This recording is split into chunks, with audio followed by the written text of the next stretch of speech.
잘 봤는데. 야 밀자. 야 너 죽어. 싸운다. 사등군 봤어. 야 터졌다. 나 공 없어. 미쳐봐. 야 이거 나 피스메이커 없고요. 자, 기적출은 이제 생겼고요. 천천히. 얘네 금구 좀 많을 거야 그래도. 근데 자, 시간이 없잖아, 유천. 힐링 스프레이 받고 이러면 유지력 차요. 해야 돼 얘들아. CNJ 잠시만요. 이건 진짜 다 왔거든요. 자, 아 쳤다. 천천히 봐. 해줘야 돼 일구라. 여기. 야나 진짜 갈겨야 돼. 사자 이거 아티 없어요. 여긴. 해야 되는데 나 이거. 자 들어가.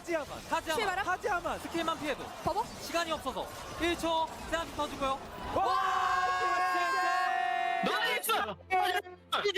진정해. 할 수 있어. 오케이. 미안하다. 오. CNJ야? 아 이거 CNJ 좀 빡셀 텐데 좋아. 경기 응원해보자 한번. 방금 태호가 경기거든. 아직은 가능성이 남아있긴 해 이러면. 진짜? 나 기도할게 진짜로. 나 예수님 믿는다. 경기 질 것 같은데? 아마도 조합이 너무 불리해.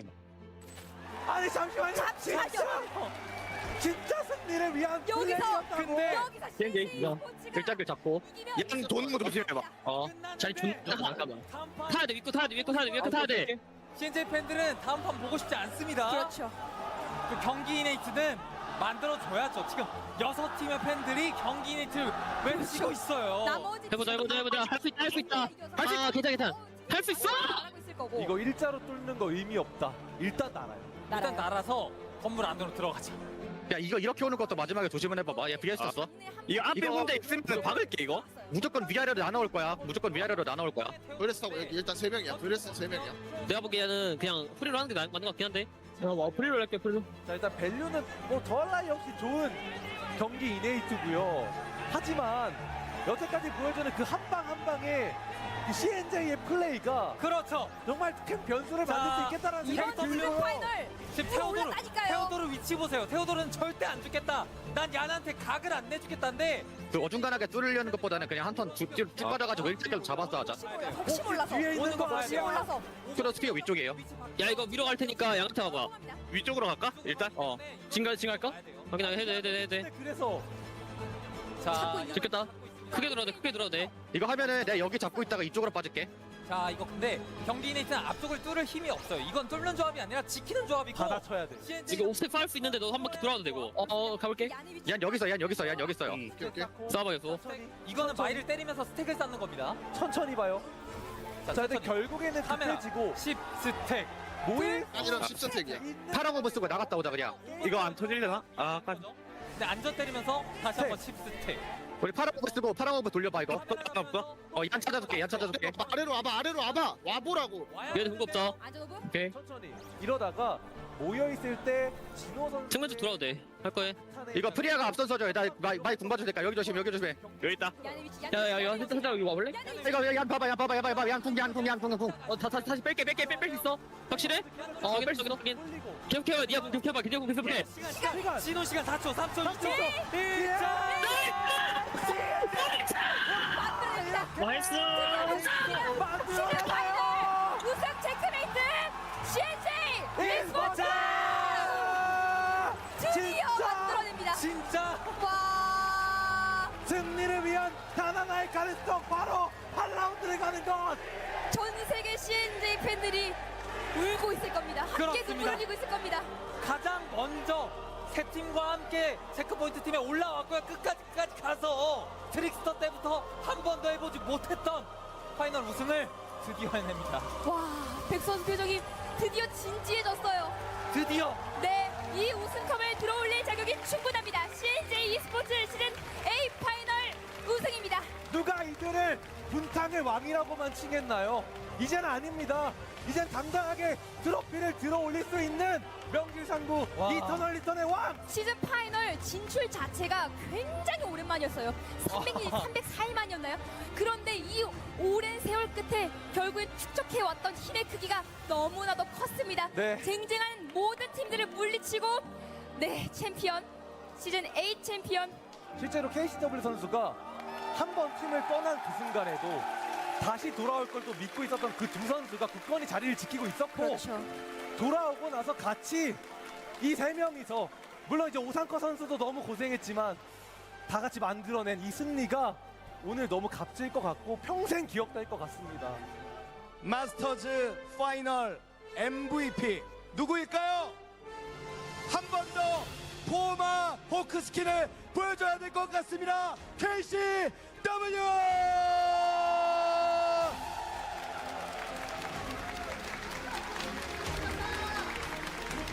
만세 한번 해주세요. 만세!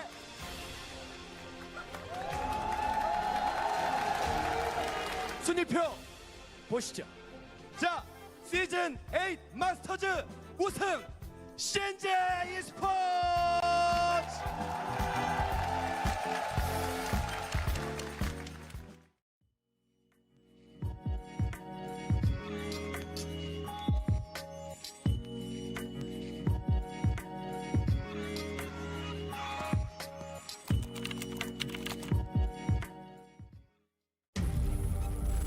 You're ready to get in the game now. The last thing you want is to wait. WD Black, performance storage, purpose-built for gaming. SSD speed that obliterates load times. Performance to transform your game. Expanded capacity to store more. Customizable RGB. WD Black. Because the game never waits. WD Black. Drive your game. 이제 진지하게 가보도록 하지. 온 힘을 다해 덤비도록. 탐색전은 이쯤에 둘까? 뻔한 기술은 안 통해. 카이키스크, 훌륭한 사였지. 올곧은 정의와 신념, 그리고 그것을 관철한 신념. 다른 차원의 인물이 아니었다면 스카우트하고 싶을 정도야. 그 녀석이 좀 본받으면 좋을 텐데.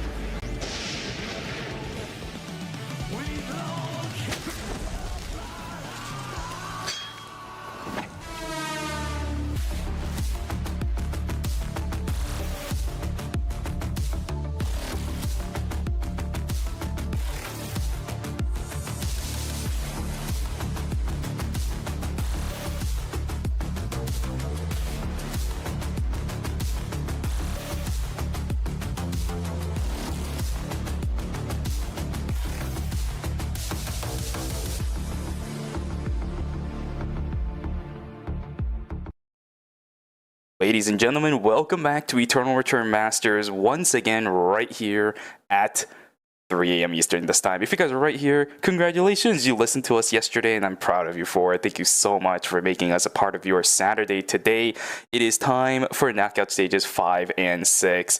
We're gonna have a fun time.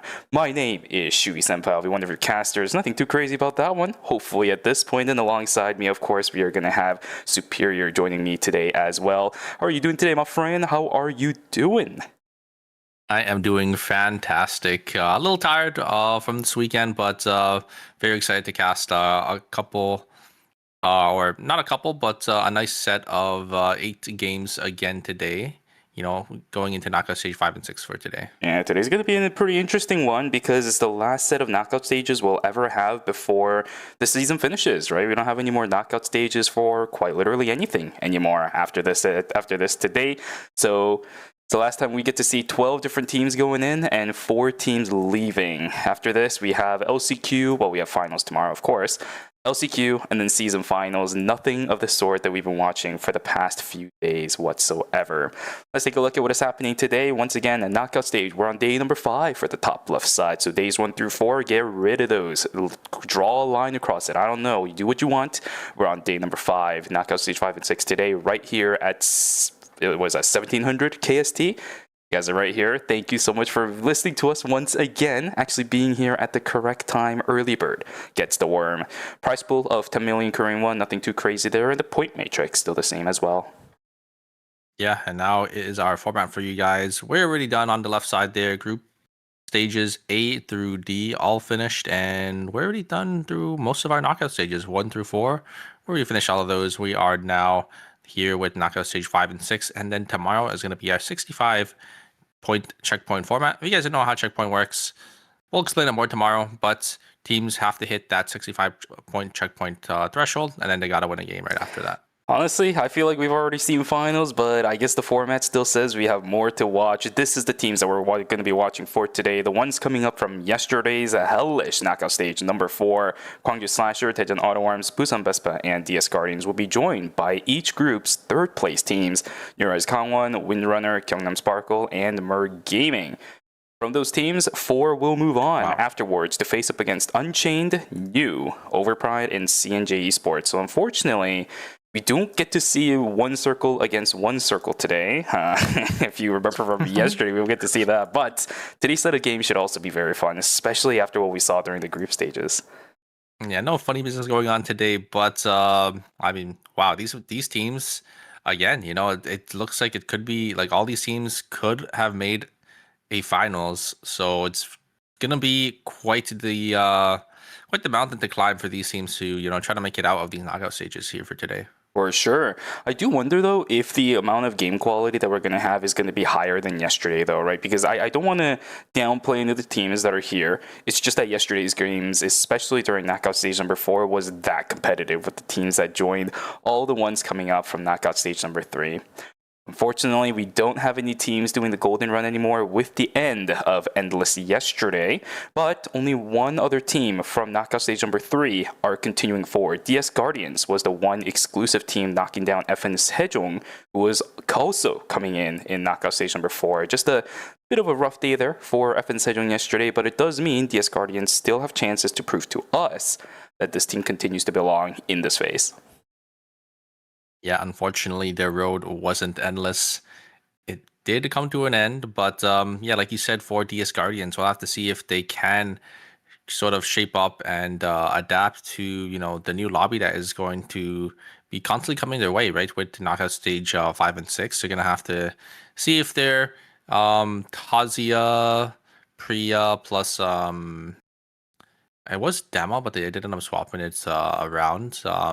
If that team comp is gonna, you know, sort of work out for them in these lobbies. Yeah, I actually did like Janie swapping it over yesterday, though. I think I mentioned this a couple of times where, in comparison to the Debbie and Marlene, I really like the fact that Janie was playing the Felix. It brings a lot more stability to the table, especially if you're going to have a support on the backside, because Tazia Felix likes to play right alongside each other, right? So whatever support you're going to bring to the table, whether it be a Johan or a Priya, she will be able to actually get a lot more effect out of being able to support both of her teammates who are going to be playing around each other anyways. Yeah, I mean, we'll have to see, you know, how the Felix does end up working out. Because, I mean, yesterday, I think it did end up working out really, really well for them, just because I think Felix is, you know, has more consistent DPS, right? More of that hyper carry. And like you said, has more and easy access to, you know, diving onto the backliners or just diving in general with the Tazi there to follow up.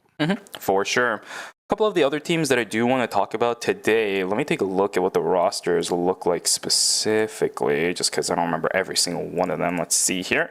You can see it on my screen. Maybe I'll bring it up to the screen here. I don't know when we're going to be starting out with these games, but they're talking about the chicken stuff right now, so we have a bit of time to send. Any other ones? I think the other one specifically that I'm pretty interested on is going to be Team Overpride, right? Because we have, unfortunately, Umu, who didn't continue forward from yesterday's set of games. Oh, yeah, we had Team Go Back Fish Roast, unfortunately falling down, but we still do have another EVA player that is going to be inside of this tournament. It's going to be Storm Chaser under Overpride. So a bit of a different flavor compared to what we saw on Go Back Fish Roast, because we know that O3CU and Bear are going to play something else other than the Chloe and the Johan. But it does give me a little bit of hope that EVA is still a possible contender in ERM Phase 2. Yeah, but I hate to cut you off there. I think they're just going to jump straight into the matches. Yeah. So we'll be able to just take a look and see what these teams are going to be picking. And I see a lot of Priyas being locked in here. Merg Gaming and DS Guardians may be locking in the same comp. Priya might be their last pick here. So I think we could possibly see a Priya ban in the first game here. Oh, we got, oh yeah, 2 Priyas going to be locked in. That's going to be 4 Priyas, so Priya will be banned for probably 2 games here. Looks like she'll be available back in game 4, so Everybody's gonna be locked in, and we're gonna have a lot of duplicate team comps here. We got Sparkles, Busan Basketball, playing the exact same thing. We're gaming, DS Guardians. It looks like we're gonna have to see, you know, which team can play this team comp better here. At least for Busan Vespa, they are bringing the composition they succeeded with yesterday during game number 4. Really like to see that, right? If it ain't broke, don't fix it. Good stuff there for Team Busan Vespa. Gyeongno Sparkle also going to be trying their hand at this composition as well.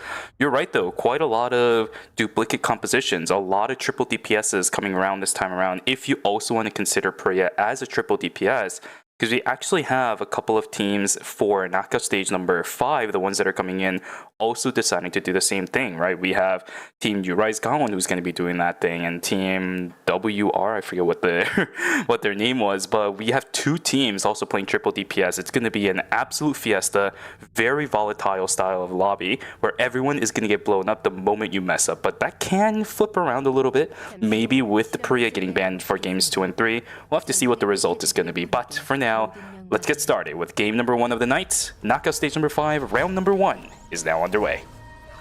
Yeah, looks like in the later knockout stages, you can slowly start to see a meta sort of take place here, right? With all these players playing Priya, and 2 teams playing the exact same team comp. I think at least for the Tazia team comp, it's kind of just a coincidence that 2 of the teams that played the exact same type of characters kind of met up with each other here, right? You have Bintum on the Felix with Zhangyi, and then Zoe and Totem both playing the Tazia. So I think it's kind of just something that kind of lined up. And then the Priya, of course, is being played by both Busan Vespa and Gundam Sparkles, playing this Nadine, Priya, and Cicella team comp that we have seen this triple backline team comp with that Priya being played, a lot more often over on the KR side. Yeah, now that I think about it too, I don't think you and I mentioned this, but Felix is also actually going to be banned for game number 2 because we have 3, Mer Gaming, Gwangju Slasher, and DS Guardians playing it. So that also means I didn't realize we will have a bit of a contest. Yeah, it's going to be interesting. Yesterday, I do remember that Gun was overwhelmed by, I think it was Team DS Guardians. Felix of Jangy inside Force. I don't know if you remember from game number 4. So is Gwangju Slasher going to be able to turn things around, or is it going to be even Mer Gaming's Bintum, right? Another stable, another kind of like one of those mainstay Felix players in our KR side of things joining the fray. This series is going to be so fun, man. There's so many just like kind of mainstay something players in this lobby, right? Yeah. Zoe on the Tazia, we got Gun, Bintum, Jangy even on the Felix as well. Everyone's just playing their signature characters.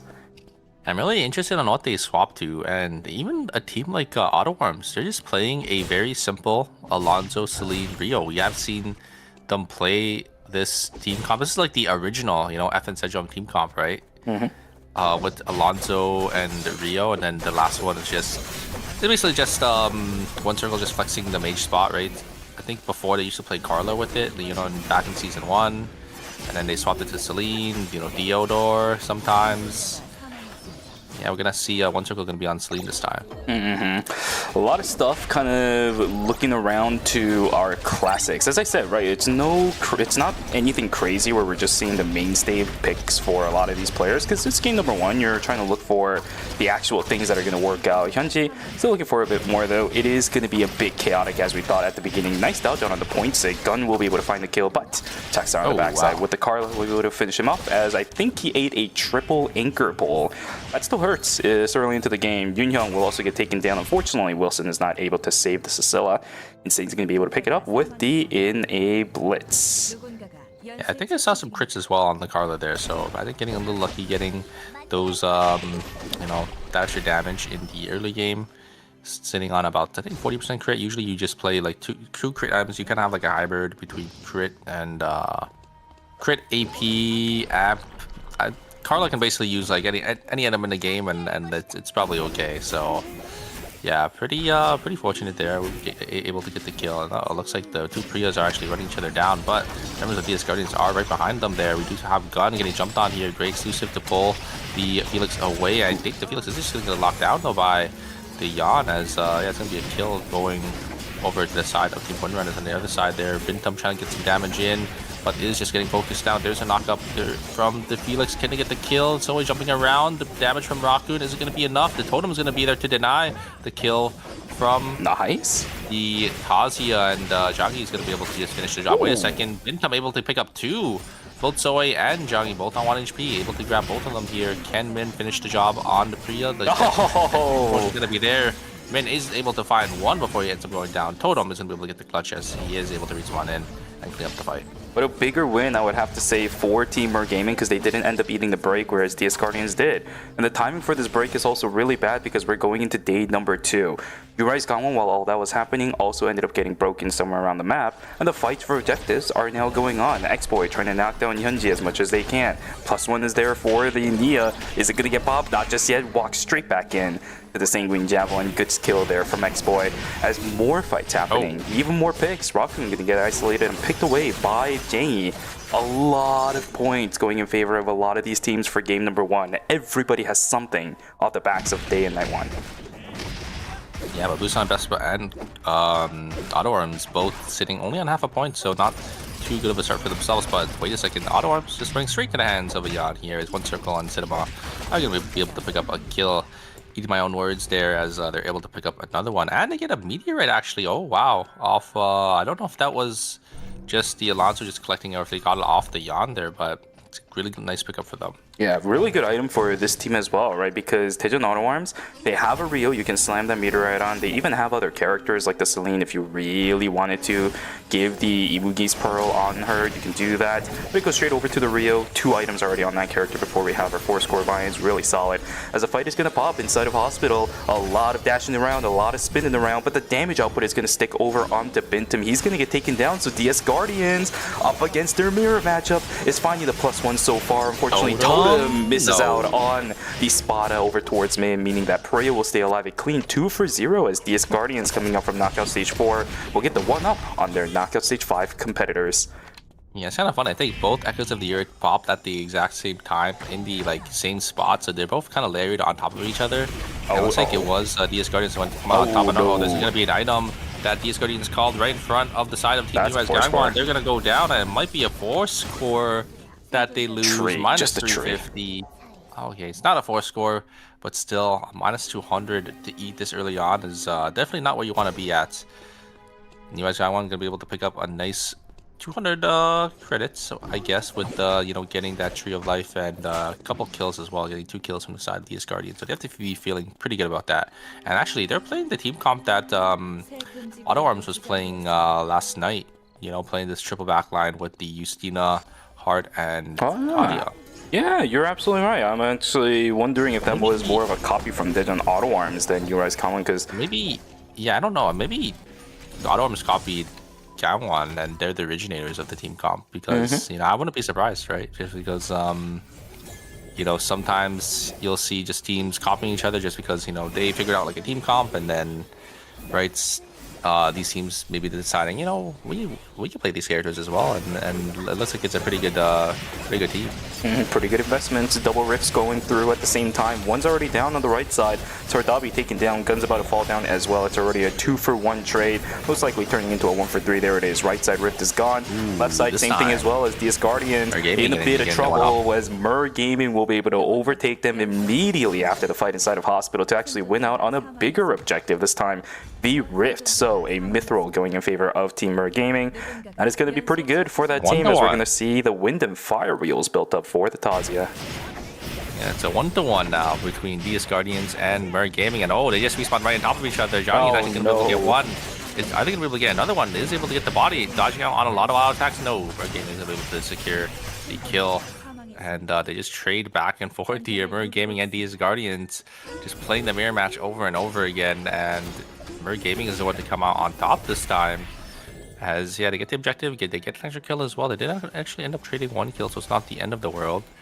Fable by himself on the Rio here. Got to be a little careful walking up because Yeah, you don't really want to be too far away from your Alonso who could peel you off. You can see how annoying it is for a lot of these teams to play their mirror matchups though. Luckily, we haven't really seen too much confrontation behind Busan Vespa and Gyeongnam Sparkles playing the exact same comps. But you can tell that DS Guardians and Mer Gaming both have basically the same idea on how they want to actually move forward with this game. Of course, with Busan Vespa as well as Team Gyeongnam Sparkles, they're kind of more catered towards slowly farming and scaling up towards the end, so we haven't seen them fighting each other a lot. But for DS Guardians and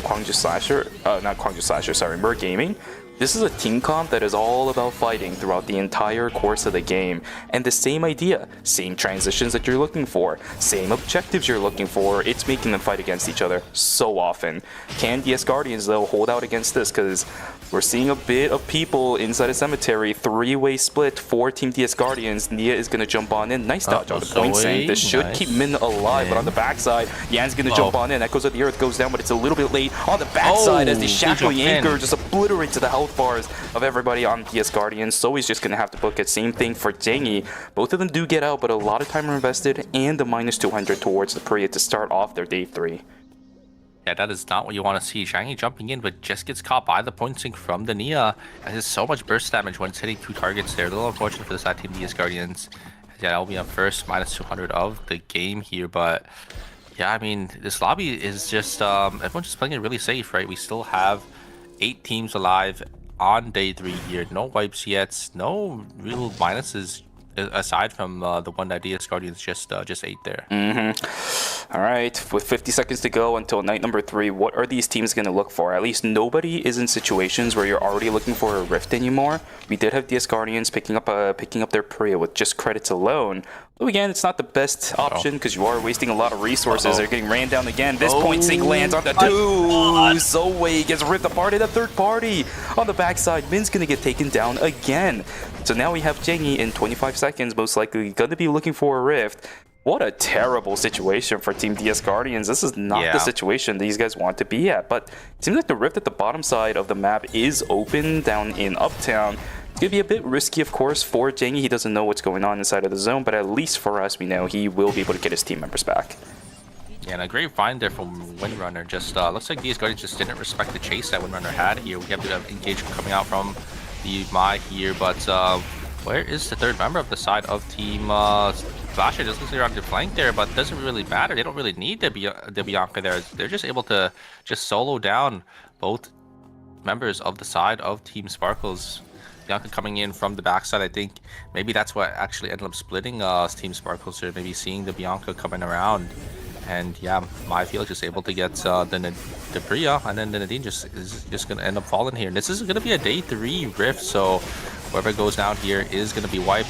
We do have to engage coming out. The Records of Dirt is going to be popped by both Priyas here to split away the fight. But it's going to be so hard. The side of these Guardians to look for an angle in. Junkie tries to look for something, but not able to find anything. And they're just getting completely bursted down by the side of Team Busan Vespa. But the amount of items that Team Busan Vespa has is just way too much for the side Team DS Guardians to really go through there. So these Guardians, unfortunately, going to go down in 8th place. 6.5 points is not bad, but yeah, no placement points for them. This genuinely is one of the worst feelings in the world. You fought quite a lot, and DS Guardians didn't really lose that many fights towards the early to mid-game either. But because of the amount of time they've spent fighting everybody else, their credit counts are so bad. You weren't farming animals. It's just such an annoying time to deal with. We do have a fight between Team Mer Gaming as well as Uri's Kawan on the backside. Vintum's going to be able to find a kill over onto Loken. Oh no, there's no trade over onto Rockman or anything, but this Kadia still does damage. Down goes 2 as Totem. I don't think that Totem was done at the right time, but of course, it's a Felix on the backside. Bintum gets a kill over onto Insane. Good call from Riori to leave this fight as well, because up against the Felix, Justina is also in trouble. So overall, a 2-for-2 trade, but very much in favor of Mer Gaming as they do get the reses. Res on -400 towards Team Uri's Kawan. Yeah, Felix is a really hard character to fight in that 1v1 scenario, so Riori just going to have to book it there. A little unfortunate for the side Team Uri's Kawan. That was looking so good, like they caught the Priya, but the Priya was just able to live for so long there with the Echoes of the Earth and the protocol violation, just able to just stall out until their Felix did end up coming over. Used the White Lily that I don't think the Heart was expecting, and Loken did end up just falling a little too early on in that team fight. Massive gains for Teamwork Gaming as well, because off of the credits and not rezzing anybody, they just bought a force blood sample in for the Tazia. It's going to go straight into the arm piece, so really insane value coming out for Teamwork Gaming at the moment. But most likely from the looks of it, oh, actually no, they're not probably by far the most build, because Tejon Auto Arms has 2 blood samples over towards the Rio, but Mer Gaming definitely not trailing by any means whatsoever. Oh my god, the poke coming out from the side of Team Busan Best, but it's so hard for the members of Windrunner to really walk up into that there. The Priya poke with the Sicella bubbles as well. Yeah, looks like the members of Windrunner are just going to have to be forced to back away. We do have Wickline spawning in Fire Station here, as we have a lot of teams slowly starting to corral this zone, wanting to play for this Wickline. Mer Gaming looking pretty strong for themselves, but Auto Arms here to contest as well. Looks like actually Auto Arms are just gonna, you know, disengage from that wick line. I think, you know, playing this Rio, Celine, and Alonso, you definitely don't want to be put in that third-party scenario, because, you know, all 3 members are pretty immobile, so they're not gonna be able to really escape. So it looks like he's opting to, you know, knock and test for this wicked over. Matic getting pulled, getting choked all the way down. About 30% of their HP bars. So Busan Best Player is going to be forced to reset. Mirror matchup, at least for now, going in favor of Team Gyeongnam Sparkles. Unfortunately for Busan Bespa, the one that actually took the punishment is the one without the additional healing from the passive, right? At least for Gyeongnam Sparkles, a lot of the damage went over towards the Sicilla, who still has the passive to heal herself back up. You don't have that as the Nadine, so good call from Team Busan Bespa to back away. But now it's time for number 4. Off of game number 1, we are already seeing an objective contest coming out from Tejon Auto Arms and Mer Gaming. It's going to be a bit of a problem for Team Mer Gaming if they stay in this zone, though. Immediately backs away, look for an open spot because they see the teams behind it's coming them. to them, The though. problem is Totem picks up the blood and also the bomb. They just get everything off of this. But Fable, a beautiful blast wave to pull back the Paria. Unfortunately, she's not the one that has anything. Great call from Totem, yoinks away every single item. Still massive value coming through for Team Mer Gaming. That Wicca line just went the wrong complete way. Yeah, hey, plus 750, you know, they got the blood, they got the mithril, and they got the gift as well. So in total, if you minus 200 from that, they got basically $700 worth of value here. They just need to look for the res, though, is the problem, because they're stuck in a really awkward scenario. But I think they could just get the res here in Fire Station, and exactly what they're going to do. It looks like Totem's going to walk down. They're going to be able to get the Priya back into this game, and they're going to be in a really comfortable position with this blood sample. Especially because the ones with the Wicca line buff is the 2 that's going to be fighting a lot. The one annoying part is the poke from Priya will be slightly less effective, because, you know, you don't have that Wick buff anymore on that character, but you can see the items on this team. I don't think they really care whatsoever. We got double blood items on the Tazia, Nova Shield plus the Taproot. She is so disgustingly strong at the moment. Mer Gaming is going to be looking for blood in the next few minutes. The question is, do teams have the viability? Do teams have enough space to actually run away from this team, or are they just going to get ran over?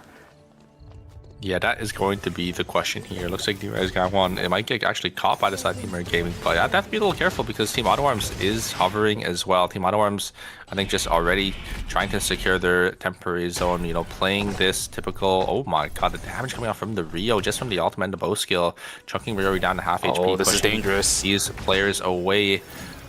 Good playing with fire there, is trying to zone them away, but they're so split. Right behind them there. And wait a second.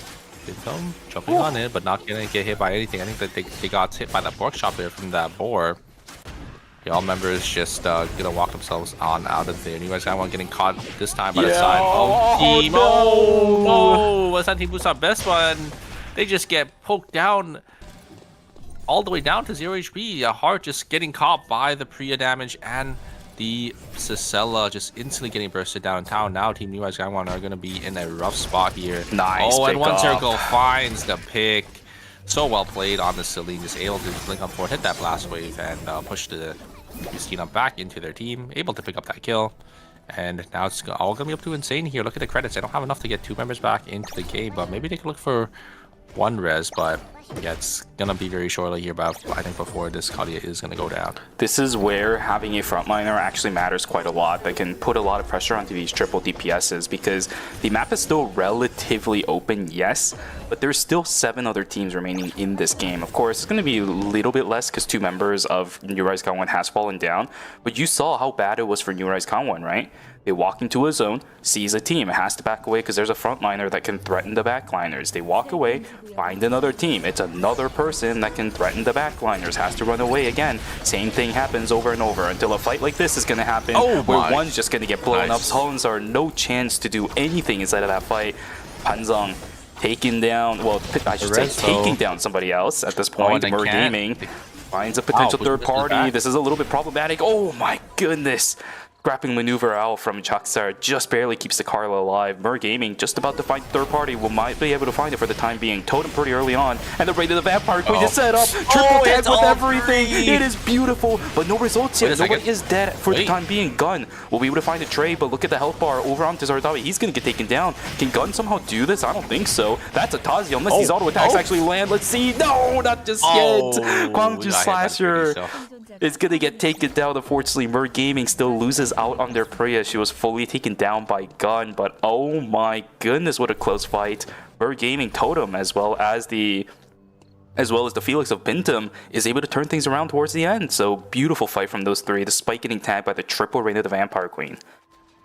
Yeah, I thought it was going to look pretty bad for the side of Team Mer Gaming there, but at least instantly killed the Bianca before I think she got the proc on to the ultimate there. And looks like on the bottom side here, Sparkle's getting hit by a lot of punishment from this Alonso. The Alonso is able to just live for so long on the Rio, and the Slayer is able to do so much damage. And third party's going to be there, and Sparkle's just going to go down in 6th place there. So unfortunate, third partying at the worst timing. Just all 3 of them just disappearing off the map there. A little unfortunate. Auto Arms able to kill yet another team, and yeah, kind of shutting them down. But you can see their points. They're not really sitting on that many points. I think, Auto Arms playing sort of like a checkpoint oriented team because they are playing this Alonso, Celine, and Rio, so they don't really have any access to start fights. So it's really all up to Alonso to kind of just walk up, but teams can sort of just walk away here. Mer Gaming sitting on as a 2-man here. Totem is going to be used by the Tazi, is able to dodge out as well. They're looking for an angle on the backline here. Bintum is going to be able to get the knock up onto the Sion. Sion's able to get a lot of damage. And wait a second, actually going to be able to maybe to win out on this 2v3 here. Bintum is trying to finish off the body. Tazi is going to be able to find an angle onto this Neon. They should be able to actually win it out. Unless you get hit by this point sink here. We do have the Carla just zoning off the members of Team Mer Gaming, but I think Totem can stop this. Revive is able to get the stun there. God. Looks like the point sink is going to connect. They get the body though before going down. Mer Gaming is able to pick that one off. But the Nia's Game World is able to come back up, and Windrunner picking up all 3 of those kills and getting a couple more placement for themselves. 17.5 points already. They have to be feeling pretty good about this. Yeah, hey, you'll take this, especially if your Yan is already dead for the time being. You pick up something going into the rest of the game. Fortunately, it's Tejan Auto Arms that's going to be sitting in the temporary zone, plus the Nia's Game World is not going to come up. Actually, no, it is up. Never mind. 5 seconds until the blink.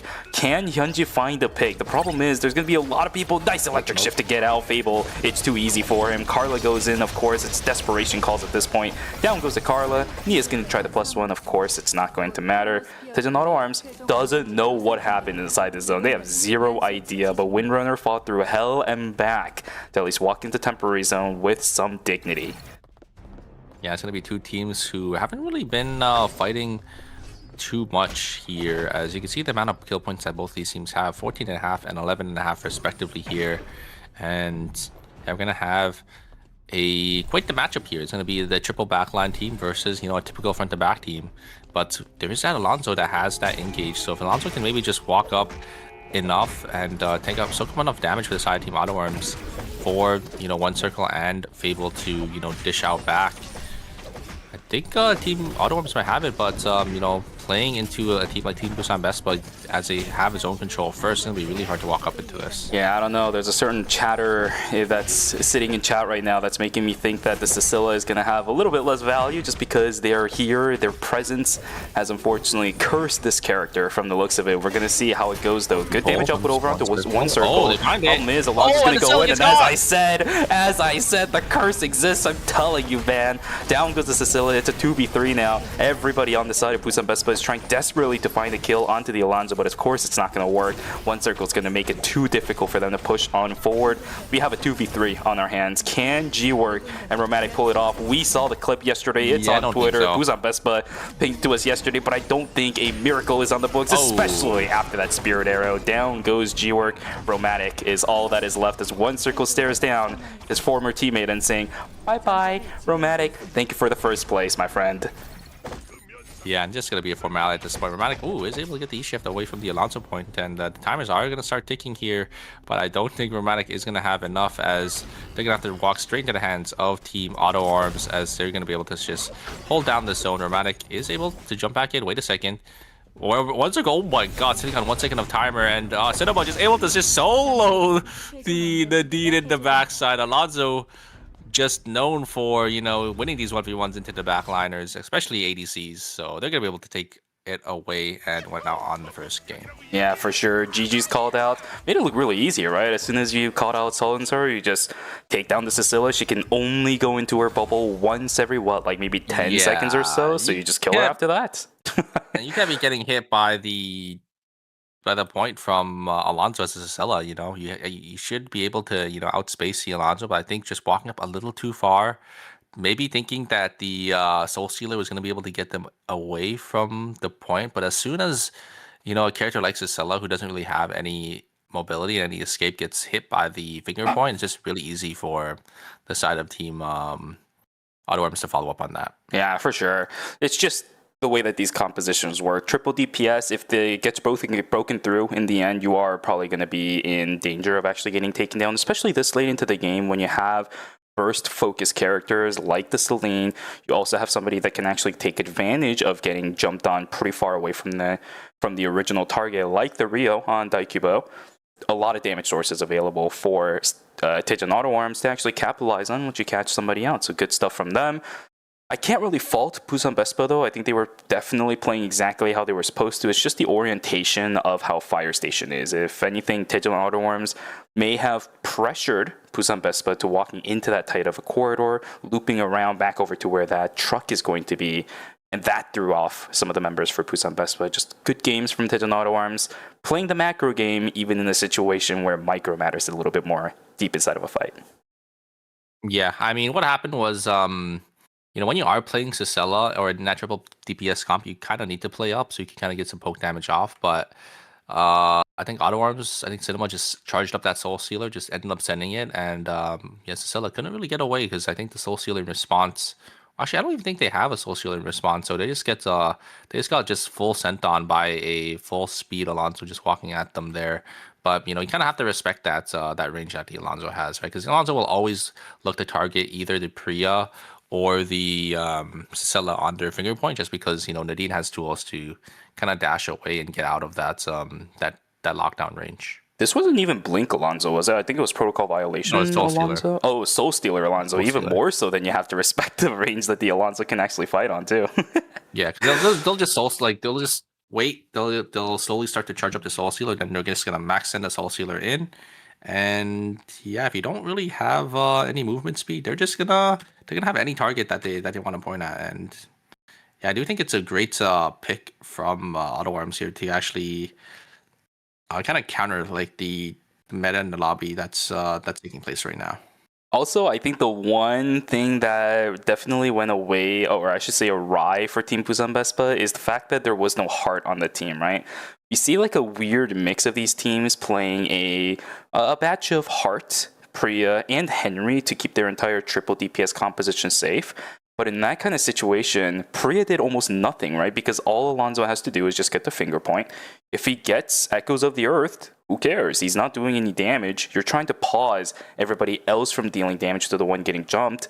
But Echoes of the Earth doesn't reach that far away. It's not reaching Saturn or anything like that. You can't reach a Daikyu build up. Exactly. Rio that's using Electric Shift. You can't reach a Celine that is using max range bombs. That doesn't happen. So a lot of the safety net that was actually on the side of Team Busan Vespa did absolutely nothing. And of course, it's not the fault of the team composition. It's just the fact that that's the way that these composition matchups are just going to go. It was already in favor of Team Daejeon Auto Arms.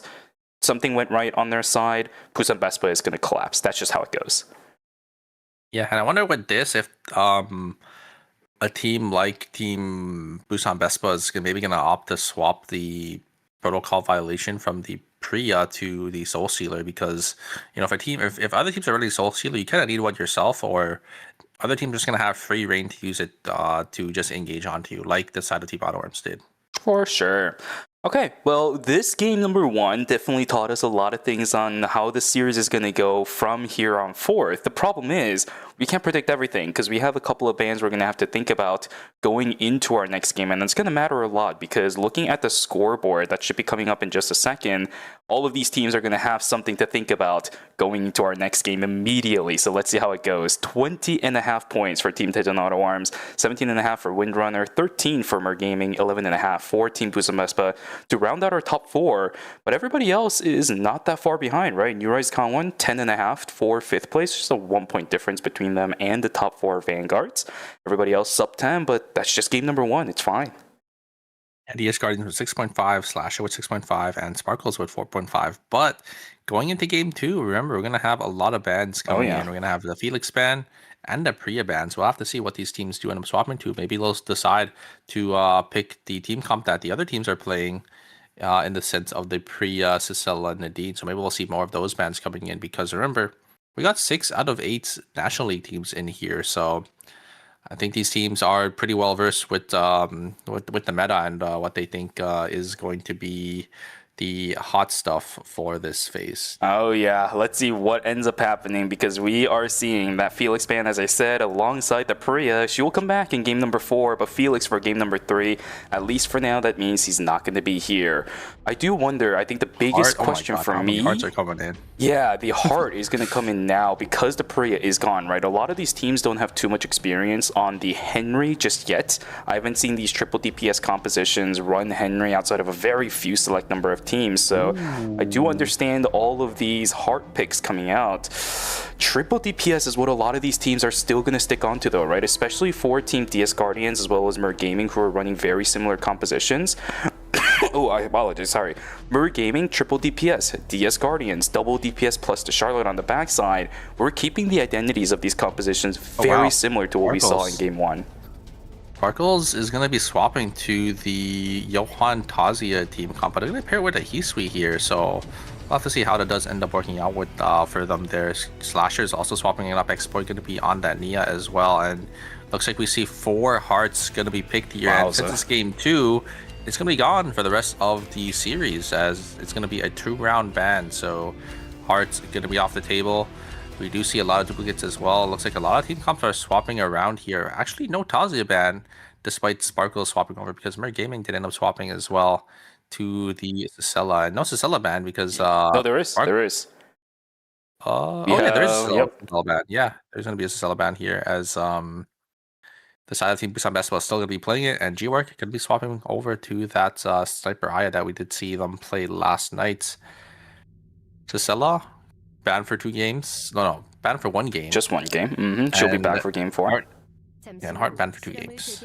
Okay, this is going to be pretty interesting. Let's see how it goes. I think this more or less for me sets up whether or not Team, what is it? I think it's going to be Busan Vespa even plays Seonseo for the remainder, because I know Seonseo is really good with the haze. If you guys were here, I think it was even in like pre-release ERMs, Seonseo played a lot of haze during those times as well, but it's been quite a while, and haze is also not what she was back in the days, so that's one of the things teams are going to have to consider going into games number 3 and 4. Of course, after this, we do have a break, so these teams are going to have a bit more time to discuss in regards to that, but it's something that these guys are going to have to consider. Yeah, I mean, I think haze is in a pretty decent spot, right? So we have seen, you know, some teams picking up that character, and we've definitely seen, you know, some players showing quite the showing on that character. Forgetting the player name, but Yeah, they had a pretty. It was a Haze on Team Endless. You know, they had a really good showing on the character. But Oh yeah. Oh my gosh, what was their name? March, was it? I think it was March. yeah, March. I think it was March. Yeah. I was about to say it was April, but Oh, felt a little there- off. Oh, what the? Isfan actually does end up killing out on the Cecilia. What the heck? Expo's about to fall down too. No Bianca this game. Dia +1 not a factor. Down she goes, and even more picks happening as G-Works is gonna go inside of the Peacemaker. That's the counter combo that we see all the time with these darn gameplay on the Heart. Totem comes out too for Soe, but it's not gonna be enough to knock down Solitaire. Charlotte is trying, but she only has one damage skill. Heart's gonna TP back on in as well. Where's the other person? Where's the +1 on Puza Vespa, man? G-Work is trying so hard. He alone farmed about, what, 6-7k damage already just from this fight alone? Hey, there's another 2k right there. From that 1W, and G-Work has to get themselves out of there. There is the... Yeah, Romantic jumping on forward there. Oh no, what is this? Going to be exchanging. Uh-oh, here's a third party. No! The point take is going to connect onto the Cecil on the bottom side there. There is the Peacemaker. No, the double knock into the wall from the Yana. I think the kill actually went over to Busan Vespa there from the Hearts. Actually, no, it didn't. Windrunner picking up another 2 or 3 kills. And looks like Busan Vespa are going to be back here. And the kill is going to go to the side of Windrunner once again. Or no, actually not Windrunner, but to go to DS Guardians, and that is a little disastrous for the side of Team Busan Vespa. Not able to get any of those kills. Sitting on a nice 2 kills. And oh, G-Work actually able to just turn it there with the blank cartridge with the ultimate and the W, just comboing so much damage. DS Guardians is going to be back up and looking to take this fight once again. The Yan's completely isolated by himself. They are able to get him knocked into the wall, but the Peacemaker is going to be here. Can Dania maybe find something here? Does able to get one before going down. Wait a second, response. Coming back in, the Carla's back up in here, and they're going to be able to play in this corridor. A lot of damage. Shouldn't he be able to get to Sazia? There's the ultimate from and oh my god, the 2-man knocking. Oh my god. Carla is able to secure the deal. The two-man explosion shot into the 2-man another shackling anchor. How many have we seen? Windrunner is able to pick up so many kills. How many Peacemakers have we seen in the past 2 minutes of this game? I feel like every single time something is happening on screen, there's a Heart to throw it out. We are seeing so many of those. Nia's Game World, Shackling Anchors, every single one of these big AoE skills are coming out in the earlier portions of the game, which absolutely makes sense. A lot of these teams don't have the levels yet on their mobility skills, so it's not like something you can get out of these big AoE skills too easily just yet. And with these blinks being invested everywhere, by the way, you're not going to have it up for these third parties coming in constantly from what we've seen so far in night number 1. More fights happening as DS Guardians looking for position, but that's a Nia straight on in. Totem is going to save them for the time being. There's the Faith and Wavering? No, not the Faith and Wavering, sorry. Oh my god, that's damage. Oh, the combo from the Istvan is also good, but throws down the Peacemaker. That's even more survivability, but down goes 2 from DS Guardians. Straight out, Jake gets the damage output, but walks straight in towards the Istvan. It's a break before we go into day 2. Again, it's DS Guardians in this awkward scenario. It's a little unfortunate, but again, they're not going to be able to contest for these early objectives here. We do have the Wolves respawning here, and oh, a nice item there coming for the side of Windrunner. And Windrunner, they're in a really good spot, right? They got 9 kills in the days 1 cycle. That is quite a bit, especially, you know, at such a high level up here. Oh, there's an item here, and it's going to be taken by the Yan, and they're going to be able to just blink themselves out of there. The flank cartridge is not going to connect. G-Work just getting robbed in broad daylight here, as it is going to be Windrunner getting yet another item from the Wolves. So 2 items despite them not contesting for the first objective, and they're going to be able to buy the 4th reserve shortly here. Actually illegal, good lord. Okay, well, we finally get a chance to take a breather for a second, because the entire game so far has just been filled with combat left and right with no breaks whatsoever. It's going to start up again over a box this time around. Mer Gaming in a little bit of trouble as they're going to have to pop the Peacemaker pretty early, but the other one has also been popped. Everybody's just popping Peacemakers, and the Totem comes through as well. Artificial survivability, but the Cecilia pushes up a bit too far forward. Nura's got one. Picks up 2 and gets, I think, yeah, their box. So it's a box secure if anything else.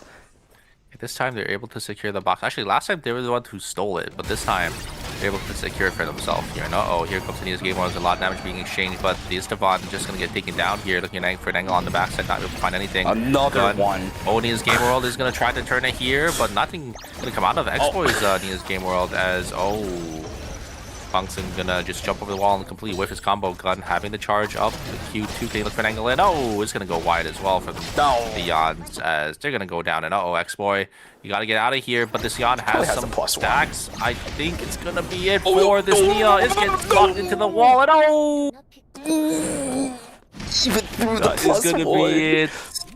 Youngju Slasher going down in 8th place. That's not where you want to be, especially, you know, with only 2.5 points to their name and in 7th place. They're gonna have to look to change something here going into the latter half of the series here. It looks like Cinema is just gonna send it on in. They're huge ultimate. They're able to pull back 3 members, but just getting bursted down by the members of the side of Team New Rise Gangwon there. Just too much damage for this Alonso to handle. This triple backline team doing a little too much. You know, Soul Shielding on in, not having that point anymore. Oh my god. To really lock down a target. Jangy actually does end up getting traded out as we're gonna have the, what is it, the Dia falling down, but at the same time, okay, well, the Yan trying to do something. I don't know where this Carla is. Twiz versus good as the Charlotte is gonna get taken down. No pull on that Rift. That means Min's gonna go down. It's a 2 for 2. I have no idea where this Carla is right now, but she's still alive.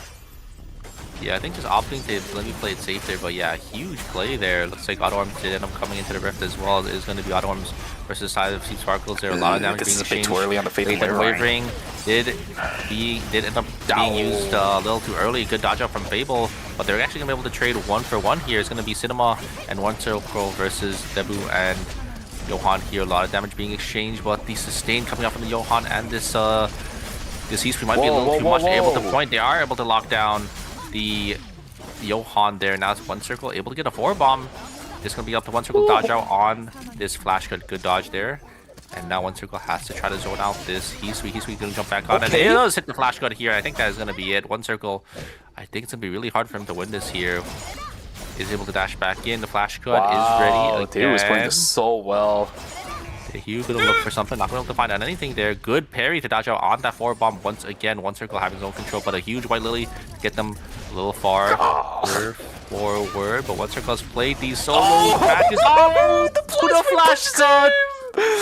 Does connect because One Circle angled the flash cut at the worst angle, pushing both the Gisui and himself right in position to get chopped up there. Oh, that's one of the strangest interactions that One Circle had to unfortunately deal with. But very good fight between the two. That's be one of the worst feelings as well, because, you know, you're playing so well and then just randomly you like the perfect angle lines up for the flash cut to connect, because these we also just used it at the exact time that One Circle went for the blast wave as well. That's just really unfortunate. That really sucks, but a really good Rift fight regardless from those two, right? Usually the Celine is gonna have a disadvantage going into something like a Celine, into like a Hisui, sorry, because you make one single mistake, the fight is already over. The fact that the fight lasted that long to begin with already really goes to show you how excelled One Circle is on the Celine character. It's just insane how well he plays it. Fortunately, we'll lose out on the Rift, but the game still goes on. They're alive, and transitions are looking pretty good over on towards the Kadia of Fable anyways. It's not that big of a deal.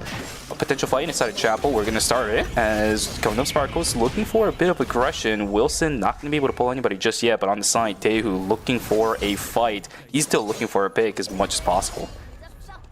Yeah, and I love the way Team New Rise Gangwon is playing this. It's playing their spacing so well here on the triple backline team, just making sure they're able to get a lot of damage before the side of Team Sparkles is able to go in, and they can look for some more damage as well with this Isella able to just try to pick some of these players off. Rise Gangwon still contesting for something. I'm not entirely sure what they want inside a cemetery, but we're chilling in the zone for the time being. With transitions across the board for that team, this is the kind of pacing I want to see from these guys. Although someone in a bit of trouble, it will be the Peacemaker to come out, but I see a lot of effects on towards the Emma. I think she had Primordial Hex on her, and she just didn't notice. Oh my god, my heart, man. Minus 200 towards Team Wargaming. Yeah, I think they ended up using the change a bit too prematurely. Primordial Hex, I saw a little purple cloud right above the head of the Emma. She didn't notice it and it goes down, unfortunately. Team Auto Arms might be looking to take a team fight once again between the side of Team Sparkles. Cinema a little too far forward. One Circle not there just yet, but is able to join the fray now. And I don't think Team Sparkles wants to play into a corridor here, but they are playing that Tazi as well, so maybe they can look for an angle onto the back line here. Is able to pick up the shards and just dash themselves on back there. There is that purple box coming in. We do see the Hisui wrapping on the other side as well. Maybe going to try looking for a flank angle here. Box is still being contested here. Point is actually just going to go wide as the Tazi is going to blink themselves on back. A lot of damage is being exchanged though, as this is weird. able to get a lot, but they're just going to send it straight onto the Alonso here. There is the oh no, yeah, the Cinema just gonna go down here as the Alonso just having no mobility, not able to really play this team fight too optimally there. Just did end up getting taken down here on another side. Wait a second, they are able to trade for 2 again. Yan versus a Charlotte there. I don't think Min is gonna be able to get themselves on out of here. Wait a second. Maybe they can with these slows on the Yan, and yeah, they are going to be able to get themselves on out, but going to lose out on 2 members, so it's going to be a -4 on the side team. Hey, look at the top side. That Omega, if that corpse disappears, that force core is gone, so hopefully they can pick it up pretty quick. Can they? I don't see the Neo really moving up. I don't see the force core indicator on their side, but the Carla's not getting res for the time being, so I would have to assume. No, they did get it. Okay, no, they got it. Good. Yeah, it is going to be that Holy Order is going to be made from this Nia. But yeah, I think a lot of teams just knowing and just how to play and respect this Alonso, right?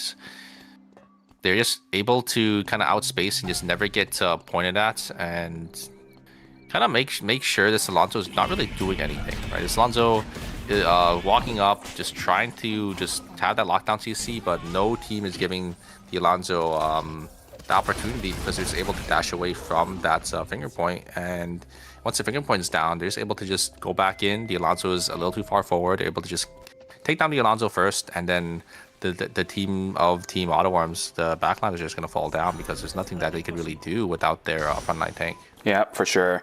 It's a rough time for these teams to just be running around in night number 4, but as it turns day 4, you have a little bit more visibility, so maybe these teams will be a bit more vigilant on how these fights go. Daewoo just barely getting out, but this opens up the backside.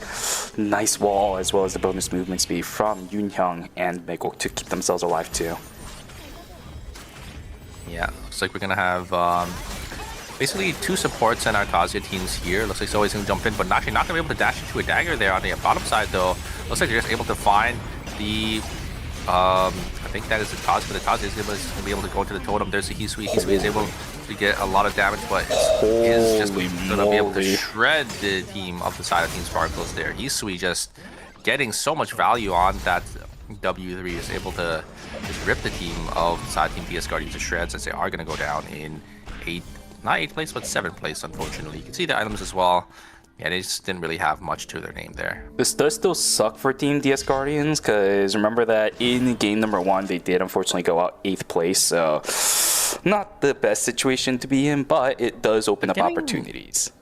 Yeah, they're getting a lot of kill points, but just not able to, you know, kind of close out and play for a couple more placement. I would have liked if they just played a little more safe, to try to play for a little more placement before, you know, taking these really risky team fights, especially because they're down so many items, right? So you kind of have to be playing on the back foot. Ooh, nice. Use of the grappling maneuver to get out of the Nia's game roll. Full-on disengage between the members of Windrunner. Pretty nice. I will have to say, Windrunner, quite surprising. Although this is kind of reminiscent of how they played during the group stages, where this is a very fight-orientated team. They just love fighting with that Yan on the front side. Something similar to also, I could have sworn there was another team in the lower knockout stages that did something similar to this, where they were a bit more focused on the Yan just initiating on the front side, right? So not something that we're too unfamiliar with at this point, but Windrunner is operating this team composition pretty well so far. Some best, I think getting a completely uncontested work here is able to burst it down because they are playing these 3 backliners, and yeah, able to just get it for free. Nia's game is going to go down here. Windrunner is able to get a lot of damage, and oh my god, the Nia is able to get the Johan. What is I've seen this before. Clutch it out for their team here, and oh no, wait a second, Flash is going to go forward. Oh shoot. And the third party is going to be here, and that's going to be it for the side of Team Sparkles. But Windrunner not going to be the ones on the back foot, is able to use that speed zone to get them away, and yeah, 2 gadget speed zones to actually get them away. And oh my god, the turnaround actually. Gotta careful. Jumping in a little too far forward, and I think this Nia is going to die here. Yeah, Nia is going to go down. And I don't think Windrunner can get the rest here. You're just gonna have to blow up the body and maybe look for a kiosk buy-in. A lot of time is being invested for the side team Windrunner there. Great third party from the side team Busan Vespa. They were out, but they looked to try to turn it around.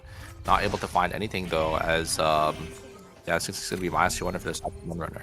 That's where the Peacemaker actually comes in, right? Over the Priya. I think in this kind of situation, Peacemaker definitely works a lot better just because over the Nia's game mode, you just can't die inside of it. So the burst damage doesn't really matter. Really good fight from Team Busan Vespa. Yeah, getting that wick line, getting an extra kill should be more credits. I think I saw the Widowmaker being made from G-Work there. So they're going to be sitting in a pretty good spot right now. Team Auto Arms just going to try to slowly start to push up into the zone because you could see Chapel turning red, but I think recognizing we don't really want to play to a triple range team, so we're just gonna VLS, get ourselves on out of here, so we're not gonna get zoned away. And yeah, they're gonna VLS straight into police station that is gonna be opening back up. So we'll have to see how they do into the side team Merc Gaming. So many triple DPS teams still alive here. New Eyes Gangwon, Busan Vespa, and Team Merc Gaming all playing their own respective team comp here. See how this fight goes though. Is it just going to be a standoff between these two? Nope, never mind, as we're going to see another fight. Oh my goodness, bouncy house for everybody inside of this fight. Down goes the Kadia, down goes the Harviori in trouble. Nice bowl with the play with us. Oh my goodness. Windrunner using this Yan as a catalyst, actually making these fights work in their favor. I love it. Yeah, just able to just find these good engages with the Nia. I mean, we saw how strong, you know, the Nia Yan combo is if you can't get it to work together. You know, hey, it was our previous season winners, right, to using this this exact team comp.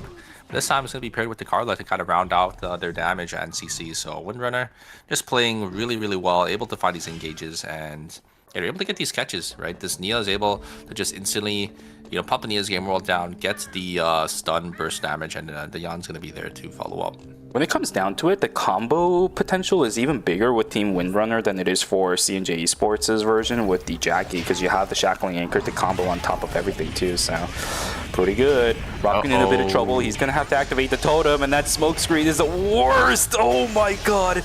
Feeling he has the Hex again. He has the Hex again. He keeps track of it, but eats the steady shot. Oh, it sucks so bad. I like the fact that he's learned, but oh, that's not a situation you ever want to be put under, because that smoke screen is the worst enemy for somebody who wants to or needs to be in totem. Yeah, just bad positioning there for Merc Gaming, and they get punished for it, right? Busan Vespa is able to catch out on that Emma, and they're just able to burst him down, forces out the totem, the smoke screen right on top of it, and then at the very end there, the Peacemaker comes down, so it forces the Emma to kind of stay inside because they had the Hex on top of them, and the Cell all coming down as well. But you know, if you stay in the Peacemaker in the face of 3 enemies, there's not not much you can do. It looks like Merc Gaming are going to be able to get the res though. Very lucky with that Lumi, but yeah, Busan Vespa is going to be able to find out the side team US Gangwon. They're going to be able to grab that kill, and we're going to be down to our last 4 teams left here. Windrunner doing this good is not what I expected. These guys are pretty new to the ERM scene as well. I like the confidence that this team is showing off, especially with a combo-centric composition like this. If they find a little bit more, there's still a lot of squishy characters left, and quite frankly, at this point in the game, with the items on the Nia, it's a possibility that even an Alonso can get one shot. So there's still a lot of kill threat on this team, even with the Peacemakers available on the other 2 teams outside of the Alonso. I do like Windrunner, just respecting the side of Team Auto Arms though, just because I do think they kind of get countered by Team Auto Arms' team, just because the Yan can get locked down, right? The Yan is gonna look for an engage and then just get finger pointed at. But I think Windrunner has a great matchup into these triple range teams if they are just able to find an angle on this Nia game. And there it is, Yan as well. There it is. Oh my god! Oh my god! It's not even CC. Oh wait, the Yan goes down, and the third party is gonna be here. Oh no! Romantic has no idea.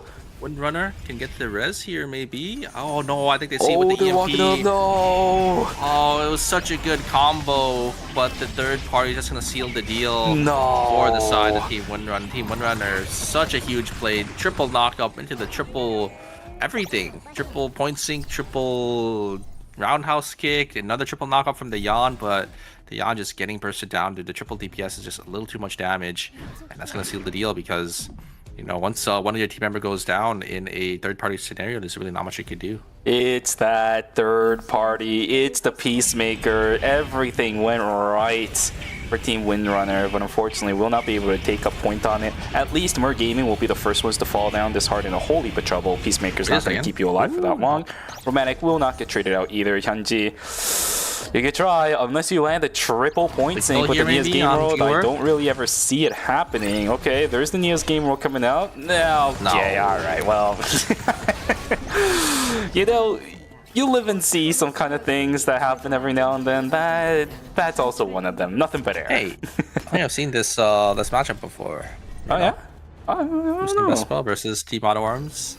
There's another Cicilla this time around. Do we have the man, the myth, the legend in chat right now? Not yet. I think he might be a little away from chat. Cicilla is still here, and this time though it's gonna be. Oh no, there he is. It's gonna be G-Work on the Aya this time. Will that change for the side of Team Busan Vespa? No, they're putting themselves into a corner here. And oh, look at where the Alonso was. I don't think this was the call. Onto G-Work. There is the lockdown from the Alonso, and the Kali is able to get so much damage here. But wait a second, that actually looks like they're gonna be okay here. Should be able to get the reset and that. But the problem is you have to push straight into a Celine in this side corner. The Chronosphere is closing in. Yeah, I think One Circle's gonna start getting the bombs down here to maybe start to zone off the members of the side. Look at how much a single bomb getting chunked down as well. There's engage coming out from Armatic, gonna be forced to use ultimate as well. What is it to sell all? Should be able to chunk the members. One Circle's dead. It's gonna die here, yeah, with the Ghost Light. Should die. He doesn't. Oh my God. He lives on 1 HP. The second skills are gonna connect, and the timers of the side team was best, but they're forced to sink to the Chronosphere. Otherwise, gonna have another opportunity here with just being able to reset with their timer. And now it's Cicilla's time to shine, isn't it? Yeah. And the item advantage definitely into the hands of Team Busan Vespa, and now Team Auto is going to be forced to push into this triple range team. It's going to be so hard for them to look for something here. Blitz is going to go wide. Cinema not having the shield. They have to push in. There is a soul seal. Oh, the point isn't going to connect. They're just able to dash away. Boy, second, they're able to find something. The ultimate. Oh, but the damage exchange. One Circle able to get so much on the backside. No way, man. Are you that serious? 4-stack, and that's explosion shot as well. And oh my God, One Circle just playing it so well here.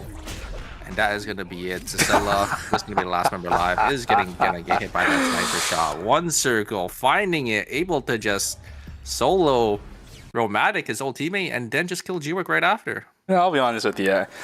Wait, hold on a second. Alright, well, GG's to Tejan Auto Arms first. Let's say that, right? But, no, I'm usually not a superstitious man, but there might be a couple people in chat that we might have to bar from typing at this point, because the curses are a little bit too real.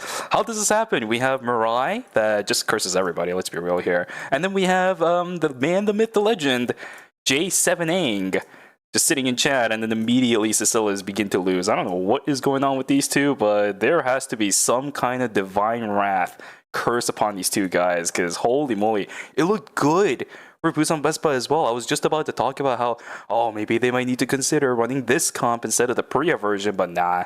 Nope. Tejan Auto Arms just roll them over in one single roll. That is crazy how that fight went in favor of Tejan Auto Arms. Yeah, I mean, they're just able to, like you said, they're able to space the Alonso so well. But then I think they got a little too overzealous. G-Work walking up to use the ultimate, the blank cartridge, by just taking so much punishment there. And Fable actually, I think it was just Fable, the one who just was able to just kill Romantic there, just using the E-shift for the extra range and just auto-attacking Romantic down from 100 straight down to 0 there. And then One Circle, just able to finish the job there at the very end. He was able to finish up G-Work, who did end up kind of putting himself in that situation, kind of locking himself out, and just becomes a 2v1 at the very end. So just very well played from the side of Team Auto Arms. I'm surprised they were able to turn it around there. But Alonso, I think, is, that's a good wall that is able to just soak up a lot of damage and is able to live for so long. If anything, I wonder what kind of food One Circle was eating right there at the end of that fight, because maybe it was a food difference. I swear that late into the game, Ghostlight does a lot more than what it felt like. I think so too. I think it was the campfire food, in which case, really big value from that, right? I swear, if that was me on the Celine, I would have died to that Ghost Light, no question. But One Circle leaving most likely on double digits of health just barely keeps their team alive, making sure that the return fire is there. So really, really close call from Busan Vespa. Just a teeny bit more damage. An auto attack. Somebody maybe could have even breathed on One Circle to knock him down, but it just doesn't happen, of course, as this is Eternal Return. You can't breathe on someone to topple I'm looking him down. at it. It looks like he was healing for like 56 a tick. It was. I'm pretty sure it was red food for sure. Like, even with the Ghost Lights. If it was any type of other food, like if it was orange food he had or purple food, he would have died for sure. Oh yeah, absolutely. Really good play there from Team Vision Auto Arms then. Yeah, that just shows you the value of, and how strong, better food is in the late game, especially, the stew, just because you're able to get, I think, about almost 100 to 200 extra HP in a team fight compared to orange or purple tier food. So remember it's always good, I think, to use at least some of your gadget energy to get that red food, because team fights can last for really long, right? I think we almost had about it was like 30 seconds of team fighting. So in total, that's about maybe 200 to 400 extra HP worth of kind of stats. So yeah, I mean, definitely make sure you do pick those up. And I think Auto Arms, this doesn't really add up, does it? No, it does. I think so, because we've had 2 games so far. Daejeon Auto Arms had 1-2 times, so that's 20 points from placements, 17.5 kill score for that team. Yeah, but for Team Windrunner, yeah, I'm telling you, man, these guys are just looking for blood. It's the complete opposite of the way that Daejeon Auto Arms is playing, and they're actually overtaking a team that's gotten 2 firsts. Yeah, I guess Auto Arms just didn't really have much kills to their name in both games, but Windrunner, I think, coming out because he had, I think, like 21 points at the very end there, which is crazy that they actually outscore Auto Arms, who won 2 games in a row. Because Windrunners, I think they placed 3rd 2 games in a row. They're not even 2nd. They're in 3rd. Exactly. This is one of the reasons why I'm loving watching Team Windrunner so far. But as it is an even number of games we've watched so far, Super, we're going to have to wait a little bit before we can watch any more action. We're going to catch ourselves a little bit of a break, so make sure you guys go grab some water, go grab a snack, and go take a stretch. You guys know the usual moment that I say. We'll see you guys back here for knockout stage number 5, games 3 and 4 in a couple of minutes. Take care.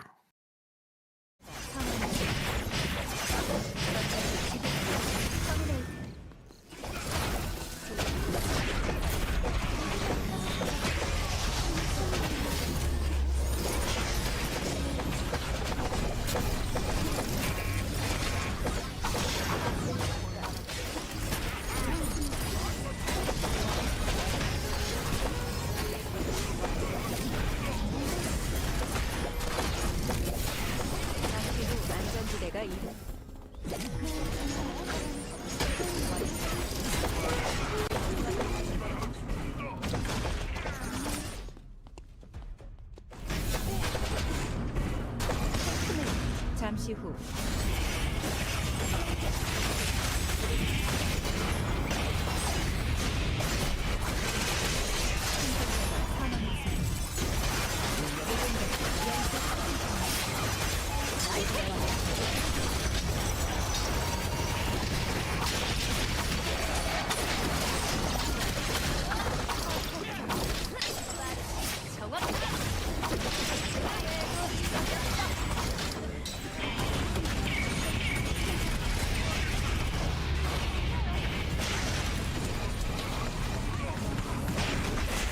잠시 후 안전지대가 이동합니다.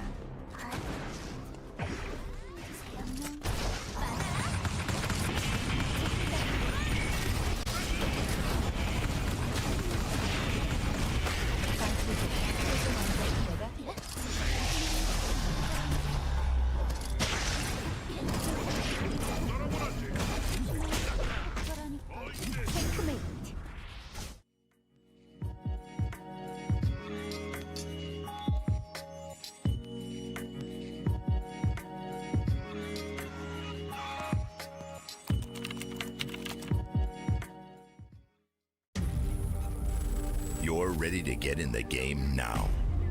The last thing you want is to wait.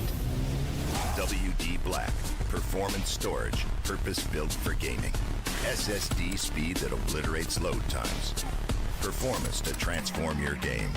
Expanded capacity to store more. Customizable RGB. WD Black. Because the game never waits. WD Black. Drive your game. 이제 진지하게 가보도록 하지. 온 힘을 다해 덤비도록. 탐색전은 이쯤 해둘까? 뻔한 기술은 안 통해. 카이키스크 훌륭한 사였지. 올곧은 정의와 신념, 그리고 그것을 관철한 신념.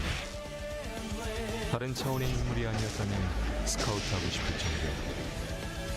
그 녀석이 좀 본받으면 좋을 텐데.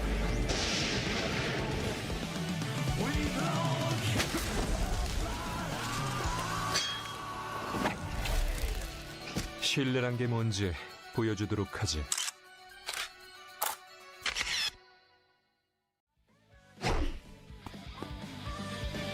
저도 엘페르트 씨처럼 자신 있게 해볼게요. 오늘 너무 좋은데요? 친구들한테 홍보해주세요. 의욕 맥스! 라이브 준비는 중요해요. 왠지 평소보다 더 잘 쏴지는 기분이에요. 앵콜 요청도 문제 없겠어요.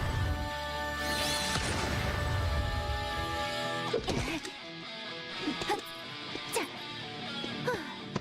많이 기다리셨죠?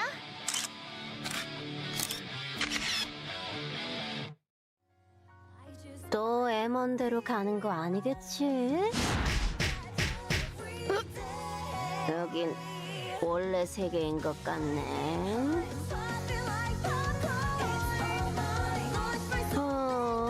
뭔가 좀 다른 것 같은데. 평행 세계니 뭐니? 지금 마시고 취하는 게 중요한 거 아니겠어?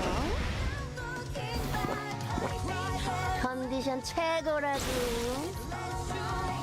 어때? 너도 취했지? 지금 거칠게 갈게.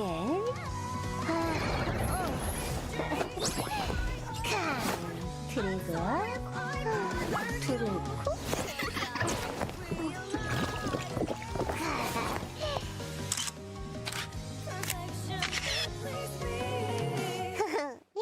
나도 한국 모바 볼까?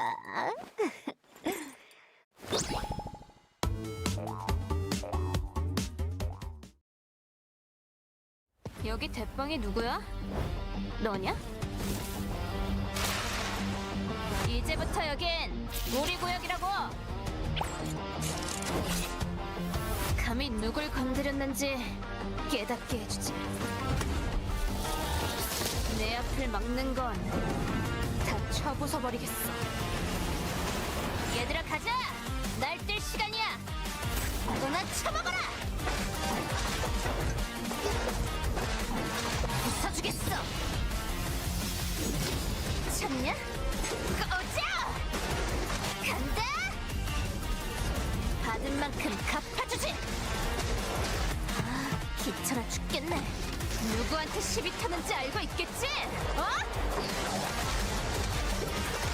싸움은 피하지 않는 게 내 신조라고. 여기 모여라, 자식들아! 너 머리가 좀 높다? 내가 좀 짜부라뜨려줄까? 대가리 조심하라고!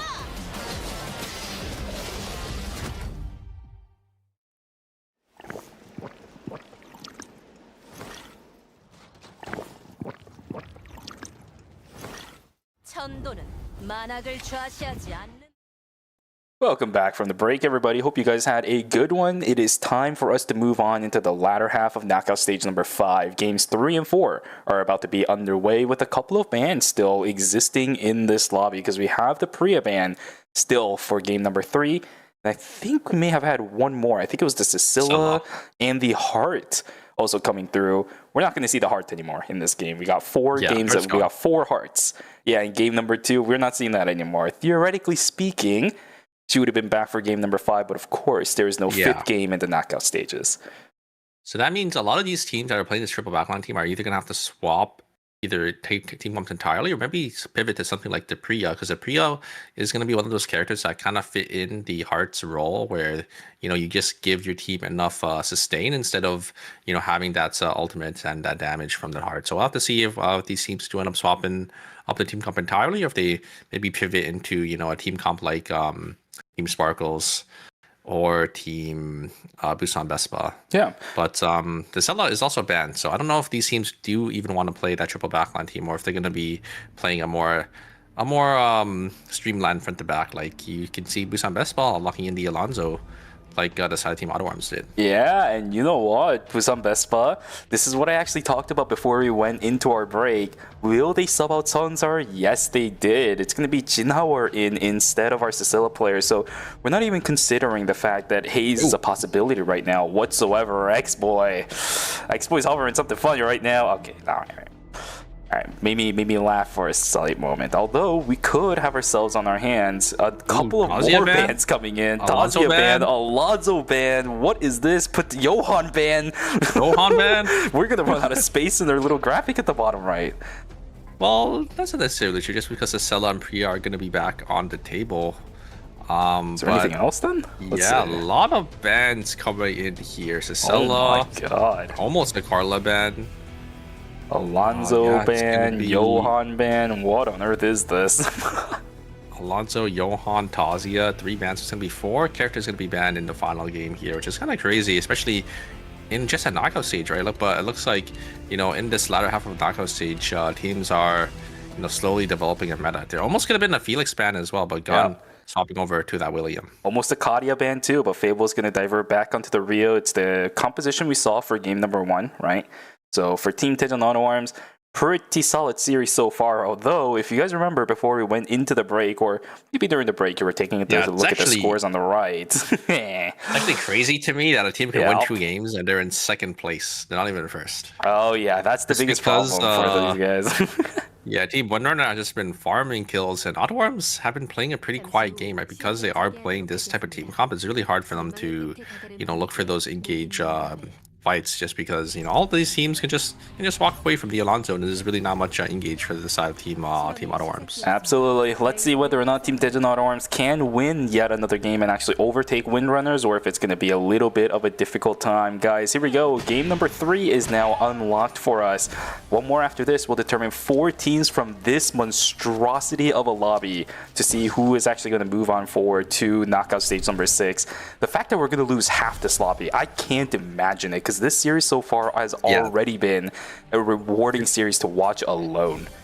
Yeah, it feels like a finals lobby, honestly. Like, these teams are just playing really well. They're able to just get enough points in the early game. You see a lot of team fighting in the early game, and then just some very clean team fighting from all these teams, I would say. But yeah, we are going to lose 4 teams here, and you can see the bottom 4 teams are pretty far away from our top 4, especially our top 2 teams here. Min is going to get caught up by Totem though, and is just going to go down. An easy kill coming out for the Tazia there, and Bintum is able to get the knock up on the William before they're able to dash around into their balls here. Did he even pick up any items? Spawning right on top. Spawning right on top. Straight into the arms of Mer Gaming, and Mer Gaming sitting on 3 early game kills. It looks like I forgot Totem was part of their team there, so yeah, 3 kills this early on. You have to be feeling pretty good about that. There's an angle.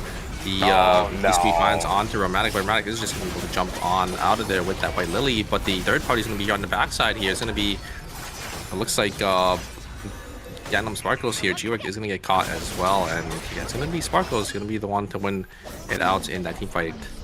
Killing 2 members of the side of Team Busan Vespa. Yeah, this is a little bit awkward for Pansung as well. He's caught out by himself, will end up getting taken down. X-Boy taken down, Chaksar getting taken down. What on earth is this game? I will say this, another Korean lesson for you. Chaksar kind of means obliteration in Korean. I feel like Chaksar is a very appropriate name to have in a lobby like this. Everything is being turned over. The table is being flipped. Nobody can catch a breath in the first minute of the game, man. This is crazy. Yeah, looking for something here, but is by himself. Is going to get arrested down by Riori, and Another kill going to the side of Team New Rise Gangwon there. So a great start for them. We slowly see these teams just slowly starting to group up as well. We do see the Ozzy looking for an angle here. A lot of damage coming out from my God. Oh, the totem is going to be there from Soe, and Johan is going to get taken down first. That's a lot of their sustain going to be gone, and Zhang Yi going to be the last member. Kingdom Sparkle is going to be the one to come out on top. Yeah, the unfortunately execution from Tsubame Gaishi does not care if you're healing whatsoever, because by that point, especially at a level 1 Faith and Wavering, most likely Tsubame Gaishi is going to cut through the healing anyways and keep you in that execution range. Yeah, Johan stood no chance at that point in that fight. Really good one coming through from Team Kingdom Sparkle, making use of Taehu on this Hisui pretty well. I'm loving it so far. You can see with all of these compositions as well, it's a lot more different than what we saw during the first sets of knockout stages we watched last week and yesterday. This is a lot more of that streamlined ERM compositions that I was talking about for the past couple of days, alongside the pacing for these teams. Item transitions are actually good in comparison to what we saw in knockout stages 1 and 2. A lot of the teams then would probably not have stood a chance when it comes to the pacing, at least if they made it all the way here. Gun will finally find revenge as he's going to pick up a kill over onto another Felix. It's going to be Bintum taken down with his entire team. Great lockdown CC there. I love the patience of the mind just waiting for the second javelin to connect to make sure the taunt is going to be guaranteed. And oh, Guardian's going down once again to the side of Team Sparkles. Oh my. And it's going to be another break. This is not where you want to be for the side of Team DS Guardians, because now they're also not going to be on the timer for the next objective contest, and they're just going to send they're just going to get sent farther and farther behind this game. You can see the level difference starting to add up as well. These Guardians all sitting on level 9 here.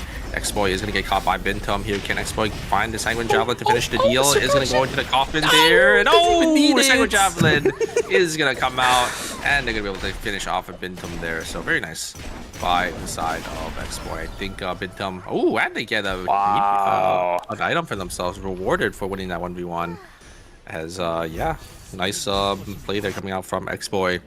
I guess the spear skill from the Felix was already used. It was on its cooldown or something, because I feel like they could have just pushed the Bianca out of the coffin there. Yeah, with Shadow Stab, you could just push people out of the way, probably at that point. And a lot of weird timing rotations for the Felix, right? His cooldowns usually aren't that long, but he does have cooldowns. Right? That's the biggest problem about Felix sometimes. If you're caught in the middle of your combo and you don't have that cancel on Circulation or Sanctuary, it's a bit annoying to deal with the Bianca. I'm pretty sure a lot of you guys in chat also know fighting against the Bianca when she's inside of her coffin feels really annoying. But for Team Mer Gaming, it's gonna have to be a bit of an annoying one once again. Although Bintum on the backside picks up a kill over onto it, so that's a trade 1-for-1 so far. Totem gets taken down, but Fable on the backside already pushes out Raccoon a little bit too far. This Felix is going to get taken down. That is a box stolen away. Yes, that's a 4-score. It has to be.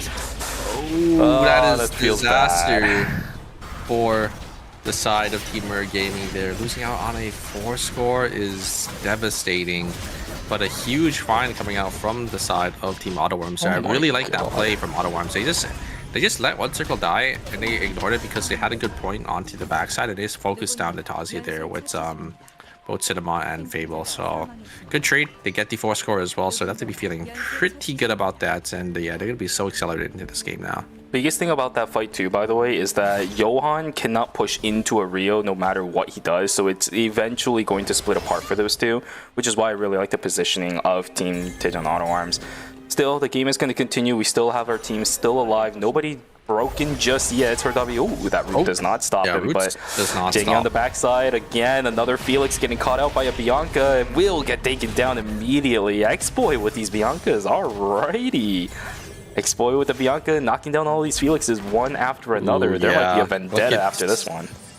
And this is so bad for DS Guardians, right? Because of the Zhang Yi dying again. Look at their crit counts. They haven't got their 4-score binds because of the 2 early breaks that they had early on. And oh, G-Work finds a double knock into the wall with the bad skill. A huge find from G-Work, and I think that is going to be it. Team Sparkles is going to go down here, and I think... Oh, yeah, going to go down in 8th place. A huge play from G-Work, getting the double Queen into the double knock up there, just able to just secure the deal for the teams.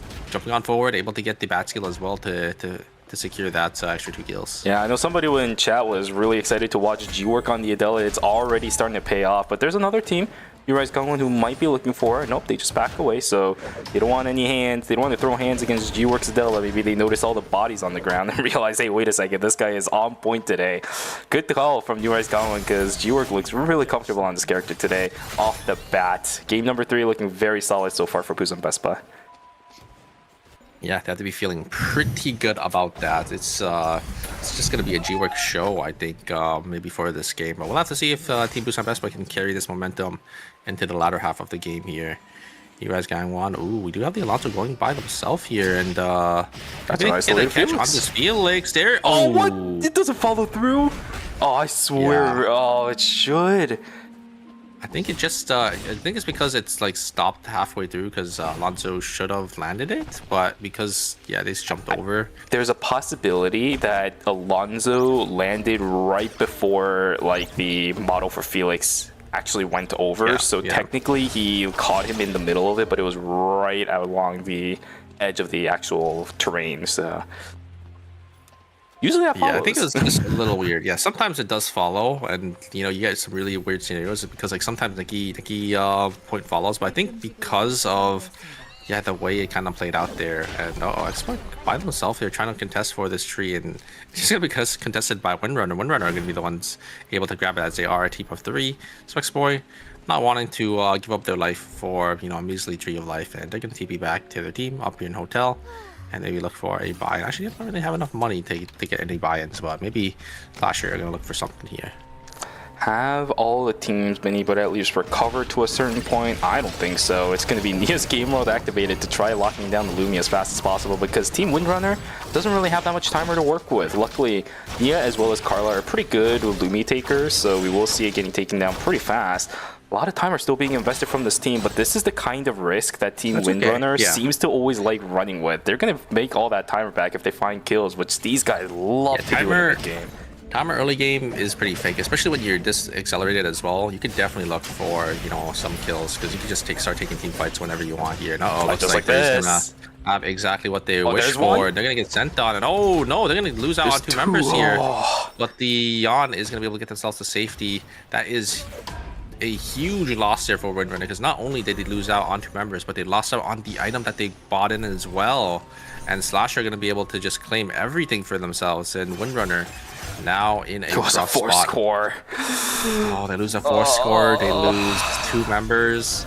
They don't have any timer anymore. They had to win that fight. It was looking pretty good for them, but I think they did end up just getting caught out by the side of Team Slasher there. Exploit always having that angle on that Bianca. Yeah, I saw one being traded over to Windrunner, but here we go, another fight instead of archery range. So that's a pretty good value out of the magnetic field. Totem on the backside ended up getting pushed away from Romantic. It's a full fight reset between these two.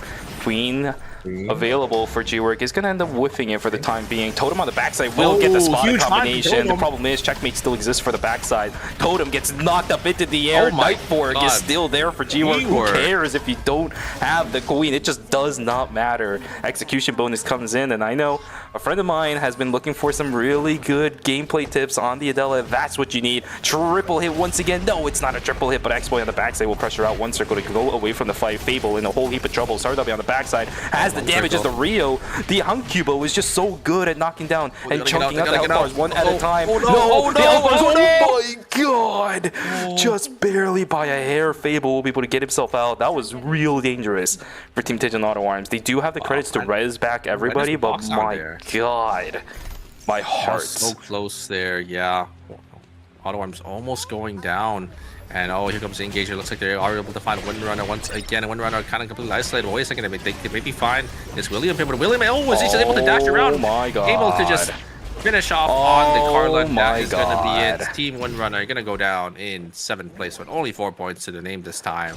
So that's definitely going to close the gap for some of these teams to, sort of start to outscore them in that 1st place position. But I think, relatively speaking, with the first 2 games, I think Windrunner are probably going to be almost secured for knockout stage 6, but we'll have to see, because if they go 8th place again, that is definitely going to open the door for these teams to outscore them here. And yeah, it's a little unfortunate for the side team winner. It's TP'd in at a really bad spot, and Slasher is always there to answer. I think it's a great call from you that we have no idea what's going to happen yet, because look at Gwangju Slasher's point total right now already. 13 for his 8th place team. They're closing the gap. Right now, just off from the points alone in this game, they've actually already caught up to Mer Gaming, not factoring in their amount of points. If Mer Gaming want to keep their lead, they need to win this fight. Bintam on the backside gets caught out with a shotgun from Ryori. Oh no, Bintam is down. Down goes Totem. Ryori with a beautiful shotgun catches Bintam right in the middle of his combo. Felix is absolutely the right in those kind of situations, and Rock'em let by his own some. And Mer Gaming getting caught out once again. They just keep losing these team fights, and I think it's off the backs of them losing that first 4 score, right? Because you just get sent so far behind when you're just down early game 4 score there. It's so rough there. Ooh, a great blink away coming out from the side of Team Auto Arms to actually dodge out on the ultimate coming out from the Bianca there. Just so much damage being exchanged, but not enough onto the backside there. They have to watch out for this Willem. This Willem is able to just pump so much into the side of Team Auto Arms. So Auto Arms just going to slowly back themselves on out, not having enough for those blood sample binds because they were forced to, you know, call back in their teammates, losing out on that team fight in Uptown. So they're definitely set behind their pace that they're, you know, kind of used to here. Mer Gaming still looking for some more fights, but this is the perfect team to fight because Team DS Guardians are just as weak as them, so they're gonna try looking for this mirror match here. Felix is able to jump on in, and they're able to get the lockdown onto the backside here. Bintup getting chunked down to 1 HP, and DS gets immediately bursted down. Great targeting there coming out from the side of Team DS Guardians. And DS Guardians are going to be the one to come out on top this time, and it's going to be the 2 Tazias. I don't think Totem can get away here. The walls, wait a second. Crappy feet. Totem is able to just dash back, but over. The Johan is still going to be there to provide that movement speed. I don't think he can escape. Wait. Oh no, Zoe is going to jump over the wall. Can the movement speed be provided to Zoe? No. Wow. It's going to be provided himself, and Totem is out. Wow, color me surprised, because in those kind of situations, you usually don't get away, right? Because on the other side, they also have a Johan, which can boost the movement speed of the Tazia, but Totem with a beautiful combo. Did he just barely see the Lonzo or something? Oh my god, Totem, he is in the middle of hell right now. Look at him, look at the mini get into maybe, I think he's going to look for this Chapel Rift here, because I think it's so free. Yeah, that's the only way back in this game. I think they're going to be able to get it. It looks like oh my god. That's going to be contested by Team DS Guardian. The DS Guardian is too weak to burst it down here. There comes the ultimate coming out, but a huge wall to actually block out on the ultimate coming out from the Bianca, but the damage from the Willem's is going to be able to dash on in, and Gun finds it, and the wick items are going to go to the side of Team Youngshu Slasher there. It was in a completely uncontested rift, so Team Mer Gaming are going to be back into us, getting a 4 score for themselves as well, but yeah, is there any team that's going to be able to contest Team Slasher right now? They are just so strong currently. Good lord. Gun on the William is not what I had in my bingo card today. I know it is one of the picks that Gun has brought out in the past, especially on his time with Modern, but found 0 success with it. So today was not the day that I thought Gun on the William would be making this big of a turnaround, but it is. It's working so well alongside X-Boy's Bianca, because the Reign of the Vampire Queen is buying so much time for the William to be able to dish out the damage while everybody on the other side is busy dealing with that ultimate. Such a great combination, such great execution so far for Gwangju Slasher. They just need to finish the game. That's all that matters now. Yep. And Gwangju Slasher looks like they might want to fight the side Team Auto Arms here. X-Boy having a good angle once again. Can he look for the Reign of Vampire Queen onto the Celine? No, Celine actually is going to be able to zone him away. There's the Soul Stealer. They're going to try looking to press their lead here. The ultimate is going to be used by the William to actually some distance. Oh, canceled again! Cancel from one circle, and they're just gonna look to try to press and maybe get this Celine before they can oh wow, I don't know about that. Is he gonna get taken down by the side of Fable? Oh, I really don't know about that. It's gonna be there, and oh no, now Slasher just in some trouble. It's gonna turn to day 5, and they're gonna lose out on 2 members. Gonna have to look for that Lumi res now. A huge play coming out from the side of Team Auto. They just look so clean on it. Fable able to jump over the wall to dodge out on the Bianca. And then one circle every single time. He always cancels out on the Reign of the Vampire Queen from this Bianca. Yeah, but at the same time, was it the right idea for X-Boy to use circulation over the wall? I don't think so. Because that just completely threw off the pacing of what Team Gwangju Slasher wanted to do. Gun was still pumping from the backside of the fight. And then Bianca just sacrificed herself for nothing. an expert looking for that angle, right? To one-shot Fable, but Fable just too good and just able to just use that He soared over the wall. That soar over the wall, yeah. But if the second javelin he would have died. Oh, that's the -1 for the side team Busan Vespa. They're not actually even giving the kill over, and Busan Vespa is going to go down as well. Lonzo definitely cannot escape from a Felix, and they're just going to go down here very shortly. But yeah, I do think if the Sanguine Javelin connected, I saw the idea, right? X-Boy wanted to try one-shotting the Rio, and if they one-shot the Rio, they would have been able to turn the fight, but yeah, not connecting that Sanguine Javelin because the Rio just, soared over the wall. There's just not much they can do from that point. But they do have enough credits to get the res back onto everybody on their team. If Lumi actually cooperates with Kwangju/Slasher, there is a chance, but the problem is, everybody in this game can look at the top of their screen and see that there is 5 teams, 13 players alive. Lumi is not going to be the freest thing for anybody for the rest of this game. Yurai's got one getting positioned against Tejan Auto Arms. These Haze Rockets are going to do quite a bit. Never mind, she just ran out. Yeah, not too much timer for Tejan Auto Arms. They have to push up forward, but One Circle is already sitting on so little timer. It's going to be the safety drone activated. Yurai's got one should know that Team Tejan Auto Arms is not in a good spot, but Alonso is going to get jumped on first. There's the magnetic field coming on for the other side, but the blast wave is fantastic again from One Circle. It's a 1 for 0 so far. Damage output looking really good. Execution bonus also going in favor of Tejan Auto Arms. I don't think Yurai's got one has it in them anymore to deny this beautiful blast wave again from One Circle to save that team. Sardabi on 1 second of timer will be able to get out. Is he safe? I think so for the time being. He TPs in towards Fire Station. There is a couple teams chasing him right now. Does he know? Yes, he does. Can he jump over the wall? No, the fight's gonna begin. And forced out. Gun over with the Oh no! The follow through the top side. No! It's over. The fight is gonna be gone. X-Boy trying his best to stay alive. He's inside his sanctuary, but it's not gonna do anything. Johan on the backside is gonna get third-partied as well. Down goes the Johan. DS Guardians ruining Team Kwangju/Slasher's chance, but at the same time also losing out on their own Johan. Can they find Lumi before it ends again? So we in trouble. Finds out. Oh, goes into Totem, but it's over for the Tazia as well. DS Guardians catching strays left and right now inside of Fire Station. Yeah, it's so unfortunate for Slasher there. As soon as they get the res, all the members try TPing back in, and they TP right on top of a Felix, and oh, do right, got one. They're gonna be just barely. The cycle just swapped, and they're not able to catch the Lumi. Lumi's gonna disappear, and they're gonna have to. Looks like they're gonna have to TP back into school here. Oh no, they TP right into the hands of Team Gaming. That's just so unfortunate for the side of Team Rise Gangwon, as they're gonna go down. They're gonna lose out on their Haze, and now we're gonna have 3 solo rats here, both between Slasher, DS Guardians, and Team Rise. What is this? Here comes a 1v1 between Mai and Kadia. I think Mai should have the advantage here, but I think the Kadia is able to do so much damage.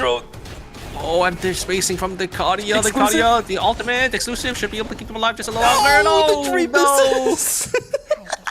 Logan just running laps around the Kadia. Or he's trying to cover the skip pod. I think Logan was trying to escape, but they are going to go down, and the last member of the side of the DS Guardians is going to go down as well. Now we're going to be down to our final 2 teams. A pretty short game because no temporary zone going to take place here, as there's the escape key. Auto Arms and Mer Gaming are going to be our final 2 teams at the very end here. And once again, it's always Team Auto Arms just playing a consistent game, always making it to final zone, and I feel like they have a pretty good chance here as well because they're fighting 2 melees and the Johan and a support, right? And look at their items.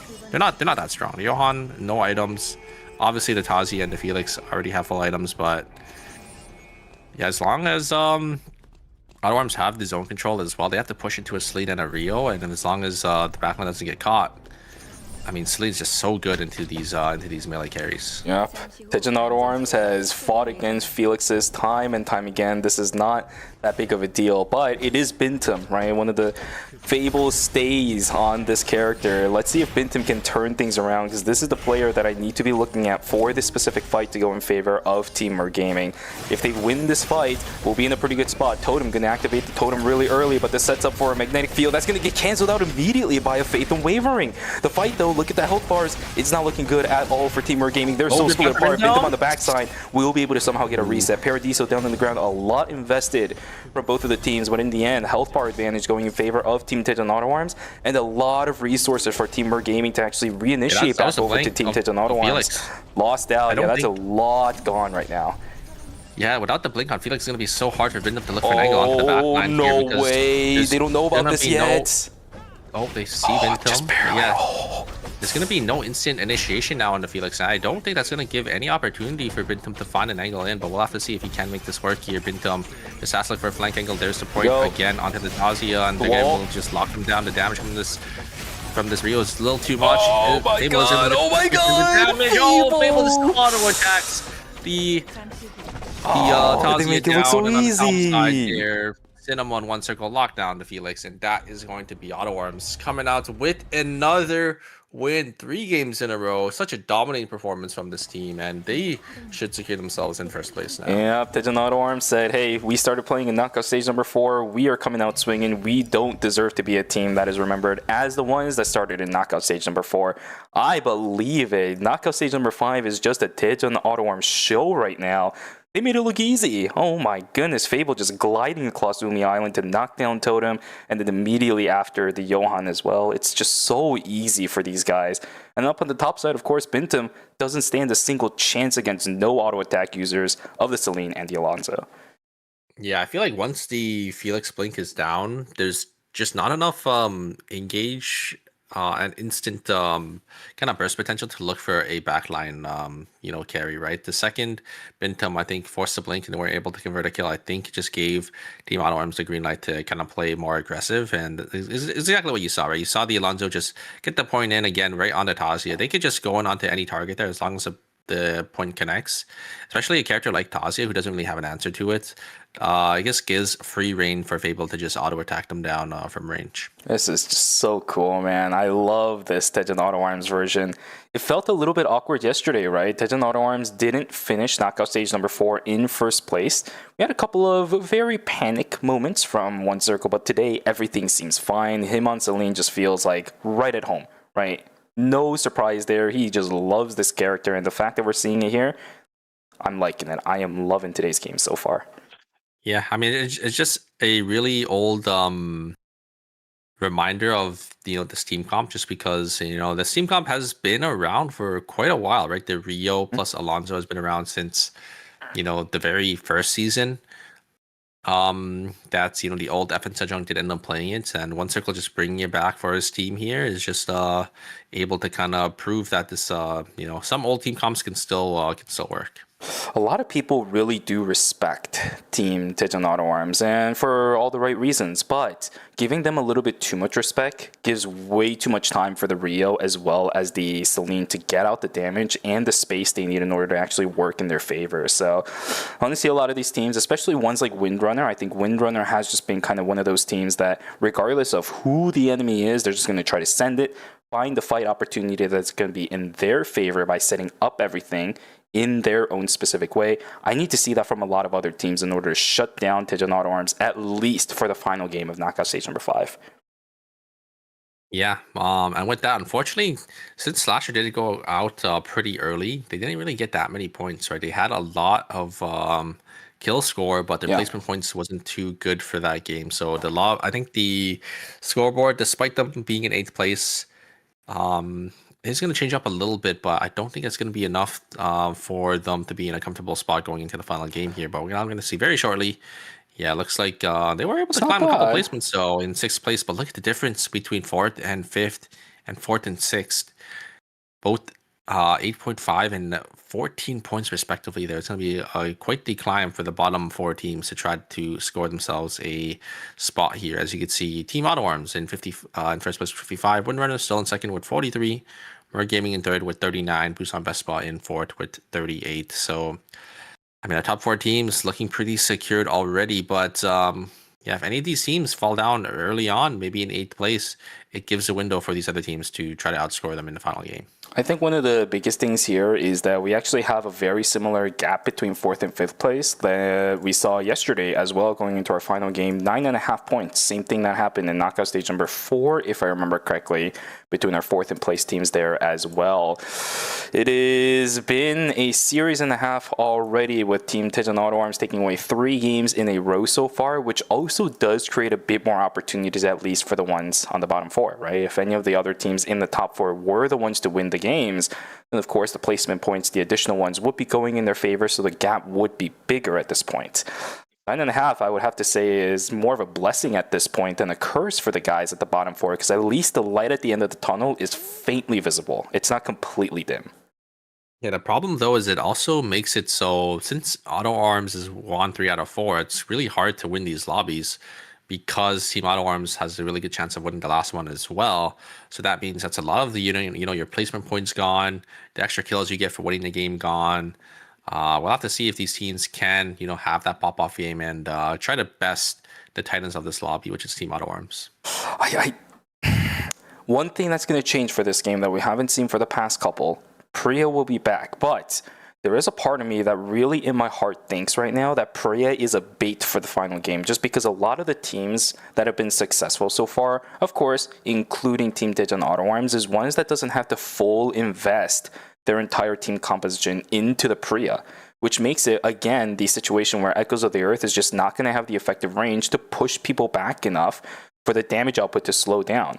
So I genuinely think with the way that these games have been going so far, Priya is a bait, but with her being unlocked for this game upcoming, I think a couple of the teams are going to bite the bullet and just go with the Priya just because it's the composition they're used to at this point. I'm a little scared about this, but I'm already seeing it right Look there. Look at the bottom there. Look at the bottle we got. God, yeah, they squeezed it in. They squeezed it in, almost running out of space here. But looks like they were able to get all of those little icons here. Johan, there's 2. Hart, Kazuya, and Alonso all being banned. And yes, teams are going to be swapping back to their Priya backline team comp here. Priya. We see 2 Priyas. We see Cicella and Nadine. I think both teams are just going to be swapping to the other pick as well. And Auto Arms, they're gonna be going. Is that one circle Adina? That's what I'm thinking. I think this is the first time we're ever seeing a one circle on Adina. This is the debut of this player on this character, which is not something you and I get to say often, because he already has an absolute champion pool inside of this game already to begin with. Add Adina to the list. This is a moment of a lifetime, unless Cinema is the one to pay. No, there's no way they're gonna start swapping around. There we go. One circle Merca. Yeah. One circle Adina. Auto Arms looks like they're bringing out the Merca once again here. Very excited to see how this does end up working out for them. We do have 3 Nias being locked in. Mergaming going to be swapping into it, and DS Guardians as well. So no bans though, because this is the final game of tonight. We see 3 Cicellas as well, but no bans again. 3 Nias, 3 Cicellas, 3 Priyas, 2 Williams. There wouldn't be 3 bans, but there aren't gonna be any more bans for today, so well, at least for this series, right? Because we still have another series left after, so we can't say today entirely, but for the remainder of this series, no more. They're swapping over to the Henry, so they're gonna be playing 3 mages actually, because it's Henry, Cecilia, and the Sniper Aya. So very excited to see how this does end up working out for the side Team Busan Vespa there. Auto Arms, I'm very excited for Auto Arms team. One circle on Adina, a character that he hasn't shown at all, I think, on the big stage, because he's just so comfortable on these other mages. I'm very surprised about this, but this is actually something that I was talking about yesterday that I think it fits way better on something like the Merca than something like Celine, right? Because I believe it was FN Sejong yesterday that in the final game, Pungwa played the Adina and the Merca for Bomb.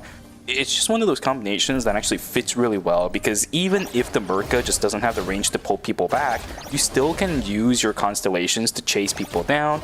You can heal up the Merca, you can stun them in. If the Merca pulls them back, even better. You have the moon ready to go, because of course all of these players are going to know exactly when you need the moon. You just have the perfect pairing to lock somebody down. I think Auto Arms is already fully secured, so they're probably just having fun, honestly, at this point, right? Because we haven't really. When we did see BattleRoyale pull out the Merca, they're playing it with like a Heart and a Celine. But I think because they're just relatively secure, maybe One Circle just deciding, you know, I want to play some Medina here, you know, just have some fun for the last game. They're already Giga locked in, right? 55 points. I think it's at 25.5 points from 5th place. Yeah, there's basically no way that they don't make it in at this point. Ooh, double Nia's game world at the same time, but unfortunately Totem was already almost dead by the time this fight began. But the other one has also been traded out. Bintum still staying alive, but been on the William, pumping out the auto attacks one after another. Raccoon trying his best to run away, but the taunt is there. Follow through. Down goes the Priya. Bintum on the backside will get pushed away from the pitcher's mound. Min will be able to push away that Felix. It's a 1-for-2 trade in favor of DS Guardians, but it's only 30 seconds to the end of night number 1. No real value gained outside of that. DS Guardians still looking for a bit more, as Murray Gaming looking for a bit more, but they graded 2 members down again. It's a 4-for-1 in the end for Team DS Guardians. Yeah, DS Guardian just able to find a couple more kills here. There's a, oh my god, the Nia's game world coming out from well, that's disrespect. The Nia, but there's the blank cartridge able to secure the Nia for the side. Team Busan Vespa there, and one Auto Arms looking for the fight onto the side of Team Sparkles. And look at the damage coming out from this Rio, just able to kite back, and they're going to be able to get the break actually onto the side of Team Sparkles here. A nice 3 kills. Fable gonna look for a fight onto the side of Team Guardians, but Guardians were able to get one of those kills as well, sitting on 3 kill score for themselves. Feeling pretty good about that, as yeah, they are in 7th place right now, so they need some more points here to qualify for the next knockout stage. This has got to be terrifying for the entire lobby. We're already having Team Tejon Auto Arms winning fights despite One Circle making his debut on a difficult character like the Adina. This has got to be real scary already for these guys. 1.5 points for the team of Tejon Auto Arms. Same thing for Busan Vespa. DS Guardians, though, already sitting on 7 for themselves, looking pretty good. 3.5 points for those guys. Cloverfield is there. Takasar will still be able to lock on the kill over onto Jinawar as he keeps himself inside of shackling anchor. +1 not going to be there, but the return kill is there. Nicely done. Luckily for the Aya, the question is, can the Sicilla find anything more? Romantic jumping on. This is the bait when it comes to the Carla gameplay. No! Wilson cooldown just isn't there. Level 8. You just need one more level to max out Wilson. Maybe then the cooldown would be enough, but no. Sicilla just doesn't have her best friend. Will not be able to find the return kill. So it's a break over towards Team Busan Vespa.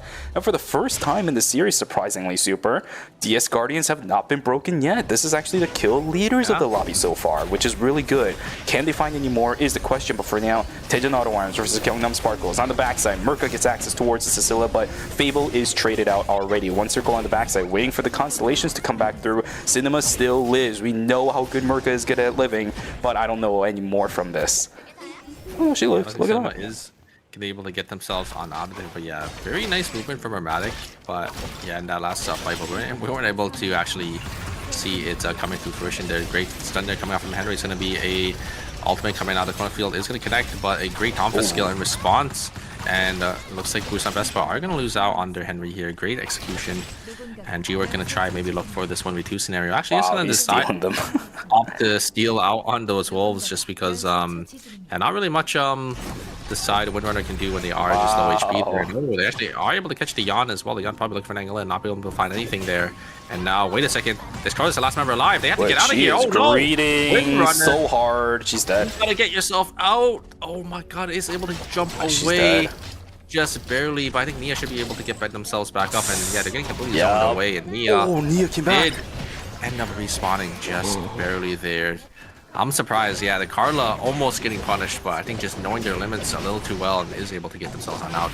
Bomb is able to channel the ultimate before Bintum is able to jump onto them and gone. What do you got to 1v2 over here? Nope. That's the William for ya. Unfortunately, Felix not able to rotate through his sweeping crescent sweeps so far inside of this fight. He's going to get taken down. So 1-for-2 in favor of the William, which is quite surprising to me at this point in the game, especially up against something like a Felix. Ooh, it's got to feel a little bad for Team Mer Gaming. Yeah, I mean, just, there is the ultimate connecting from Fable, and there's the stun coming down from Cinema. The knockup is going to connect, and that is just going to be Nia falling down there. Nice pickup for the side team Auto Arms, and a great double stun coming out from the Yacht here, but the members of the side of Team Winner aren't alive, but able to secure the box, so they're going to take that victory for sure, not getting stolen this time around, as Dramatic is going to get caught by the lead here from the side of Team Sparkles. They're going to go down. And yeah, a lot of picks going around here. And at a pretty bad time as well, just because, the objectives are going to be spawning very shortly here. It looks like Theon will be back up, but I don't think Dramatic is going to be up in time. It's a problem here. G-Work is going to get sent on by Gun. Gun and try looking for an angle, and E-Shift is going to be used. And the movement speed, and a great sidestep from Gun. Able to dodge out on that blank cartridge and secure that kill for that for their team there. Slasher already sitting on 5. Yeah, fantastic reactions too, by the way, because he also used the pitcher's mound right on top of where the blank cartridge was going to be, so he actually had the additional range in order to be able to auto-attack the Aya outside of the blank cartridge, so fantastic job there. It's going to set up pretty nicely for the rest of the team to prepare a little bit more going into night number 2, whereas for Busan Vespa, going to be a bit of a struggle, but they do find themselves inside of the dimensional rift, so it is a reset full on for these guys.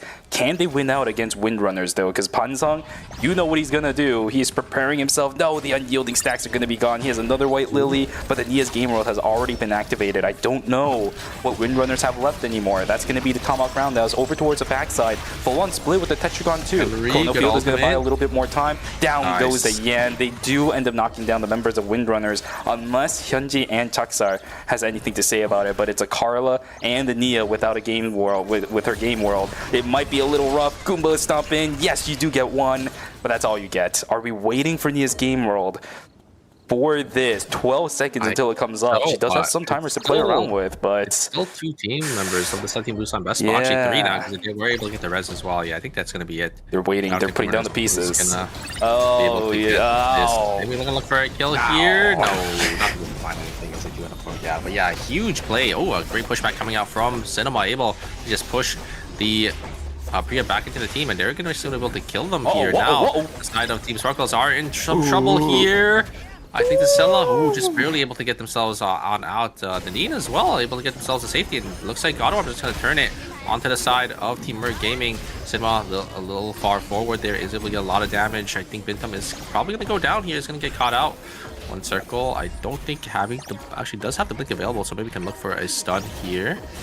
Ooh, a double point seek is able to connect onto the backside of Auto Arms, as they're going to get chunked down. Look at the members, one circle getting caught by it, once again getting chunked little below half HP. Abel is able to chase them damage back, but it's not going to be enough here, as looks like Team Auto Arms want to play for this Tree of Life instead. But it's going to be a team here, and HP bars are not in favor of Auto Arms, so they're just going to give up this contest. Tejan Auto Arms has all the information in the world, which is why they're making the right call to just leave Forest. The Tree of Life is not worth getting sandwiched at this point, especially with the Nadina and the Rio on your toe.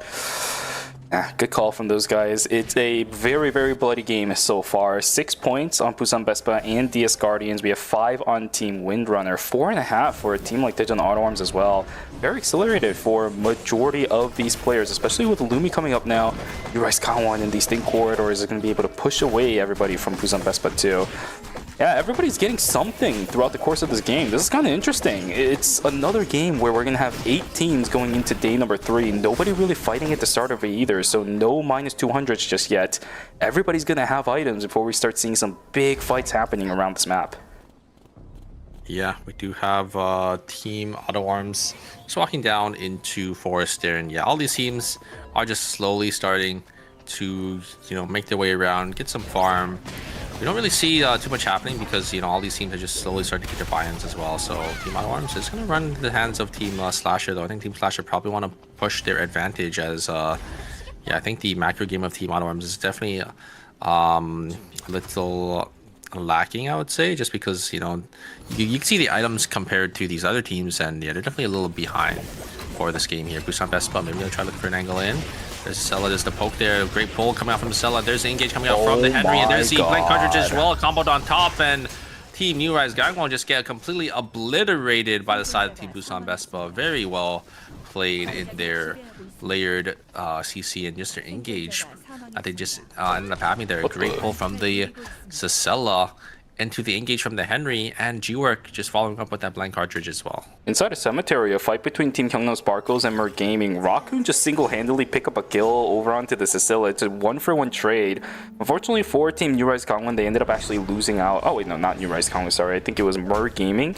Ended up losing out on their Nia, I believe it was. So it's still a minus 200 going for that team, but At least they were able to trade it out for an extra kill. That's a point going towards their side, who quite desperately needs it at this point to maintain that top 4 spots anyway. So it's a good trade regardless of the credit discount that you're going to have. Yeah, looks like Slash here are going to be able to get a Omega completely uncontested here. So a nice 4 score. Most likely going to go into that Dragon Scale, or is it going to be an Emerald Tablet Dragon Scale? Yeah, so that's it. Bianca is going to be doing quite a bit of damage here. Mer Gaming is going to get caught out here by the side of Team US Gangwon. US Gangwon is going to try to push and pressure here with this speed from the Bria. And oh, wait a second, Briori actually going to jump on over with the White Lily. Is going to bring a lot of damage and a huge pull coming out from Briori. Oh no! The job. And the third party is going to be here. Uh-oh, Mer Gaming in a little bit of trouble. Going to be a -400, and Ryori is going to be the one who gets caught. George making on forward, not able to connect any of those shots there. As yeah, looks like Mer Gaming going to be the losers of that whole encounter. -400 for that team. And uh-oh, Newres got one in a tough spot here. Sparkles can look for something. Great pull. Going to be able to connect onto the Priya. The Nadine is going to go over the wall. Is going to be able to get the kill and going to be able to pick up another one as well. You guys got one. Now in a little bit of trouble. Ryori's the last member alive. Remember, this team already lost, I think, about 200 to 400 credits, and now they're going to have to lose another 400 credits here. They are able to get the res, and they don't have enough credits to actually get the other teammates back into this game. What a clutch kill from Taehu, though, because Logan was readied and he was throwing out the explosion shot. If the Nadine actually ended up landing that, I think there was a big trouble that was about to loom for the Nadine. Now, this is a terrible spot for Team Windrunners to be a part of. I like this play. Great call from the Nia as well. Nia's game road, and another third party coming in as one. Down goes one. Babel actually ends up getting taken down. Cinema trying his best to run away. Can he get out is the question, though. Auto attacks. Angry Javelin will land. There's the root. That's going to be down for Cinema most likely. He doesn't have his ultimate to buy him more space and time. Down he goes. -400 towards Team Titan Auto Arms. Third parties everywhere as another fight inside a cemetery. This time it's going to be Gangnam Sparkles fighting it out up against DS Guardians. Mego gets pulled back. Point Sync is there to finish off the kill. There is a 1-for-0 trade. Gangnam Sparkles has to immediately back out as another third party comes in. Kanji doesn't know the situation, so they don't throw the Nia's game roll down, but they're going to do it now. Point Sync pulls the Nadine back in. She finds the kill. It's so bad. The third parties are everywhere in this game, and now we're going to have another third party coming from the left side. Mer Gaming. There's another Nia's game roll canceled out. I told him, but a White Lily pushes Jangy back towards the other side. Mer Gaming on the lead, double pull in from the Point Sync. No Nia's game roll, but another double knockup and a triple double knockup. But the third party's back into the Nia's game world again. What on earth is this? There is just no end. Totem gets taken down. In the end, it's DS Guardians sitting on 10 points for themselves. What the hell just happened? While that happens, Titan Auto Arms is gone. I think we're just playing in a game world here. I don't know what's going on here. The Nias are just coming out with the Point Syncs, able to connect it onto 2, 3 players. Oh my god. Lockdown CC, Auto Arms goes down randomly, and yeah, we're down to our final 7 teams here. We're going to be spawning here very shortly in Cemetery, and here is Nia's game mode coming out once again, but there's the engage shot looking for the Bianca on the backside, and it looks like X-Boy and Sir Dalby are just going to be able to just solo the Nia on the backside just completely as a 2-man there. Very nicely played, as they are going to be able to get the catch and get that extra kill. Youngju Slasher, they need kills here. They're sitting on that 6th place position, and it's quite the point difference that they have to make up from the side team. Busan Besma. Busan Besma have 10 points already. Oh my god. So they're going to have to try to outscore Mer Gaming now. This is way too chaotic. Pansung trying his best to run away as much as possible. Where is he gonna go though? Because the rift inside of stream is already getting taken by the Felix. I think it might be cooked for Windrunners for the time being, but we have to focus on the Wick. Here's the healing phase from the Wick line. Nia's game world's gonna go down. DS Guardians are locking in for this. Busan Bespa doing the same thing. Cecilia will be able to pick up at least the blood. The Wick buff. But Jangy misses out on the catwalk. He's in a little bit of trouble with the positioning, but Nia on the side. Blade Cartridge. Point Sync is going to whiff. Everybody from Busan Bespa gets out, but the fight is still in trouble. Yeah, look at this. It's a rift. Gangnam Sparkle versus Bird Gaming. They desperately need this in order to maintain their top 4 spot. Gangnam Sparkles, though, can put a complete wrench on their plans. Let's see, Nia's game rolled in. Everything is gonna whip over on towards the Priya, but the knockup from Bintum. Bintum, he's trying so hard, but Megok is dead. Down goes Raccoon. It's a 1-for-1 trade, but the Scylla with the Wilson is able to knock up the kill. Totem on the side, point sync whiffs, 5 seconds left, he's dead. Gangnam Sparkles is gonna knock down Mer Gaming, and now they're the ones in elimination brink. They're in danger. DS Guardians down as well. What is this? That gives the window for these teams. DS Guardians out for the count. That's going to be it for them for this tournament here, unfortunately. But Mer Gaming dying this early gives a window for these other teams. And a huge find from Team Windrunner there. You guys got one on the back foot here. And oh no, you are correct here. A great round kicking into the wall. And I think that's it for the side Team Windrunner. I think. Oh, wait a second. The Cell hits 2. Kills 2 on the backside there. The Cell can actually look to turn it here. Riori getting I don't think they're gonna look for the fight. No, they're actually just gonna look to try to res, but they don't have enough timer here, or they don't have enough credits. I think to get. Oh no, they do have enough credits to get. Yeah, but only one. Oh no, they couldn't get it because the body didn't explode out in time. Oh my god. Sparkles is gonna go down. That's gonna be it for them as they were in that 8th place position. But this gives so much opportunity for Slasher. They're pretty close. They're already outscoring Team Mer Gaming here, sitting on 40 points. No, 42 points. They just need 3 more points here actually to outscore them. Slasher coming in with such a monstrous game, or is it going to be enough to get them to that qualifier spot is the question. Uri's Kangwon is also another team looking to place in the top 4 as well. They're trying to desperately fight for their lives. A far chase from Team Windrunner gets the Yang caught out. Really unfortunate for these guys. Trying to hyperloop over to where the Lumia is going to be on the south side of the map. Can they catch it on the east side? I don't think so. This is way too far from the Lumi. Lumi's going to just go straight in towards Forest. I think Team Windrunner is going to be caught out completely. Hyunji trying to stay alive, but there's the pull back on in. No +1 for the Nia. Tucks are in trouble. Down goes Lumi. Lumi says bye-bye. Carla is just going to be left by their lone, so for probably the remainder of the game. Yeah, I think Nero's Gamma will have to take this heat fight to Slasher, because if not, Slasher is just going to be the one to outscore them. So, and take Team Mer Gaming spot. And I don't think there's room for 2 teams here. And escape from Team Windrunner. I mean, they already secured themselves, right? They're on 55 points, so I mean, why not, right? Just have a nice long break going into the next knockout stage is probably what they're thinking about here. Might try to look for an angle and not gonna be able to find anything here. Bianca gonna be forced to back themselves on out as well.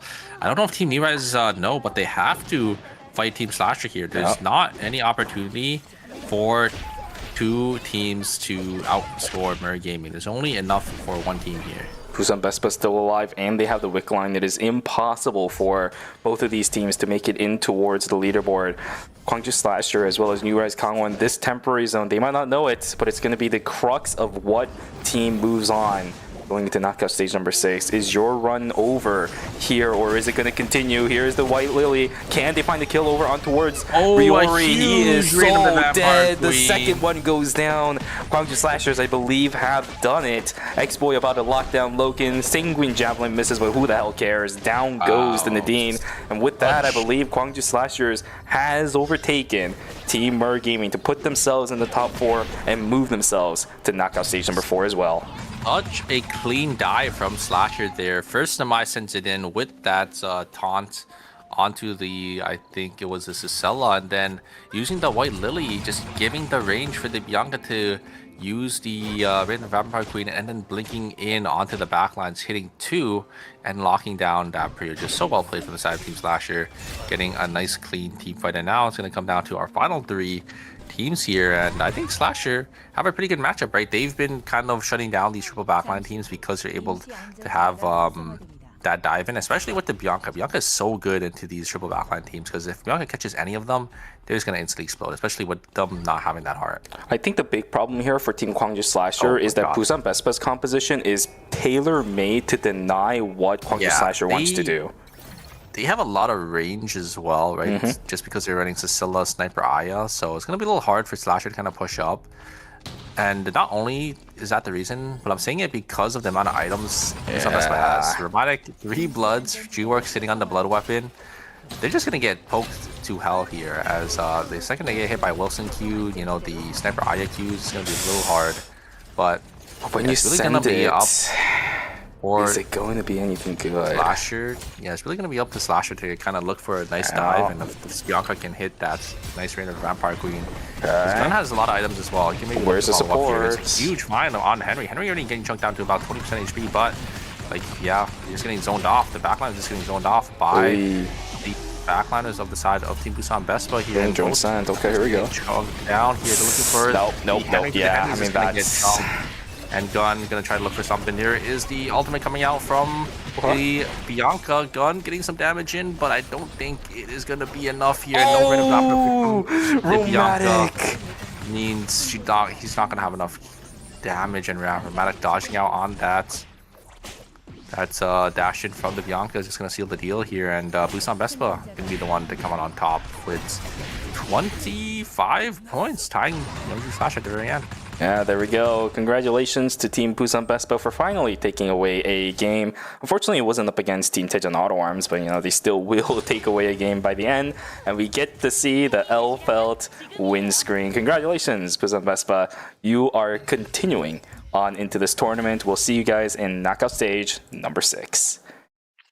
Now, knockout stage 6 also looks like a pretty tough lobby for these teams, so we're gonna have to see how these teams adjust to the new lobby coming up very shortly here, and we'll see some more bans, because I think this is the most amount of characters ever banned in a group stage. I think I'm not.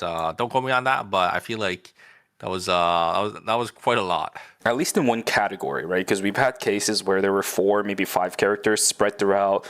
1 game ban, 2 game ban, 3 game ban, but not 4 in 1. So everything just kind of aligning at the perfect amount of time. Game number 4 was definitely chaotic because of that. So many teams were denied the main composition they wanted to play, so we saw a lot of these teams diverting onto some of their maybe 3rd pick options on team comps, 4th pick team comp options. A lot of denial for these teams, and you saw the desperation from a lot of these guys too, whereas for Team Gwangju Slashers, Gun on the William just seems to be it. This guy on the William has been pumping out the damage, doing really good, even winning out on that 1v2 inside of Forest as well, while the camera wasn't on him for a majority of it. He's locked in. Gun on the William might be the call for that team. Yeah, and I like how they're swapping between the William and the Felix, and because the Felix didn't really work out well for the first 2 games, they swapped over to that William, and the William seems a lot better, especially in a lobby like this as well. So they're probably going to opt to just keep him on the William for the rest of the night. And, if it's not really working out, they're probably maybe going to swap him back. Because, Felix does a lot better in certain lobbies, especially when there's a lot of melees, team comps in the lobby. But I think William should be better to, try to one-shot these range carries. One other change-up that I think was a really good idea was Team Busan Vespa swapping out Seonsar out for Jinhawar, because even if the Cecilia was going to come back in game number 4, Romantic can play it. We actually saw that towards the beginning of the knockout stages, or was it towards the knockout stages? Maybe it was yesterday. I don't remember. But we have seen Romantic play some really good Cecilias. It worked out in that final fight too, actually just barely dodged out on the circulation against the Bianca to make sure the heal isn't there anymore for her.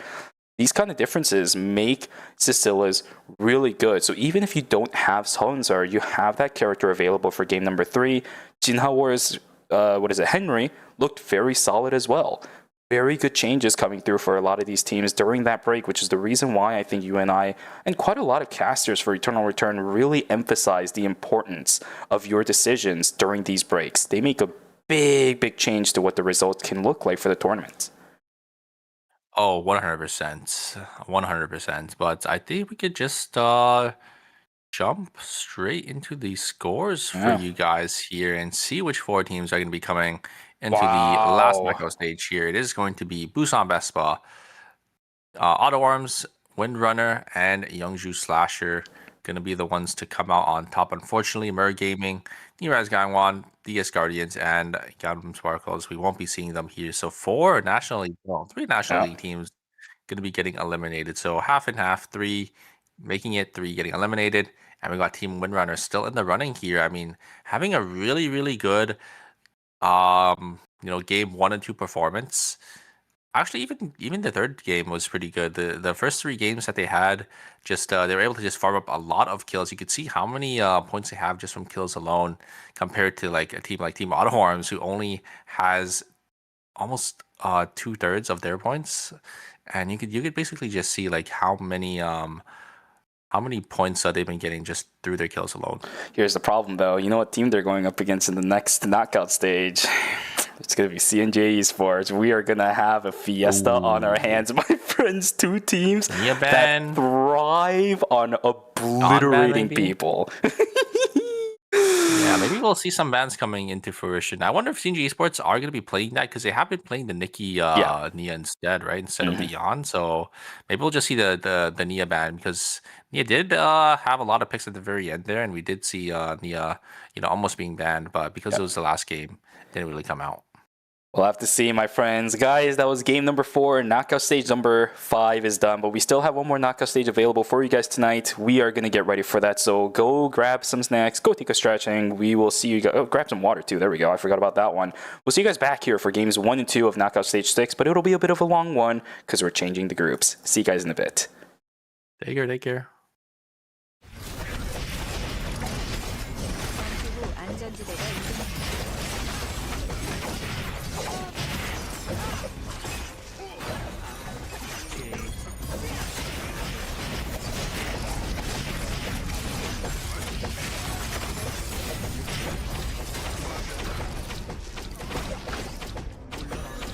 잠시 후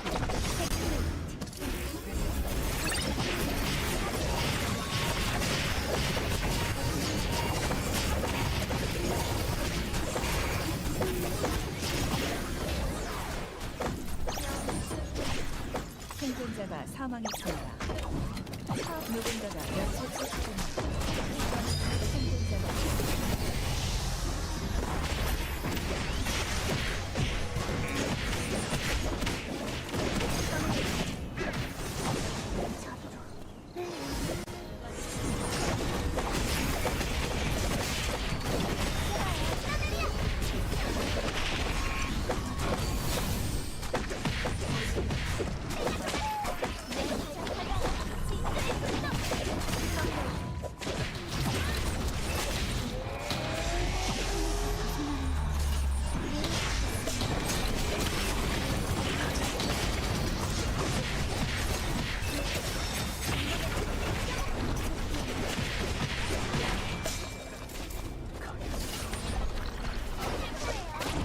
잠시 후 안전지대가 생존자가 사망했습니다.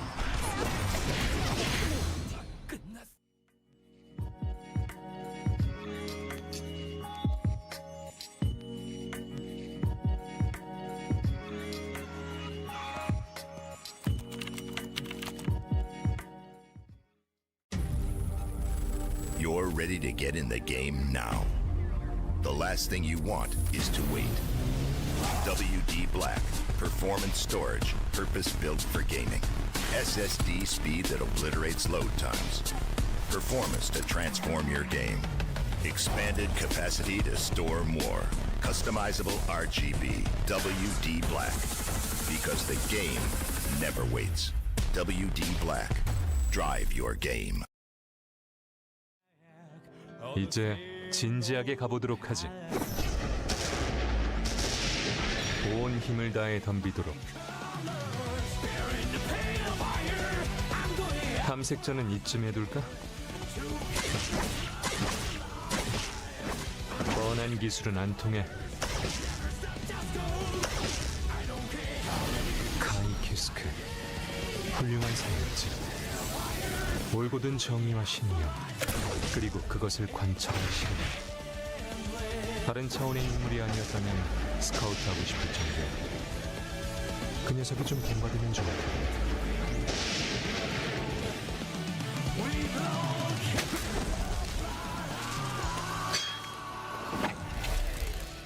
신뢰란 게 뭔지 보여주도록 하지.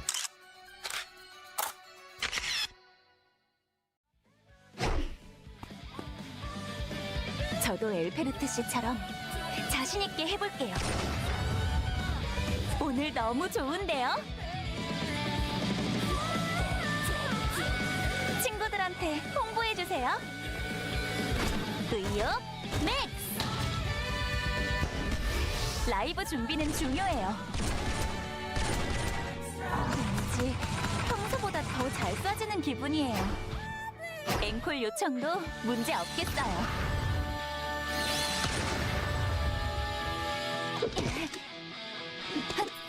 자, 많이 기다리셨죠?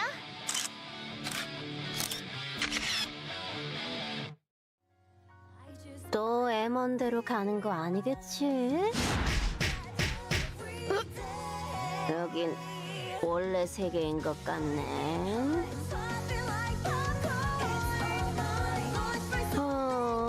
뭔가 좀 다른 것 같은데.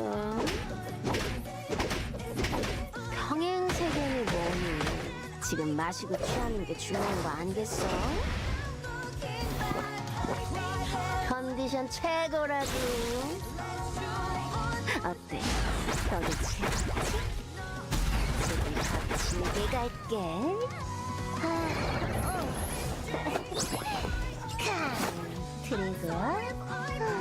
트리고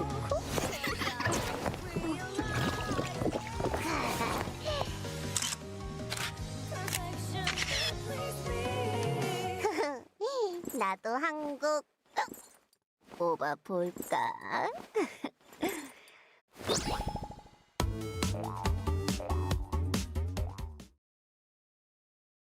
여기 대빵이 누구야? 너냐? 이제부터 여긴 우리 구역이라고! 감히 누굴 건드렸는지 깨닫게 해주지. 내 앞을 막는 건 다 쳐부숴버리겠어. 얘들아 가자! 날 뛸 시간이야! 너나 쳐먹어라! 부숴주겠어! 참냐? 꺼져! 간다! 받은 만큼 갚아주지! 아, 귀찮아 죽겠네. 누구한테 시비 타는지 알고 있겠지? 싸움은 피하지 않는 게 내 신조라고. 여기 모여라, 자식들아! 너 머리가 좀 높다? 내가 좀 짜부라뜨려줄까? 대가리 조심하라고!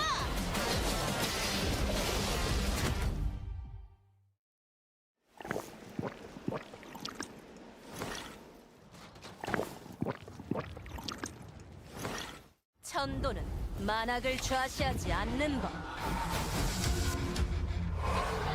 백비야행은 수도 없이 겪어봤다고. 배워야 할 악이 있다면 마땅히 뵐 뿐. 악귀, 멸사,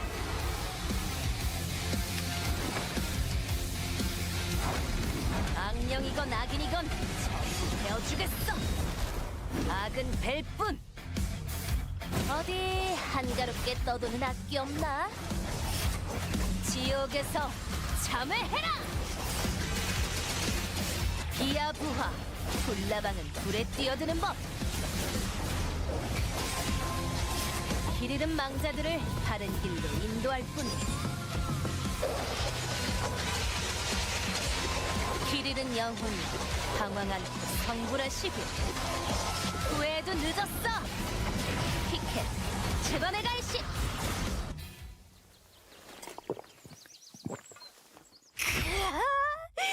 이 맛에 산다니까.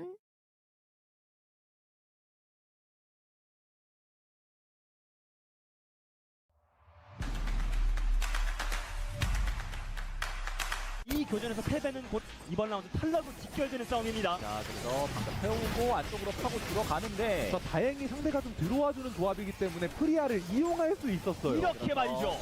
자, 하지만 이어서 허티.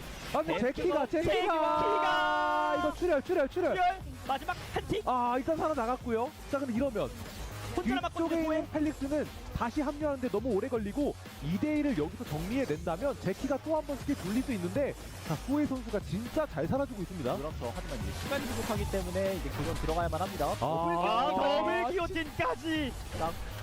양팀 모두 간절하거든요. 일단 소영 선수의 체력이 얼마 없어요. 그리고 아직 들어와야 돼요. 세트가 없고. 네. 자, 궁극기는 있습니다, 소에. 근데 이거 혜진이 결국에는 빠지지 못한다라는 것도 좀 생각해야만 하는데. 자, 그래도 제키 대 펠릭스이기 때문에 해피를 좀만 잘 쓰면. 공포를 맞았어요. 마지막 남은 소회. 이제 회피를 계속해서 탕을 돌리고 싶었는데, 그죠? 유해라는 그때 기회 한번 잡고 싶은 것 같거든요. 서로 할 말이 있는 거예요. 한 번만 들어가면. 한 번만. 자, 백스텝 들어갑니다. 맞았고요. 그 한 번을 근데 백스텝 맞아서 에이드는 활약 봐야 돼요. 그렇죠. 자, 변이까지 한번 활용이 되어 있고요. 왕초 아래쪽으로 빠졌고 소화수도 체력이 얼마 남지 않았습니다. 아니, 근데 핑퐁이 아니. 그냥 엔들레스가. 레전드 핑퐁. 근데 이거 에이든이 백스텝으로 뒤쪽 원딜 라인 쪽으로 진입을 했지만 자, 900페이시 로스를 상대로 대치가 가능한 몇 안 되는 팀 들려주는데 좋은 모습을 보여주고 있는 가운데 와. 근데 유한의 궁극기를 정말 싸게 뺐거든요. 이러면 그렇죠. 엔들레스 입장에서 안 할 이유가 없어진 교전이 돼버렸습니다. 할 얘기가 많아요. 그렇죠. 그래서 천천히. 와, 그래도 이바의 데미지는 역시 무시할 수 없습니다. 자, 생명력 공유. 니나 위치 좋아요. 자, 네. 그런데 오히려 엑셀러레이션 로켓을 활용해주면서 한 방 와. 맞으면. 마지막 한 대인데요. 근데 이미 뭐 루미는 이미 퇴근했기 때문에. 그리고 이쪽도 봐야겠죠. 양궁장 쪽은 빅게임 헌터 그리고 오버드라이브입니다. 자, 이거 로지의 위치를 좀 집중해서 봐야 될 것 같은데. 와, 호리피 터졌어요. 제키가 그냥. 제키 전기 토탈 임마. 와, 깔끔하게 허스키 선수가 포지셔닝도 그렇고 이렇게 로켓런처 한 대 한 대 맞춰주는 것도 그렇고요. 이러면 또 달렸네요. 달렸고 달리게 됐을 때 달리게 된 거 자체를 그냥 볼 생각이 없죠. 그렇죠. 기회가 온 거니까요. 와, 그리고 마치 선수의 방금 그 댄스가 너무 좋았던 게 제키 들어오는 거에 그냥 딱딱 맞춰서 그냥 스킬 빼주고 그리고 블링크 쓰니까 블링크 그냥 밑 떠가지고 나가버리고. 자, 으로 막아주고 블리스 쓰면 나도 쓰면 돼. 그렇죠.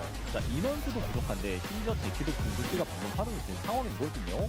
이제는 못 버틴다고 봐요. 안 되죠. 그러니까 한 명이 들어간다 하더라도 결국에는 엠마가 뭐 하나를 정의를 시켜놓고 실질적으로 데미지 배분이 한 명밖에 안 되기 때문에 아니면 토마호크 스킨 벽에 3명 따다닥 맞추고 거기에 궁극기 킨 다음에 뭐 니스트라이크로 뭐 반각 따다닥 맞춰주고 거기에 제키가 한번 싹싹 긁어주면 다 긁어주면 그러면 돼요. 자, 여기서 한번 들어가 보지만 바로 샷건. 네, 그런데 마지막에 어림도 없네요. 어림도 없습니다. 오늘 다 잘하는데 자 마치 선수부터 그러다 보니까 이게 나타폰이 더 이게 아까처럼 그런 좀 유도리 있는 행동들을 못 하게 되는 상황이 그렇죠. 됩니다. 정밀 포격 떨어졌고 와, 이게 이런 거 그렇지, 이런 게 문제가 되는 거예요. 결국 나타폰. 그냥 할 수 있는 게 찰칵밖에 없어요. 이거 저도 나타폰 너무 좋아하긴 한데 최근 들어 그리고 3일 차에 잡았어요. 네. 와, 악랄해요 빅게임 헌터. 잠시만요. 그런데 자, 그 딜을 또 한번 보긴 해야겠습니다. 이거 Welcome back, everybody. Hope all of your extended breaks were a good one because, man, oh man, after that last series, I needed a break myself, and I'm assuming a lot of you guys needed it as well because we're about to get started with another banger series that's going to happen right here on the Eternal Return Game channel. We have knockout stage number 6 that is up and ready for us. Oh my god. With the finisher in knockout stage 5, we have 6 right upon us as well. Let's take a look at the teams that's fighting up against each other. Super, what do we have? We got Busan Vespa, Auto Worms, Windrunner, and Slasher coming out from knockout stage 5. And joining us in knockout stage 6, we got Unchained, New, Overpride, and CNJ Esports. So some teams I'm a little unfamiliar with, but I have seen, these names like Unchained and New, but Overpride and CNJ Esports, some staple teams here that we've seen, time and time again on the ERM stage. And in the finals, look at what is going to be up in store waiting for them here. It's going to be quite the finals here, depending on which 4 teams make it out. This is going to be hellish. It does not get any easier just because you keep moving on. But at least for a lot of these teams, right, including the ones that got eliminated for knockout stage number 5, they are going to get some circuit points out of this. So that's one thing going in their favor. But of course, these teams, they're egoists. They want more than just this. Here we go, folks. Character selection for game number 1 is now underway. CNJ Esports looking to start out with that Young composition. We've been seeing them also quite popular on KCW, considering the Yan hover, at least for the time being. This could be fun. And Auto-Arm's gonna be lucky in the Mai over the Alonso this time around. I think maybe trying to get a band out because they know some of these other teams are utilizing it, like Team Overpride and Slasher. So am I going to be off the table, or maybe just thinking, maybe it's going to be a little better in this lobby just because, there is that Nikki. Probably that might be the reason why, because there's like 2 Nikki team comps here with both CNJ Esports and Team New playing it, and a lot of Nias as well. So having that exclusive access to that exclusive is going to be really strong here. And it looks like we do see CNJ Esports are going to be playing the Bo Nadine with the Nikki this time, and it's not going to be the Nia. So I mean, Bo Nadine also another character that can follow up with the Nikki, just because you have that bullseye from range, you're able to burst them down, and yeah, we'll have to see if it does end up working out for them here. As Nadine going to be not banned. Not banned. It's just the mod that's going to be banned here. Yep. I'm also seeing Team Unchained bring in an old classic from Team Taejon Auto Arms when they were fielding Taegyung a little bit more often onto these games. It's going to be the Hyunwoo, Kenneth, as well as the Lenny coming out for this roster. One that has been making quite a stride in the international scenes, right? We've seen it quite a fair number of times in NA. Wouldn't be surprised if EU or even SA has also been running it as of late either.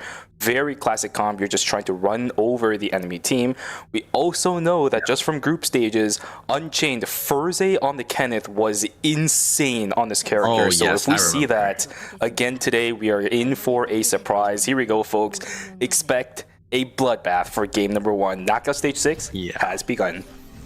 Yeah, I remember first hitting these 2 to 3 man flame crushers every single time. I think the casters know as well because they're hovering over the Kenneth here, and yeah, we'll have to see if they can have that showing once again in this knockout stage, or if they're just gonna come out and I guess blunder here in the final stage. So very excited to see how they do end up doing, and we'll have to see how they utilize these sort of stat checky team comp, right, with the Kenneth, Hyunwoo, and the Lenny here.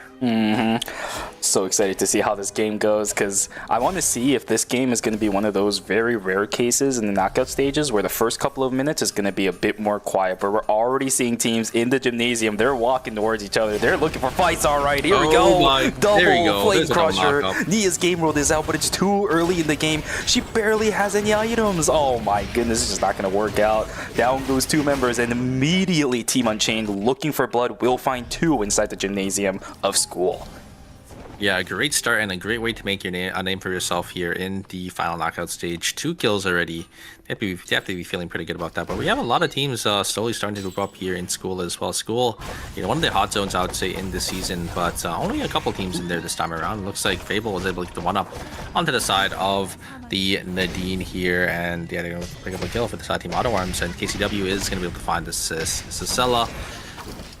Nikki in the early game, a monster to fight up against. Unchained actually can lose out on the member here. Furze gonna go down as the side of Team Windrunners. Gonna be able to start this series off with a kill as well. Fantastic. So we are gonna have that bloodbath at the beginning of the game. All right, good to know. It's not something too surprising, as I said, so this is kind of alright, but my god, it is already shaping up to be pretty interesting on how it actually ends up happening. We're seeing teams just run into each other, just kind of fists fighting back and forth. It's all over the place. These guys are looking for more too, as New is right on top of Storm Chaser. KCW, can he find anything? He doesn't have it. Yeah, it's up now. Let's see. Overpride might have just walked in a little bit too far. There's the lockdown. It's just not even close. This is the classic combination. KCW jumping on somebody, and then Ho Young with the auto attacks is just able to lock people down. Good stuff coming out from this player. And by the way, just a little bit of fun statistics for you.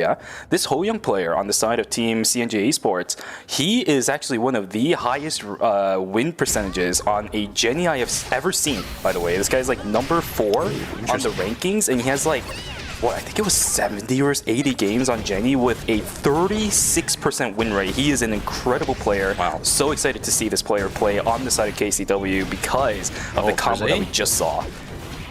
Yeah, I do like the Nadine, the Bo Nadine with the Nikki. I think we have seen it come out in the past. You're looking for the burst. It's a really yeah, just a really nice character to look and follow up on the Nikki ultimate, just because you have the bullseye, and then you have the consistent burst damage of the auto attacks with the Wolf Assault there. And looks like we have a 1-for-1 trade, but the damage coming out from the Kadia from our mag is going to be a little too much for Exploit to handle there, and for the side of Team Slasher to handle. So it's going to be 2 kills going to the side of Team Busan Bessa. But yeah, I mean, the Nadine having that burst damage on the bullseye early game, the damage isn't really there, but having that Wolf Assault and being able to just pump consistent damage on sometimes even tanks as well is pretty good. Hey, let me fix that. 186 games on Genya with a 33% win rate. Holy crap.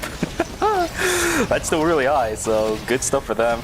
Still looking forward to seeing more of their performance. But for this game, the action does not stop for Team Unchained whatsoever. Already lost out on their Lenny, but will be able to catch out on the other side. So 1-for-1 trade, waiting out that +1. But with the meteorite spawning in about 5 seconds, Bansung doing the exact same thing from earlier. Pushing them straight into the shot canceled out as well. Jackson on the backside. Furze's trying to get as much healing as possible. He's fighting up against the Yan. Not a great matchup. Back on the other side, Osu trying to get the auto attacks in, but it's just not going to work, as the Yan is going to find enough time and buy enough time for them to take it down. There goes Pansung though. It's a 2-for-2 so far, I believe, between these two rosters. I don't know if that Goomba stop was the right decision. Down goes Chaksar. It's a 3-for-2 in favor of Team Unchained. They'll be able to lock in that meter up on the north side of the map. I don't know about that Goomba stomp. And that's 3 kills. That's 3 day 2 kills. So they have to be feeling pretty good about that. I think, yeah, looking for the Goomba stomp to execute the body, but it was just not the right play there, as just putting yourself straight into the hands of that Kenneth just gives easy access to Verze to finish the job there. So yeah, great start from the side of Team Unchained. 4 points already, getting that meteorite as well for themselves. Giving me Windrunner vibes from Knockout Stage number 5. This team is just permanently looking for fights, regardless of which phase of the day of the game it is. These guys are just permanently running into teams, looking for fights. Verze's blinking in, we're dashing in as a Hyunwoo, maybe not even landing the stun, but he's just using it to close the distance at that point. Love to see it from these guys, exactly the way that you need to play it in a lobby like this, where there's a lot of front to back compositions you need to catch out the back line off guard for. Yeah, we'll have to see how it does end up working out for them here, as we're just gonna go straight into the next base cycle, as we do see the Alpha gonna be spawning in Fire Station very shortly there. Windrunner kind of just walking around. Looks like most teams are just slowly starting to group up to get their buy-ins and then look to contest the next objective. You can see on the map as well, all of these teams split away, as these teams are just slowly making their way to these objectives after their buy-ins from those kiosks there, as have a fight between Team Unchained versus the side of Team Busan Bessa. But the Team Unchained, I don't think want to fight into this triple range team, as yeah, pushing into them is going to be a little tough, especially when you are a team like Team Unchained. 10 seconds to go until night number 2. Every team in the game, to a certain degree, has all of their items, except for a couple of players on both Gwangju Slasher and Windrunner. But these two teams have fights, but that's a beautiful spring trap. O3CU has absolutely nothing he can say for himself. This should be the rift taken for Team Unchained. Furze lives. Oh my goodness, just barely. Furze on the Kenneth will be able to keep his life intact. Unfortunately, Gun can't say the same thing for himself. Down goes yet another Gun and Exploit both down. It's just a Mai in that rift, at least denied away from CNJ Esports. But Sardabi has everybody on the side of Unchained to fight. I don't think they're going to be able to deal with anything against this. It's a Mai as well into into 2 bruisers and a Lenny. They're just going to go down here. A little early on, it's going to be a break for the side of Team Slasher, as Mai was able to get into rift, so they're not going to completely wipe, and Unchained is going to TP on back in. Looks like the side Team Auto Arms are going to be able to pick up 1 kill. It's been pretty quiet for Team Auto Arms, but they're sitting on 4.5 points already. I don't know where they got all of those points. And they get an item as well from that animal. That's me feeling pretty good about that. Cinema going to try to look for this kill before going down here. I don't think they're going to be able to find it, as the laser from the Ziva is going to be a little too much damage for this mine to handle. Looks like Gun is going to get on the top side though. Unchained finding yet another kill. This time it's going to be the Felix. and a member from the side of Team Youngju Slasher. Yeah, great play from Thursday to wait out every single rotation from the skills of the Felix, right? Because unless he ends up using the sweeping crescent, the crescent sweep at the end of his combo, he has a little bit of cooldown, even if it's very little by the end of his combo. So he just waited out all those rotations and then used his knockup combo to make sure that the kill lockdown was there. I think we saw 3 items being dropped off of animals just on screen. So I think this lobby is just really, really accelerated. You know, when teams are just getting all these items completely for free, these teams are going to be really strong really early on to the game. And if you're not one of these teams as well, it's going to be a little hard to, you know, to be fighting teams that are going to have maybe like 2 or 3 items over you. And what's that team right now? Gwangju Slasher. Look at their items compared to everybody else. These guys are struggling at the moment. 0.5 points as well. They only got 1 kill during phase 1. Everything else has been silent for these players. We saw what happened in knockout stage number 4, and in order for that to happen, knockout stage 5, I apologize. And in order for that to happen again, Gwangju Slasher needs items. So this kind of a look at the beginning of game number 1 is just not that great for these guys. Yeah, this is a team that needs to snowball, right? Because they're playing this hyper dive type of team, and when you're playing a dive team, you need to have enough damage to, you know, one-shot your opponents. And looking at their items right now, it's not looking too good for them. I'm actually surprised Gun went back onto the Felix here because, you know, they had such a good performance at the very end with the Williams, so I thought maybe they would have carried that momentum going into the knockout stage 6 here. But yeah, playing back on the Felix here, maybe thinking, you know, the comfort pick is going to be a little better in this lobby. But I feel like William, just overall, especially with the way he was playing William, looked like it was, you know, going to be slightly better for him. Kind of rough to be in a situation like this. I think William is also one of those characters that can kind of make up item differences, but for this situation, not exactly. Nia's game work goes down, but unfortunately, Glove is the one to get taken down instead. KCW traded out on the backside. Hyde is doing a lot to these squishy characters.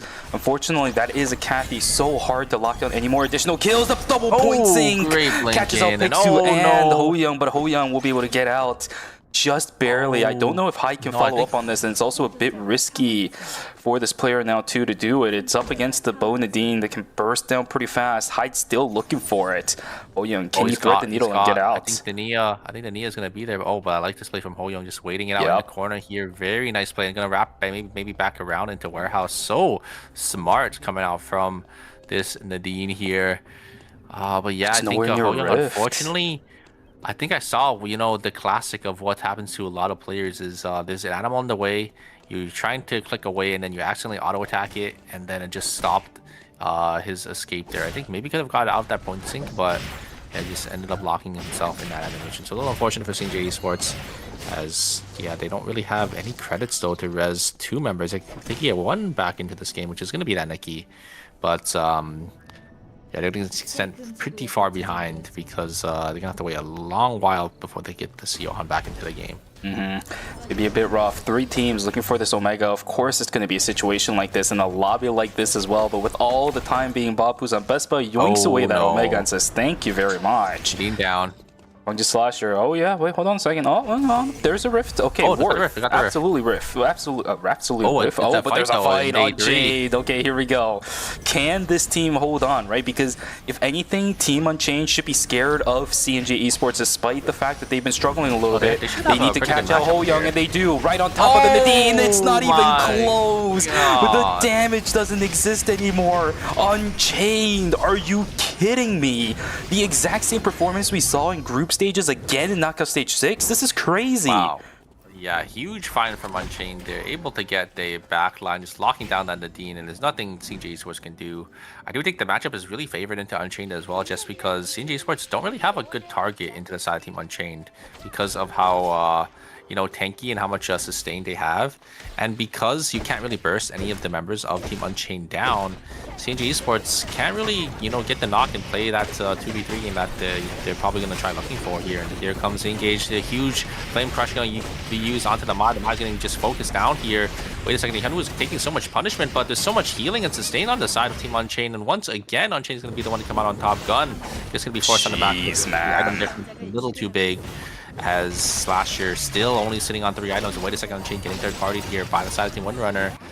Unchained gonna be down 200 credits, but look at Slasher, still only 3 items, minus 400 for them, and they're just gonna get sent farther and farther behind. I think if they had items, you definitely would have had it decided Team Unchained, right? Felix had maybe 2 or 3, maybe even 4 items there. Would have been okay, but yeah, they're just too far behind in this lobby. Shouldn't be looking for these team fights. I mean, this is even worse than your solo queue pacing, I feel like, for Gwangju Slasher. Usually by this point, you have at the very least 2 transitions on almost all of your teammates, but it's 1 spread across everybody on all the members. This is insane right now. We are just getting a call in for the Felix. I saw him have 400 credits.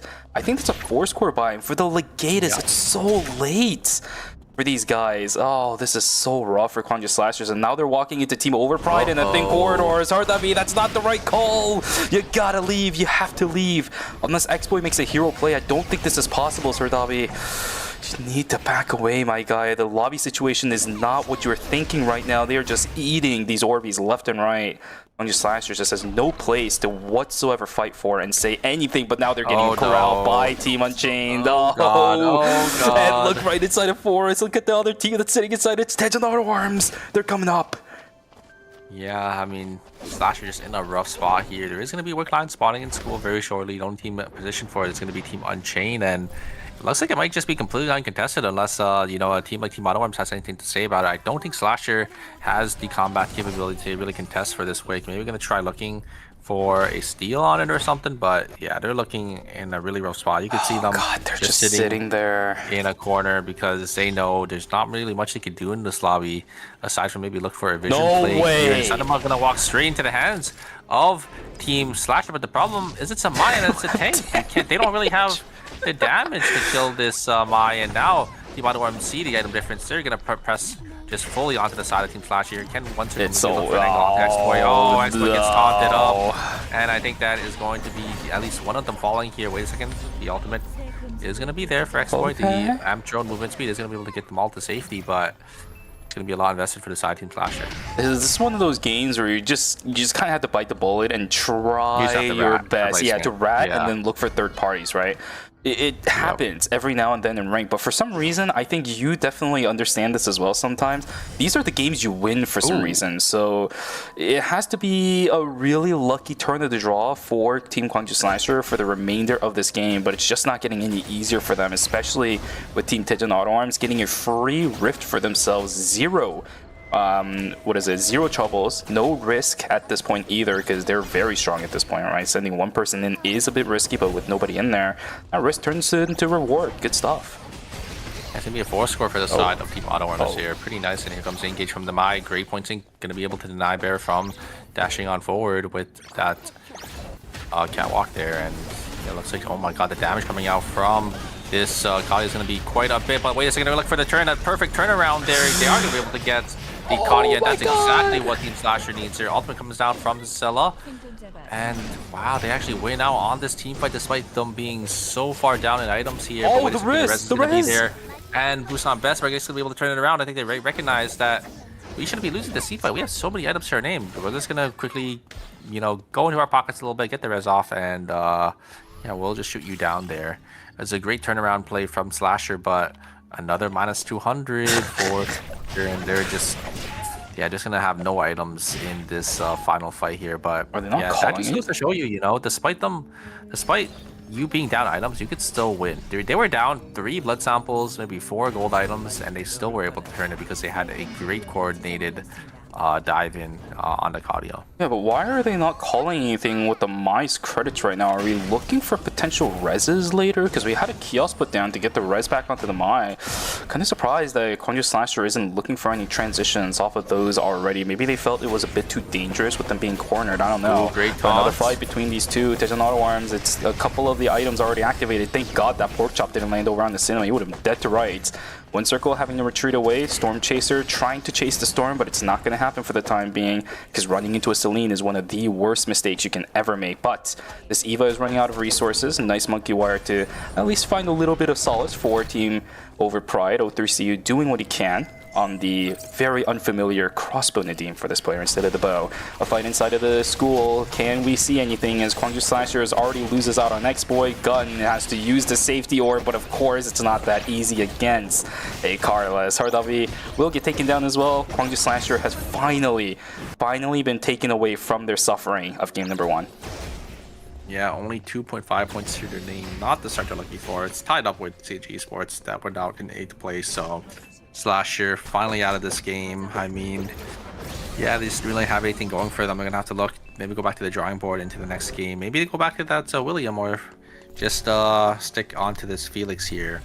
Yeah, it's not really been a good game for them, as yeah, we do have a lot of teams up here in the top side in Hotel. 3 teams, and maybe even a 4th team might be joining them here, as Windrunner might be walking down. Team Overpride in a little bit of a pickle here, as they're going to be the ones kind of zoned away. Probably going to sit in this bush and wait for the next cycle coming up here. We're going to have a lot of teams. Just going to slowly play the timer, and we have a 6-team temporary zone here. Maybe 5 teams are going to come down to play for this one, while team most likely going to be Team Unchained going to be holding the top side. We'll have to see if they do end up joining the fray down here. These zones aren't even that big either. It's not fire station, it's gas station too. Hotel, it's not bad, but there's not that much real estate in comparison to something like school, something like forest, something like beach. Hotel is a little bit more of a choked out zone. So these teams are going to have to find some kind of safety spot. Otherwise, run into a team, run away. Oh no, what are we gonna do? Run away.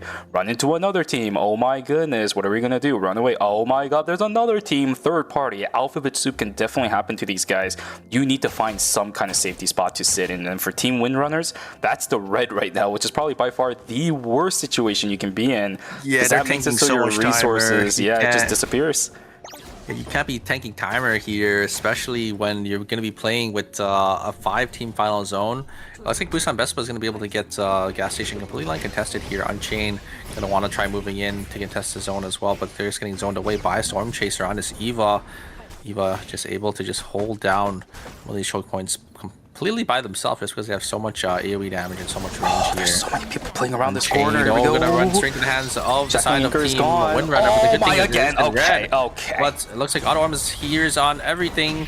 Unchained is going to be able to get them all out. And it looks like they're all going to be okay here. The safety orb is going to be used to get that extra kill.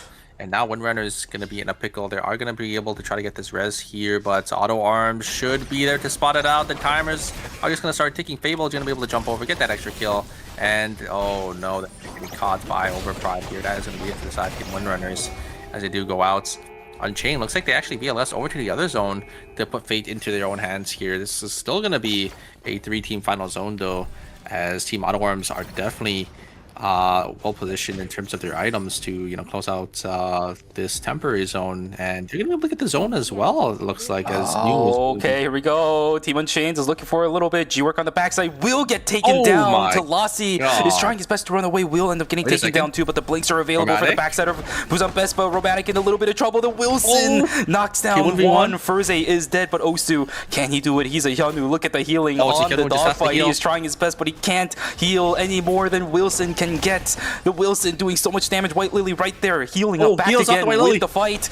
He's trying so hard, but the timer is running out. The timer is running out. He doesn't have enough time to play with. The TTK for Hyunwoo is way too big. He dies. Unchained runs out of fuel. They are going to get taken down. It will be Team Busan Vespa on the northern side, but let's take a look at how this one goes. Dejan Auto Arms still trying their best. Overpride will run out of time. Down they go. Dejan Auto Arms pretty low on timer. TTK pretty low on these guys, but Glove about to get taken down. He heals back with Executioner's bonus, but it's not going to be enough. Unibo and Hyde in trouble. Health bar is looking too good on Dejan Auto Arms. I think that's going to be it for Team New. What is that? Team New. There it is. Hyde, 5 seconds left. I know it's a Kathy, but you can't kill all 3 people in 2 seconds. Nice try on towards one circle. He gets one, you're right, but his life is forfeit. It is in vain. Nice try from Team New, but it will be Dejan Auto Arms and Busan Vespa. I swear we saw this so many times. Knockout stage number 5. Whoa. All right, Super, you become Mr. Robot for a second. Okay, hold on, no. Let's. I'll take over for a second. Yeah. Okay. Welcome back. You're alive. You alive? Oh yeah. This time I said it's the Mayo v Alonso, so there's always something that changes between some of these between the showdown here. But yeah, I mean, New. There's not much you could do, right? They got third party, didn't really have any timer left, or not timer, but any cooldowns left, with Dini's Game World being on cooldown, and then the Nikki ult as well. One circle finding. Oh my god. Still being forced out. Look at the damage coming out from Cinema and Fable just by themselves, able to win on this 2v2. One circle winning on the 1v1, it's just a auto arm show here. But wait a second, G-Work is going to be able to finish off this elite. So we're going to go down to a 2v2 here, but it is a Mai and a Rio here in Fable. So clean on this Rio, and the res is coming through. I think that is going to be it. They're not going to be able to stop this res. Dramatic risk on the top side, and it's going to be all Shiro for the side of Team Busan Vespa here. Cinema going to look for the 1v1 onto the Mai. They should be able to win it out here because of their items. They have 2 bloods. But what's the Cinema just stalling for Auto Arms to come in, and there's the taunt, and that is going to be it. Dramatic. Can he get a kill? He does get a kill at least before going down. So Busan Vespa scoring 2 kills at the very end before Fallen. He'll have to take that, you know, but despite Dub losing out on that final team fight there. Auto Arms just playing the isolated team fight so well, you know, 1v1, 2v2, they just win both. Even with a new knockout stage, the story does not change. Daejeon Auto Arms will once again take the win over Team Busan Vespa. It seems like, again, our special chatter cursed the Sicilla. He is here once again. Type in for the final zone. Of course, the Sicilla loses. So Busan Vespa, unfortunately, getting cursed completely from our residential chatter for North America. But it's still not bad for Team Busan Vespa, right? Because these guys did end up walking down with the fight from Team Unchained. Gets the 3 points from winning out on that, and also all the placement points from the fiesta that happened on the south side of the map. Not that bad of a game for game number 1 especially. It's a very stable composition that I'm seeing from Team Busan Vespa. It's just they can't really deal with all of these long-range damage dealers of Daejeon Auto Arms. It's just the matchup rock, paper, scissors that keep on losing up against that team. Yeah, I mean, they got an extra 2 kills as well, right, at the very end. So I have to be feeling pretty good about that. But yeah, I mean, the Mai having that instant engage into a team like the triple backline team is really good, especially because when you're playing that triple backline, you have to kind of walk up and just get you into the range of that Mai.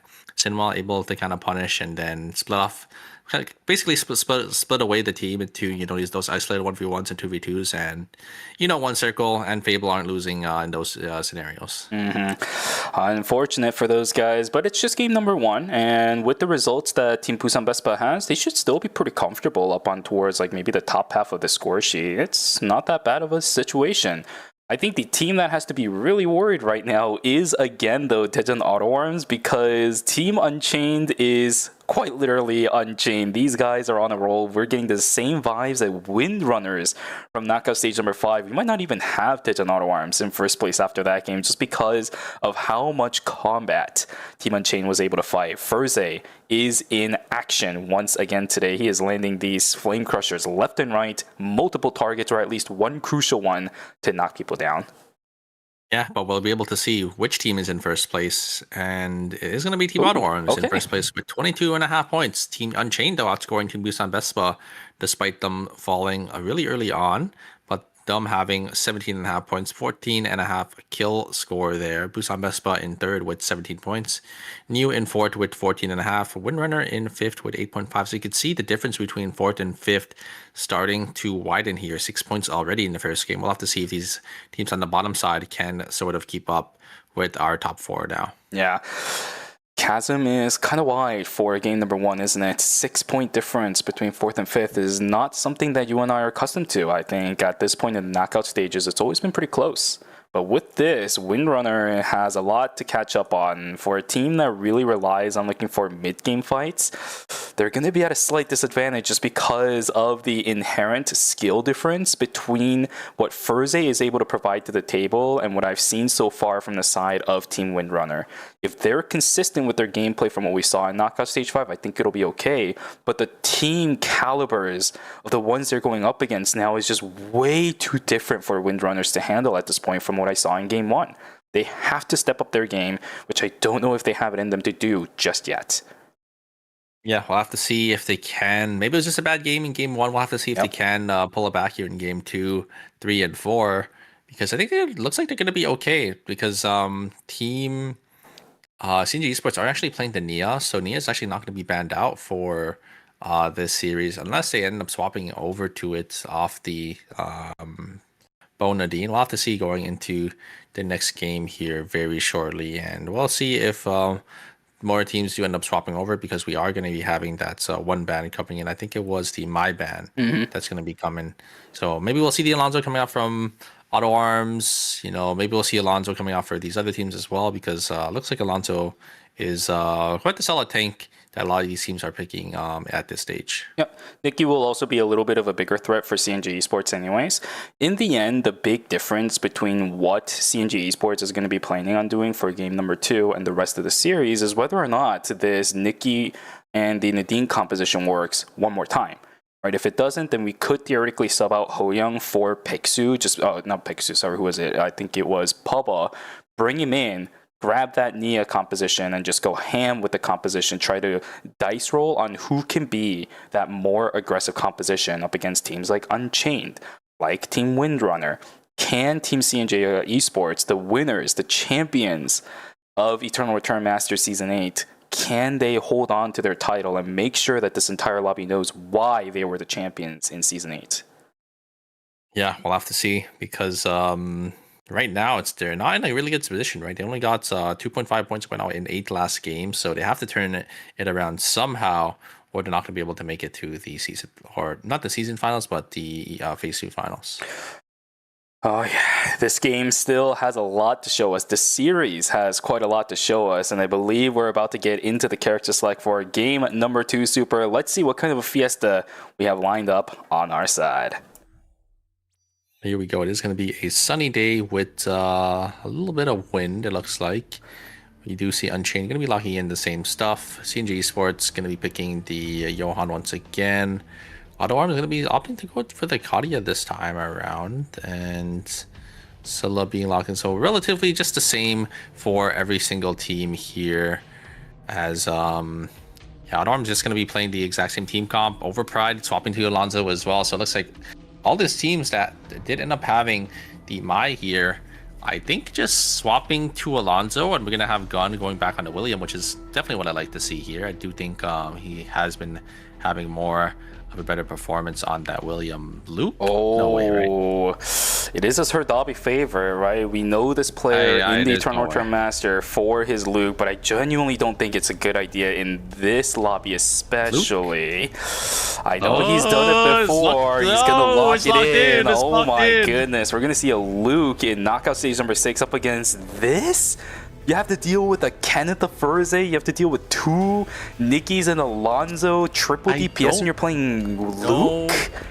I mean, at least it's going to be the tank Luke, because he is going to be on the Healing Drone Quake. That is like the most cope Luke build I've seen in existence. Yeah, it's a tank Luke. So they're going to be playing tank Luke here to try to maybe make some space for their team. Like, what space? Just jumping on in.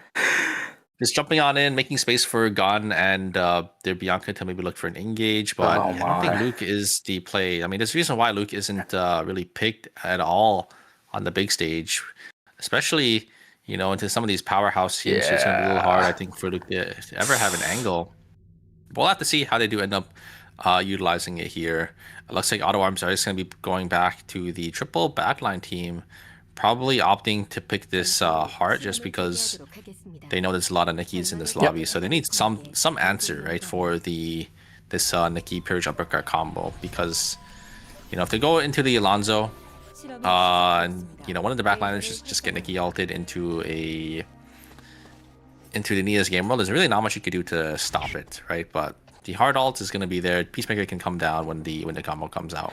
Just a matter of the coordination, right? Here we go, folks. Game number 2 is now underway. Let's see if all of these changes, because of that My ban, actually works out for these guys. Alonso, you predicted it, definitely coming true for a couple of these teams. And then the Luke substitution for Sordavi is definitely something that we didn't anticipate. But look at this. We can see round number 2 between Team Windrunner. Pansung sees this. He's like, no, let me get out of here. Let me out. Let me out. Oh, so it has used the dash. Yeah, he's already used the dash. They're going to turn it around. Look for the fight started in instead. But point sync is down. There is no Neo's Game World just yet. Level 4 on Chaksar. Everyone crafted. Yeah, everyone's crafted. They're looking forward to temporary truce. It was like, yo, we need a truce. We're not done our items yet. Hold on. Oh, Unchained is leaving this time. Unchained Yeah, Unchained actually going to give it up this time. I'm surprised they're actually not looking for this early fight. Fable is going to get caught here. Peacemaker is going to go down. Maybe going to try to trade the kill onto Romantic, but I don't think it's going to be enough damage there. Wait a second. Oh my, traded 1 for 1. Very well played to Fable there. One Circle and Cinema are going to be able to join the fray as well. Maybe they can look for some more here in this 2v2 here. Okay. There is the Chain and the Windrunner. Windrunner going to be the one to come out on top as not early, but wait a second. This Yanwu is doing a lot of damage. You're gonna Wait. Ball and Unchained. Oh no! Oh, does end up getting locked down, but it's not going to be enough as Osu going to be able to get the rest of the kills here. And the 1-up is going to be there, but Unchained winning it out once again to side team Windrunner. Oh no. This time it's not even Furze, it's Osu on that Hyunwoo, knocking down everybody on the side of Team Windrunner. That's sometimes the problem when you actually deal with the Kenneth. You still have to deal with the Hyunwoo because everybody on that side is going to be eventually close to both the Kenneth and the Hyunwoo. Nice call from Unchained to make sure that this Lenny stays alive. Really good way for Tolasi to keep himself alive too with the double tag on the trumpet of all things. In that close proximity, really good play from these guys. Sardabi trying to look for an angle on towards Romantic. He does have the support on the backside, Signature Fireball plus the Reign of the Vampire Queen. Down goes Romantic and down goes G-Work. It's a break over onto Busan Vespa. Yeah, looks like Zasela getting caught out on the other side of the map here as New is going to be able to pick up that kill. So Busan Vespa are going to be having to sit in timeout for a little bit here as the rest of the lobby is going to be able to grab all the farm on this night cycle. Well, okay. With an entirely aggressive game, day number 1, there we go. Is night number 1 going to be the exact same? Because looking at what happened in game 1, it should be. We're still looking at people going for picks. Also trying to chase down Cinema. They have the speed gates available, blinking to cancel it out too. Furze, first time we see him miss out on the Flame Crusher, but he doesn't have the flank. Cost them the kill here as well because the Flame Crusher just sets you in place, so you just rooted yourself for about 2 seconds. So a little unfortunate for Verze there, not able to land on that Flame Crush, and yeah, this is going to be Fable is going to be able to escape with their lives there. It was a really smart play to blink to stop the speed gate, but yeah, just not able to connect the Flame Crush at the very end there. KCW is going to get caught on the bottom side here by the side team Busan Vespa. Is going to be preparing to take that Tree of Life as well. There's going to be a team though in the fray. Oh my god. Gamble is going to be used, and a great combo coming out from the side of New there, just able to just one-shot the Nadine, and CG Esports are going to be the ones to sit in timeout now, and they're not going to be able to contest for anything on this next cycle as well. G-Work getting caught on the bottom side here in Cemetery. As Windrunner is going to be up on this fight. I don't think Team Busan Vespa can contest now for this tree. Yeah, definitely not. CNG Esports, maybe if there's any free objectives or a free zone even, right? Because there's some non-objective zones available at day number 2 that is still pretty high value, like Factory as well as Archery Range. You got those Mutant Wool packs, which has a higher chance of dropping some of those transition items. Exploit and Fable looking for a fight between each other though. That's the Peacemaker coming down. Reign of the Vampire Queen has already gone too. Exploit, do you have the damage for this? He's going into the Sanctuary, and no, he does not. Down goes to Bianca. Kwangju Slasher down 1 for the time being. Yeah, day 2 kill as well. It's pretty good for the side team. Auto Arms getting a full point there. Team Over Pride looks like most of these players. Oh wait, Team Over Pride actually completely split away as the Eva Storm Chaser did end up finding the cell on the bottom side, but Team Busan Vespa all grouped up here as they are going to be able to get a free pick for themselves down there in Warehouse. On top side is going to be 1-1 between Fable and Sarah Dobby. Great blink away to knock down the bat skill. The members of Team Auto Arms are all going to be able to group up, and they get a nice 2 kills. Actually, it's going to be 1 kill there. As Auto Arms now in a little bit of trouble, but a great dodge away from Fable, blinking out of the News Game World as well. But the blink forward coming out from the side of Team Windrunner are going to be able to scare 2 kills. 1 Circle going to be the last member alive on that Justina. Justina, a pretty agile character. I don't think 1 Circle should be in trouble anytime soon. Good thing for Team Windrunner. As I said, this team needs to show us that these guys still belong in that aggro side of Eternal Return. Off of that kill alone, I think they still have it. We just need to find angles in which they can, because that's still a third party, right? It's a full advantage going in favor of Team Windrunner. I like the fact that they just sent it without checking anything, but that's usually not going to be enough. It's a third party. The other team has no resources left pretty much by that point.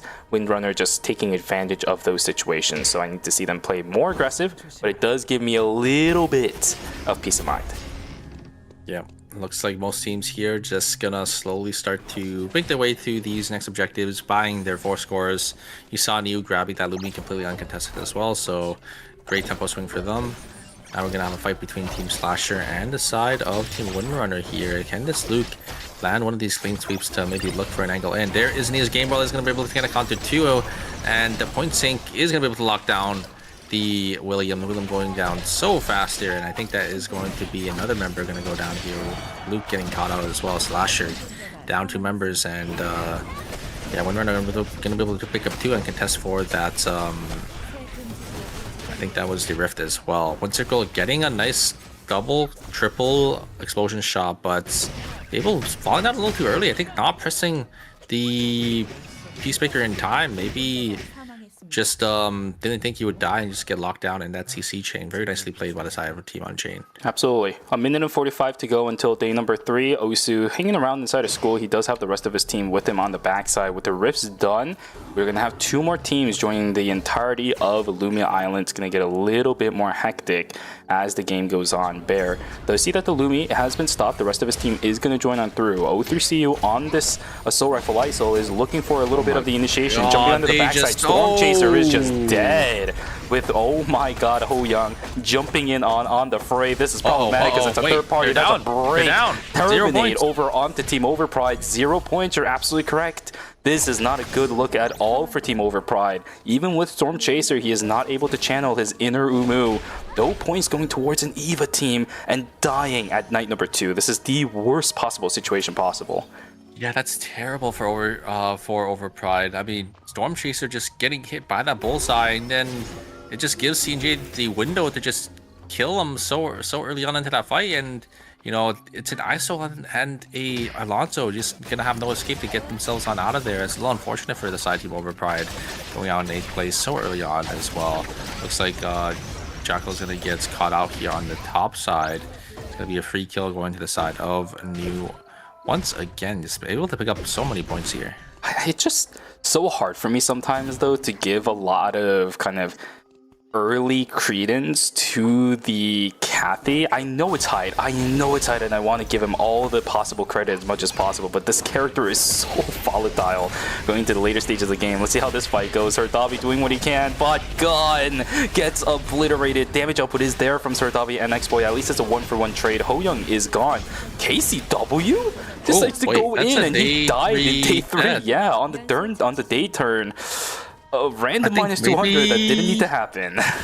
Maybe thinking that he was gonna die, so maybe wanted to just walk in, but I mean, Slasher just knows exactly what he's trying to do, so just waits for the cycle to swap and then kills him after. But I think you're right. I feel like KCW was out. Could have just walked away, but just walked back in and just has to eat the minus 200 now. He could have just punched out. He punched in instead. I don't even know if that was KCW intentionally trying to die. I think he didn't realize what the timer was. And what was the plan? Even if you go back in, maybe you can get some damage output over onto the Bianca, but she's just gonna go into her coffin and then wait for the Luke to join in on the fight. I'm not entirely sure what happened there, but for now, CNJ Esports, even with the minus 200, will be able to find the reses. Double blink away from Hyde as well as Unibel. Great value obtained again from Furze. Is this man's blink on level 2? No, it's still on 1, but he just sends it regardless. He does not care. Yeah, I mean, forcing 2 blinks out, if they were able to continue that team fight, I think they would have such a big advantage, but yeah, looks like there's going to be less themselves on out of there to make sure they're not going to be in a tight spot there in that little corner and alley, and also going to have to wait out for their blinks now to come back up before taking some team fights. Here we go. Is it going to be anything? No. Pansung is going to get taken down. Fable with the Peacemaker is just so easy for him to stay alive. Hyunji on the backside. This is problematic. Tuxar trying to live. Fable on the backside. He's healing back up. I don't think the full combo from Tuxar has anything left. Shackling Anchor goes down, but of course it's in vain. 5 seconds left for the Nia. Does she have to sack a safety drone? Yes, she does, just for the safety net. I don't think so either. They're running down. No, you don't have enough time for this. It's a -1 to Team Windrunners, and that's it for the team.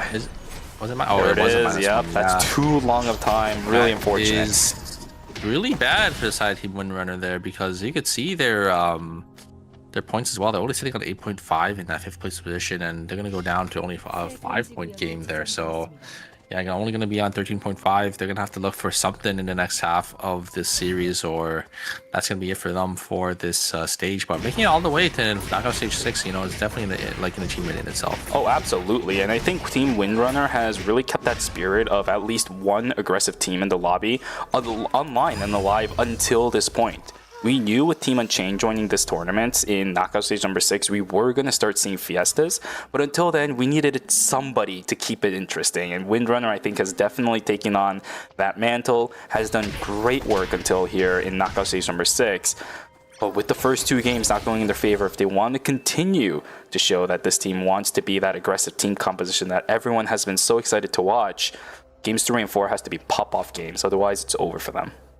I think they kind of got replaced, you know, by Team Unchained. Yep. Team Unchained is like the new aggressor in this lobby here, and look at them. They're just going to try looking for something here. No, looks like Slasher is just going to be able to, you know, zone them away with their skills on that little corridor. And the enemies of Slasher looking pretty good, despite them, having a pretty unorthodox team comp. They're sitting on 13 gold already on this Night 3 cycle, so they're definitely one of the strongest in the lobby. And when you're playing a team comp like Slasher, you definitely want to try to snowball and outpace your opponents here. Absolutely. We do see Busan Vespa maybe looking for his angle onto the side of Team Auto Arms here, but the damage coming out from Cinema is just going to be a little too much. Wait, Cinema already having a blood item. I guess he got it from a blood box, because you can't buy bloods until day 4, right? So having on a blood ripper is oh no! Look at the damage coming out from Gun. Gun's even people turn it back, and there's try so back much. Yeah, the tankiness of both the melees on the side of Team Unchained is a little too much to go through there, as Gun is just going to go down, so that's going to be a minus 400 for the side of Team Slasher. Great attempt from Gun though, right? Because at that point, you just have to keep pumping out the damage. You're too close, you're a William, you're never getting away from something like a Kenneth or a Hyunwoo, but it's just, there's way too many things to deal with. You try to deal with the Kenneth crowd control, now you have to deal with a Hyunwoo, you try to deal with a Hyunwoo, now you have to deal with the Kenneth crowd control. By that time too, he was out of baseball, so real unfortunate for him. He does end up getting taken down. While that was happening, One Circle ends up finding a kill over onto Romantic, as this Kadia is just randomly caught out in Factory out of nowhere by themselves. That's a lot of timer invested for One Circle, although there is a Mithril in his inventory, so something does come out of it. Yeah, a lot of timer invested for Robotic as well, but it looks like they were able to get a Bori, so despite the minusing 200, they still kind of broke even there getting that objective. Yeah, but Team Auto Arms looking so strong here, having enough to buy another blood sample as well on this triple range team. When these carries get these blood samples, yeah, they're gonna be looking so powerful. Oh it's my gonna be god! The blood weapon Cataclysm for the Justina coming out. They get a tree as well. They're gonna get the blaster helmet here. Oh. Auto Arms just looking so strong. Are they not upgrading it to the Cataclysm? I could have sworn you always upgrade Blood Half Moon on the Justina with that. Huh. Oh, there it is. Okay, there is the Dawn upgrade. Okay, maybe we were waiting on the shard or something. I don't know, because it took a while. I was like, I swear you always do. There's no way you don't on the Justina. Good stuff. Team Digital Auto Arms, disgustingly strong, by the way. A Tree of Life also given to the heart means I believe that's the Alexander built up for her. Insane raw damage output for these guys, alongside just one more slot missing for that team. It's the chest piece of the Justina, which really, in theory, doesn't matter if it's going to be like the Blood Cloak, right? You already have all the raw damage output you want anyways. It's just minuscule upgrades at this point for that team. And there's going to be Wick Line spawning in Forest. It's going to be completely like that's it for the side of Team Busan Vespa. Another team that loves blood samples here because they are playing this triple backline team. So, yeah, this is great. Going to be able to upgrade into that Chaser, I think, most likely here. And they're going to be sitting in a pretty comfortable spot as well. We do have a completely uncontested riff, I think, for the side of Team Slasher. They're able to get a couple more items and maybe look to try to start looking for some fights at the very end of the game here. Furze is really far away from his team. I think he was really lucky that he ended up getting caught out by that squirrel trap, because if he didn't and started going for the CCTV kiosk, might have honestly been jumped on by the rest of everybody on the side of Team CNJ Esports. Okay. It's a bit dangerous for a lot of these guys, and with 50 seconds to go until Night 4 ends, vision is still limited. Busan Vespa thinking about duking it out up against Gwangju Slasher, but Sadabi decides to back away for the time being. Good items on Gwangju Slasher. All of them has 5 transitions, but no blood samples on any of them. That's why they're being a little bit wary, whereas Unchained, they don't care. Just going. Yeah, Unchained is going to try full sending it here onto the side of Team CNJ Esports. Blink But two CNJ already Esports is too. going to be on the back foot here. But CNJ Esports can turn it, but they have to be a little careful. I think this is a bad matchup. You don't want to be fighting into these two beefy melees with that Lenny to support them. So they just have a lot of effective HP, right? It's really hard to burst one of these guys down. So I do like the decision to opt. Yeah, exactly. So I do like the decision for them to opt out. And looks like CNJ Esports ended up BLSing straight into the hands of Team AutoArms, and the AutoArms are a little split right now, so they weren't able to, punish too much on that. As on the top side, though, we do have Team New versus the side of Team Slasher here. X-Boy is going to go down first. The gun is going to be able to pump a lot of damage back in, so it's going to be a 1-for-1 trade, and the side of Team New is going to be the ones to give it up. You can't really force it onto this team, but yeah, both team members are going to be head popping here. Both the Bianca and the Nikki, so they're gonna have to try to look for a Lumirez, or that's gonna be it for their run here. Playing as a duo is gonna be a little impossible, especially into these top level teams. Really brutal. CNJ Esports now duking it out up against Dijon AutoArms. Fortunately, KCW cannot focus on anything. There's way too many damage sources, and Ho Young doesn't even get to play the game before his health bar disintegrates right before his eyes. Everybody on CNJ Esports will get wiped out. A clean terminate over onto Team Dijon AutoArms. Definitely showing us why, with a triple DPS comp having this many items this late in the game, it is almost unparalleled on the damage they're able to pump out. Yeah, and CNJ Esports now in a rough spot, right? Only 7 points here. They're in 7th place as well, with only 2.5 currently. Just not the game 2 that they're looking for. They're going to have to try pulling it back in the next couple of games here. Unchained is going to be able to use the VLS to get themselves into a better position in Forest here, but there is going to be 2 teams. I wonder if we'll have a 3 or 4 team final zone. It is going to be the Bianca coming back up here with that Lumi. And now the Nikki has to look for it as well. They're not going to be able to get back into this game. New using the VLS to get themselves around, but going to be in a rough spot here. Everybody is so scared of Team Unchained. Even with Gwangju Slasher sitting on really good items, they decide to just completely run away from Unchained instead of risking the fight with them.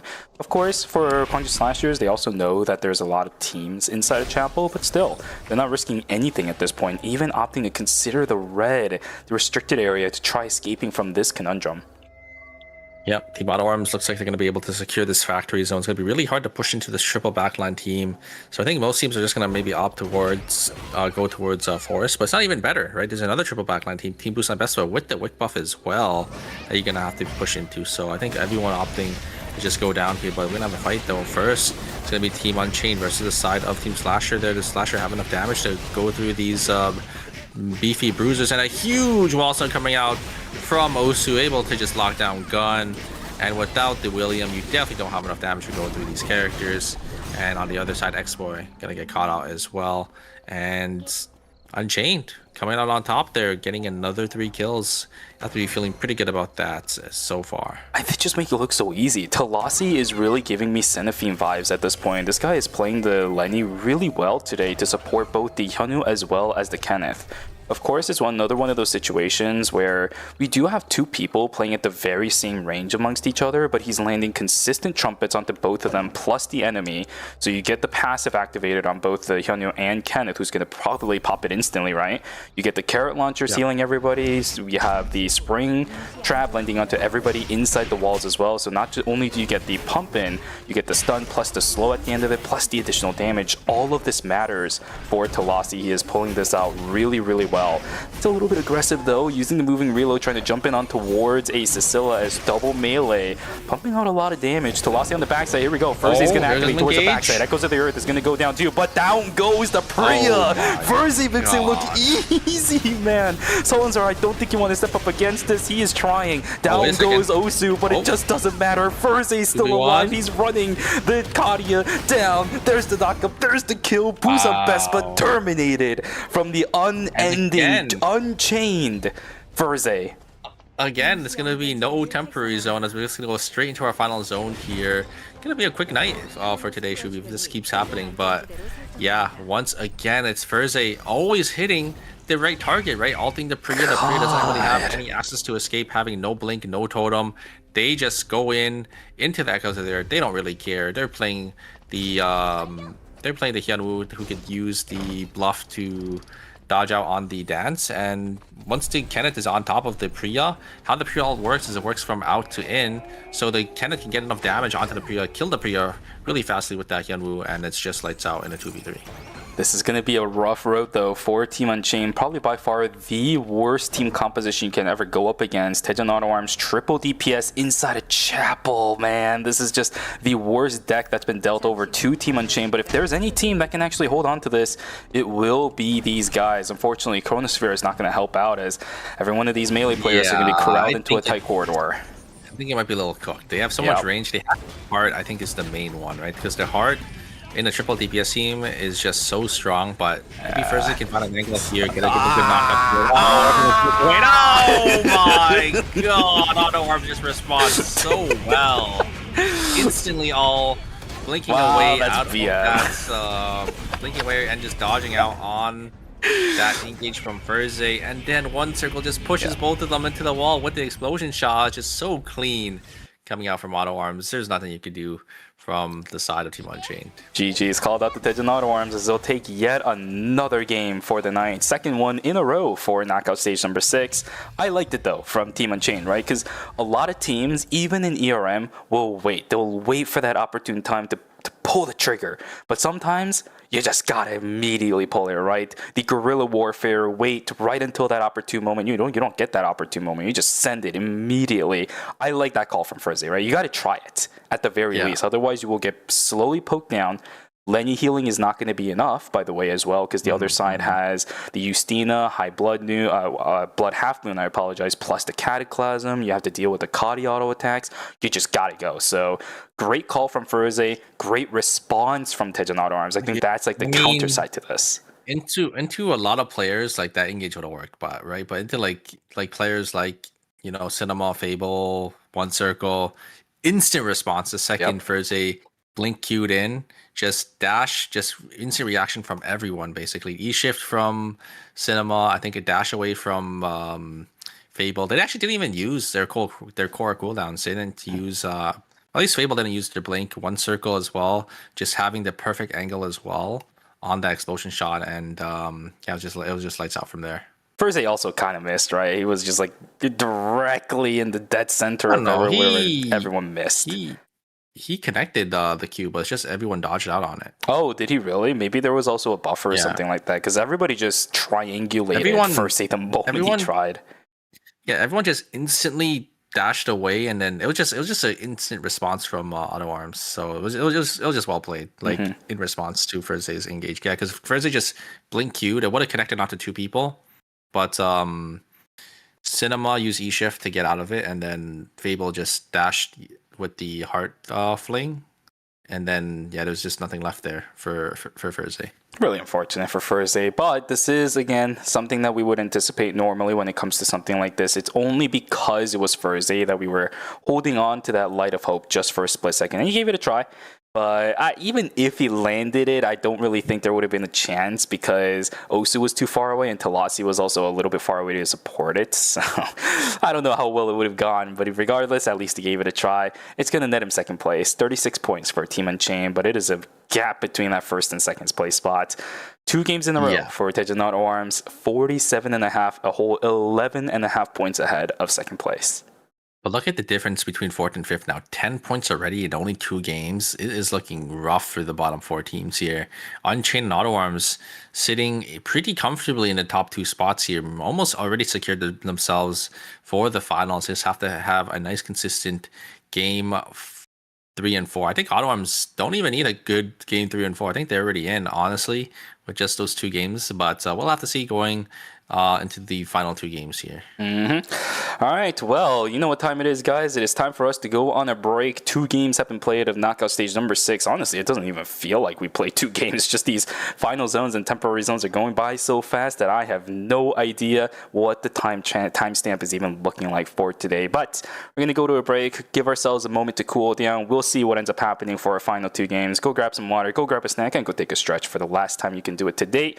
We'll see you guys in a bit for our final 2 games, knockout stage 6, games 3 and 4. Take care.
You're ready to get in the game now.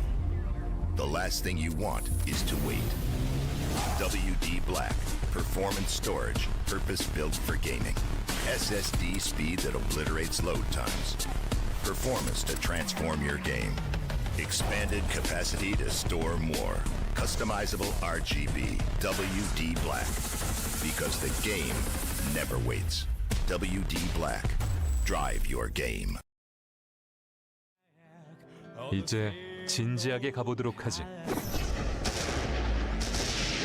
온 힘을 다해 덤비도록. 탐색자는 이쯤 해둘까?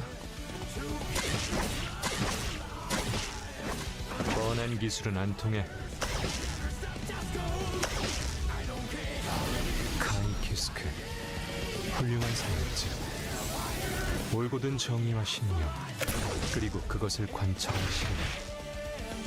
다른 차원의 인물이 아니었다면 스카우트하고 싶을 정도야. 그 녀석이 좀 본받으면 좋을 텐데.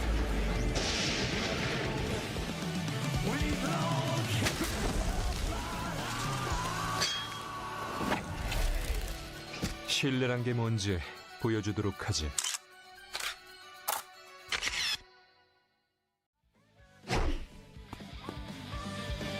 저도 엘페르트 씨처럼 자신 있게 해볼게요. 오늘 너무 좋은데요?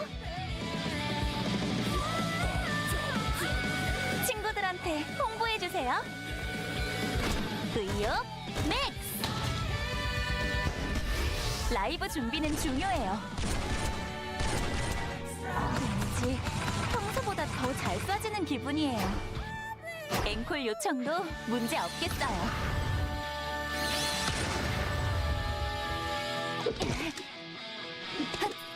자, 많이 기다리셨죠?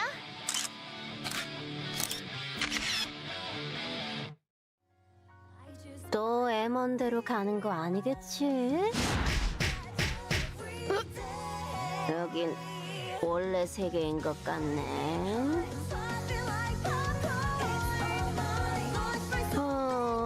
뭔가 좀 다른 것 같은데. 평행 세계니 뭐니? 지금 마시고 취하는 게 중요한 거 아니겠어? 컨디션 최고라고. 어때? 너도 취했지? 지금 거칠게 갈게.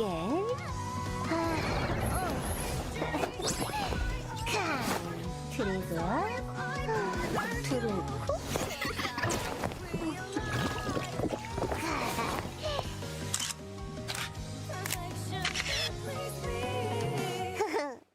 나도 한국 모바 볼까?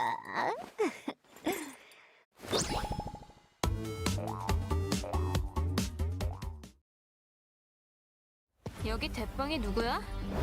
너냐? 이제부터 여긴 우리 구역이라고! 감히 누굴 건드렸는지 깨닫게 해주지.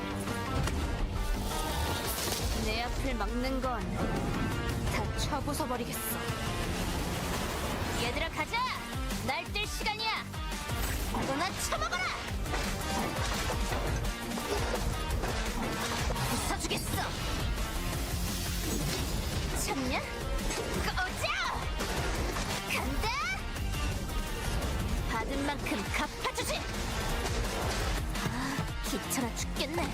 누구한테 시비 타는지 알고 있겠지? 어? 싸움은 피하지 않는 게 내 신조라고. 여기 모여라, 자식들아! 너 머리가 좀 높다? 내가 좀 짜부러뜨려줄까? 대가리 조심하라고!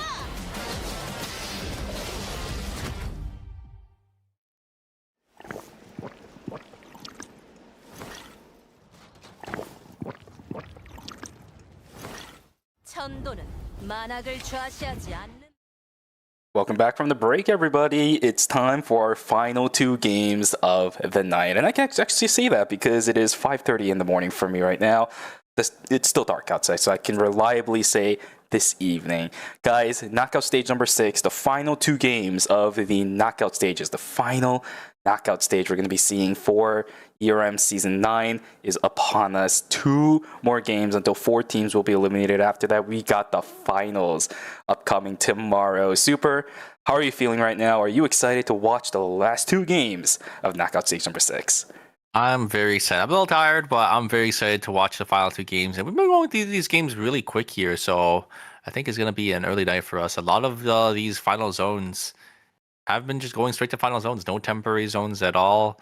We're going through these games pretty fast, so we'll see. And there's that a Dai Lin coming back from CNJ Esports, a callback from the past. It could be, because we did see CNJ Esports fielding this when Bubba did end up playing. He is substituted here for Ho Young. Unfortunately, it just doesn't seem to work out, so CNJ Esports is going to put a lot of eggs in their basket for the lead Dai Lin. It is indeed locked in. We should see, I believe this is the Nia. I don't think it's going to be the Emma. It will be really nice. Was basically the old cop that they played a long time ago. I think it's right? Nia. Yeah. I mean, it's unfortunately Season 9. It's just a classic combination that you're going to have. But with this, if you take a look at the comps that are going through right now, Nia banned for the final game. It's going to put a bit of a strain on this combination for CNJ Esports. So we might have to rotate back onto something else. Maybe the only problem... Maybe we'll see the Emma. Yeah, we could. The only problem with this too, by the way, is that for CNJ Esports, even if they want to go back to their championship winning composition, it had a Nia in it. You can't play that either. Yeah. Exactly. The Nia's going to be gone, so it's going to be Dai Lin, Nikki, and Nia going to be locked in here. I think we're going to have 2 bans. The Mai rotating back onto the ban table here, as there are going to be 3 Mai's and 3 Nias, so both Nia and Mai going to be off the table for game 4. Indeed. Jacko Dai Lin also for Pexu. I think it's the first time we get to see it in this tournament. I love it. I love it. I love it. Pexu, KCW, and Pubba, the classic 3 of CNJ Esports, are going to be seeing if they can make it out of knockout stage 6 and get themselves into the finals to maintain and try to go into the season finals where they can uphold their trophy that they earned in Season 8. Yeah, I mean, that's such a good skin, right? The Jacko Dai Lin. We'll have to see it, or we'll get to see it fully here. And Dai Lin, one of those characters that we usually never see on the ERM stage as well. Only a couple players, really utilizing and trying to play this character on the big stage. Surprised that we haven't seen the observers going over towards that Jacko Dai Lin just yet. I'm surprised too. Should be able to see it eventually, right? It's the first time we're seeing it. We've seen a couple of Elfelts. We've even seen the Aiden skin as well. I actually forget the character. I'm sorry, Chad. I've never played Guilty Gear. It is Key. You're absolutely correct. I've never played any of the Guilty Gear series, so I'm actually a little unfamiliar with the characters coming from it. But I'm not that big of a fighting game person. I just remember the name because it's 2 letters, So. Yeah, unfortunately for me, my hands are too bad for fighting games. I think my timings are also atrocious for that kind of stuff. I don't play fighting games either. My games are kind of hard, so I don't blame you. I don't blame you. You gotta have like pretty good reaction time. You gotta be young, you know what I mean? Or it's gonna be a little tough for you. People in the chat are now gonna be wondering how old you and I are at this point. Oh boy, well, it seems like for now, unfortunately, Team Windrunner, being a little bit of a scaredy cat, is going to walk away from the gymnasium, actually group up inside of the school building itself to craft up, which means school is going to be a little bit quiet at the start of day number 1. But on the south side, it's a little bit chaotic, as unfortunately Overpride going through problems once again. Bear's going to get taken down. Eva on the backside will also get taken down by Fable. It's not the start to day number 1 that you want in a game 3 when you are already in 8th place. Yeah, now they're looking for some more on the top side here. There is going to be Unchained, this time losing out on Windrunner. It's always usually these 2 teams fighting on the top side, but Windrunner is going to be the one to come out on top, as the Lenny is going to go down a little early. Osu going to be on the back foot here. I think should be able to get away with the speed gate, but Beyond able to answer with his own speed gate. They will have to see if they will be able to catch up here on the bottom side. Here, Nia's Game World is going to be used by Unibel. I think they should just go down here. Hyde is going to try to run away as well. and Slasher could be able to pick up a nice 2 kills. Desperately needed right now as they are in that 6th place position. And G also in a little bit of trouble himself. Nia's game mode will end up getting the execute over onto Takusari, which means, of course, for this Nia, she has nowhere else to go. CNG Esports with this combo will also pick up a couple kills on the north side. 2 going for them, which means 1 point as it's still phase 1. I'm kind of curious on what build Bexu's running on the dial-in, because he is on the Ironclad, so I'm assuming he's most likely just on crit, but he could be on like a bruiser-esque build, just because I think they need some more frontline as well. We'll have to see. I think it has to be the pen build, because that's the one that a lot of people have been using as of late, where you go tactical suit eventually. It's like a hybrid between crit and pen, but I have to see too, because the Ironclad doesn't really tell us anything, right? That's been like one of the more staples for Diamond anyways. Yeah. Quick spin is there. Can he get out? No, he can't. Ooh, and the kill goes over to... So okay, we'll see CNG Esports here, and they're just going to look for some more kills as Bear is in the fray. Bear wasn't able to grab the kill, and they're able to grab another one for themselves as well. So CNG Esports, 4 kills already. It's a great start for them. Looks like we do have Sildabi here getting caught out by the side of Team Overpride. Overpride, are they able to get the kill? No, this week is going to be there, and Demai should be able to get themselves on out. We do have the meteorite spawning very shortly there in the police station. I think a lot of teams are probably going to start gathering for this one, as CNG Esports will split up as well. Probably going to make their way over for that meteor to contest. A bit of a hectic start to night number 1 as well. I think in game number 2 there wasn't this much combat at this time. Everybody is trying to look for these kills though, especially with these change-ups in the composition again, especially for CNG Esports. They're looking for a bit more. KCW is going to find the reverse, but it's not going to do anything good, as Storm Chaser will be able to find it with that W. Good stuff from them, which means CNG Esports not going to be able to contest. Great play from Bear though to block out on the Garden Reverse, because the Garden Reverse has to end up somewhere. So if you just stay in front of the Nikki, you'll basically just kind of deny their entrance out when they're trying to use it to get themselves out there. Huge explosion shot coming out from the Nadine, but wait a second, and exclusive as well. Actually gonna be able to turn it around, and Gun is gonna get taken down. Very nicely played by the side of Team Overpride here, and they're gonna be able to get this kill as well. Wait a second. Team Slasher, it is a Mai versus Mai, so I don't think Mai can die there. Vexu is going to be here. There is Dion from the backside as well, coming out from the side of Team Windrunner, and they're going to really grab a couple kills for themselves. Vexu going to go down, and it looks like the meteorite is going to go to the side of Team CNG Esports. There's a third party. There is the Purge Uppercut to try to deny the Nia blowing in, and the damage coming out from Vexu is way too much. A great combo there, but another third party. Wait, who has the meteor? I think it was KCW. Did he craft it? It was Pexu. Pexu picked it up while KCW was distracting Hyunji. Okay, so it looks like CNG Esports are going to be able to pick up that meteor for themselves, and they're sitting in a pretty good spot. 5 points already. I think I saw it was the pen chess piece being built, but I think I saw the dial-in on crits. I'm not 100% sure. They did pan over for a second, and yeah, it is crit. Yep. Like a half crit, half AP build. This is like the standard build that you usually would have seen back in, well, like maybe season 4, 5, 6, 7 of the Lead Island. It's a classic one where you're gonna go for the Falling Star jacket as well as the damage output. 3CU, nice try. Nice try. This is one of the reasons though why I do like watching it with 3CU. He just does not care, will look for fights whenever he can. It was one of like the more charming things when this player debuted a couple of seasons ago. It's nice to see that he still has that spunk in him.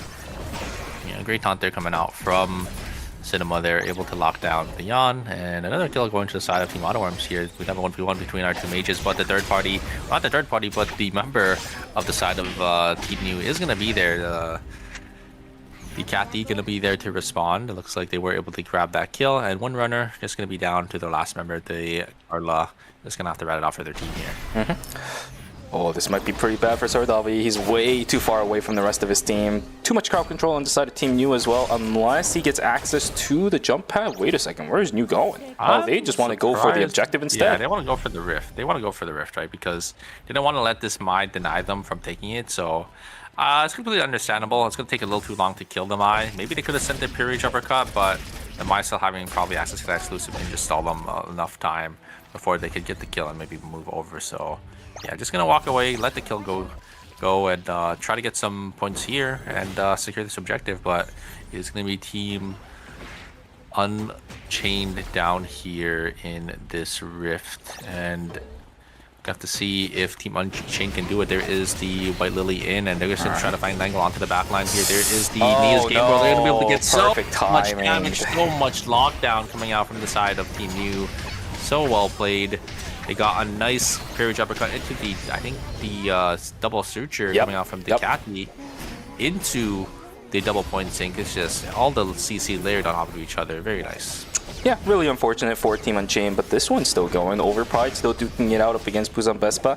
Bear still alive. G-Work trying his best to stay inside of the zone. That's a totem activated for the Priya. It does buy time for Sarnsar to join back in onto the fight. Exclusive is there. Everything's going to land, but unfortunately the Scylla goes down to the Orbeez with the Light Triad. Nicely done from Storm Chaser. He actually lands the 2 damage marks of the Light Triad as well. One where...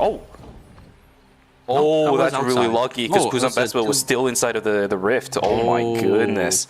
They were still on the rift downtime for the other two. You're right. So the Nanine died, but yeah, look, because Scylla and Priya still wiped in the rift, they don't consider wiping still. So yeah, I didn't realize that's actually how that works, because usually that doesn't really happen. But yeah, they were able to get themselves on back. Pull back up here. They get hit with another break, and oh my god, G-Work just gets completely obliterated by the Nia. And the Cell is gonna be the last member alive to keep the members of Busan Vespa alive here. I mean, gonna go down. I mean, Ramatic was able to trade a kill, so not too bad to get a point. And Scylla has to play a little safe here. Unchained, a little split away from their team, as Team Windrunner are going to punish. Not on the cycle, so they don't lose 200 credits just yet, so not too bad, but they're going to have to give up this meteorite in archery range. That's really lucky for Team Unchained, because I genuinely would have waited if I was Team Windrunner, because that kill was almost guaranteed at that point. So quite interesting that they let that kill go through. And now we have all the teams in the remaining game having to use credits if you want to try resing, unless you get lucky with the rifts. They were in a little bit of trouble, getting slowed down a little bit by Fable. He will be able to get himself out. Overpride is a little too scared for the situation they're in, though. They need points, but getting tagged by all these slows is not the greatest of looks. Cinema on the backside. He's going to get taunted in as well. Storm Chaser is in trouble. He is just dead to right. Overpride in this game already. I think this genuinely already calls their tournament run. Minus 200. They're so split apart. O3CU is just not going to be able to run away from this anymore. Cinema's trying his best. O3CU, same thing as well. Squirrel Trap is going to whiff too. O3CU, he will just barely get out, and Bear, the same thing, but they're so split apart. It's only -1, you know, only minus 200. It could have been a lot worse for the side of Team Overpride there, and they do end up getting the res. On the top side though, Unchained to get a nice knock up there into the wall, or nice, not knock up, but a nice push from the Hyunwoo, but the damage coming out from the backliners of Unchained are just going to be able to rip this Hyunwoo to shreds. Kenneth gonna try using the Whale to go back in, but it's not gonna be able to find anything there. Point sink. The point sink, and they execute from this. Nia just deleting these bruisers coming out from the side of Team Unchained. Way too many pieces down on the ground. The moment that the point sink activates, it is an instant execution over on towards the Kenneth. Nice play from Team Windrunner. They're finally starting to overtake Team Unchained, right? We saw it inside of archery range at the beginning of the game. Now they're doing it again inside of Hotel. Good looks for Team Windrunner, although their transitions seem a little bit slower on the uptake in comparison to some of the previous games we've seen for these guys, and also they're split apart right now.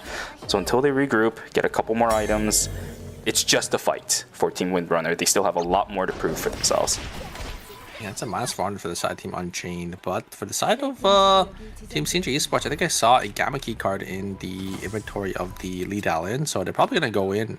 Windrunners is going to be able to take the rift over here, and I think Unchained want to jump straight into one, and oh no, they land straight into the hands of CNG Esports, greeting out on the rift, and they're going to wipe for it. I mean, I saw the angle, right? They wanted to go in last second, maybe try getting and contesting this rift so he could get the free res, but getting a little too greedy there, right? Sometimes you just have to eat the -400, but I think maybe just opting to try to win out the lobby instead of, you know, trying to salvage for some placement. I also really like the call from Team Windrunner to also go inside the Rift, because they just fought against Team Unchained and that really wasn't that close of a fight either. So they're pretty confident knowing even if Team Unchained goes in, they will be able to win out on the fight. So great call. It didn't come to fruition, of course, because of the execution over onto Lenny, but it still was a good call. This is problematic for Gwangju Slasher because if they go backwards, there's another team. Nice execution, nice exclusive over onto Ward. The Bianca to buy even more time. Bear's gonna go down, and now Overpride is the ones in trouble. Executioner bonus will not keep Sardabi alive, but Storm Chaser, last one alive on their team. Another set of credits going down for Team Overpride. I thought that looked really bad for the side of Slasher because X-Boy was a little too far forward, but exclusive. Actually, X-Boy was able to turn it around there because they just used the rate of Vampire Queen, and then the exclusive was used on the Nadine to pull him back in, which gave Slasher the opportunity to just finish down that Nadine there. So I think just a slight misplay coming out from the side of Team Overpride. Yeah, at the same time too, by the way, Sardabi ended up using the exclusive over onto X-Boy, which actually gave him like that split second of time where he was invulnerable to damage, which bought even more time for the 3-man Reign of the Vampire Queen to actually pop and heal X-Boy back up to like 70% HP. So that was also massive. Yeah, 100%. And now we're still down to 7 teams left. I mean, Unchained is the only team that did end up wiping a little early on there. Slasher is going to get caught by the side team Overpride. Two different things. Gonna try looking for an ankle back in, and they just get taunted and locked down. But wait a second, Gun ends up finding the Nadine. It's over. And I think that is going to be it for the side of Team Overpride. The Maya's gonna go down, and they're just gonna have a look for Storm Chaser, but actually not gonna chase this Eva here, respecting the damage. But another minus 400 for the side of Team Overpride. Definitely not where you want to be. 800 credits gone in the God, this is so rough for a team that needs to scale. O3CU, what is happening to you, man? You go up on the bow and you just can't really do too much or something. I don't know what it is. He got caught up by the full combo despite being in the Dean. He had the monkey wire on the ground too, but he just never took it until it was too late. And by then he can't at that point. Rude into the knockup from the Felix. Just way too hard to get out of. Great fight once again from Team Gwangju Slasher. And look at the control of Team Auto Arms. Once it goes all the way down in Uptown, they just have full vision, full map control of that forest where Clan is going to be spawning. I think they're going to be able to probably get a complete line contested. Look at the items as well, already on the side of Team Auto Arms. 2 blood samples. Third one coming, probably going to be that blood weapon on that Mai. We'll have to see if they do end up giving Mai some of these items here. Windrunner versus the side of Team Busan Vespa. We do have Maddox sitting in the bush, also really strong with that Blood Half Moon himself here. We'll have to see if they do end up trying to contest for this. There's a red box. There's a red box up there in archery range.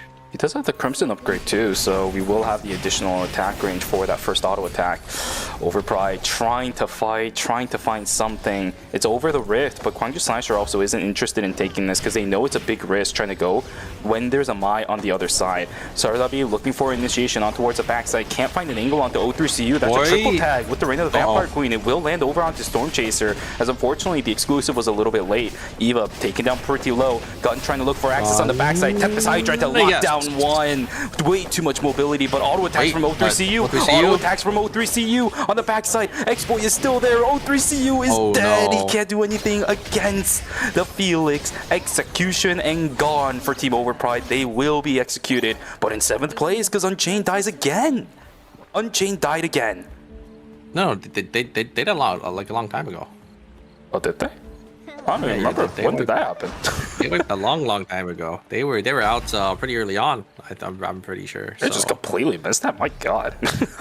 Unchained already wiped, but Overpride out in 7th place. Oh right, Lenny got caught. I forgot right before the Rift. Dude, it feels like it's been ages ago because there's been so much going on. It was in fire because Lenny tried to jump into the Rift and then they just went down. Thanks, but Overpride only 8.5 points in 8th place. There's no way. Definitely not. Probably not going to be enough, right? Because we're going into round 4. Going to be 15.5. Gonna need a miracle in the last game. You was already sitting on 30 for themselves as well. Yeah, this is looking like a very uphill battle where that uphill is like an 80-degree incline. It is nigh impossible. I mean, we've seen those 30-game pop-offs happen before. But with an Eva 30-point pop-off. I mean, I mean, they're on Nadine and Mai, so maybe we do have a fully stacked Yon. The engage is going to be sent. They're going to try looking for this. Oh my god!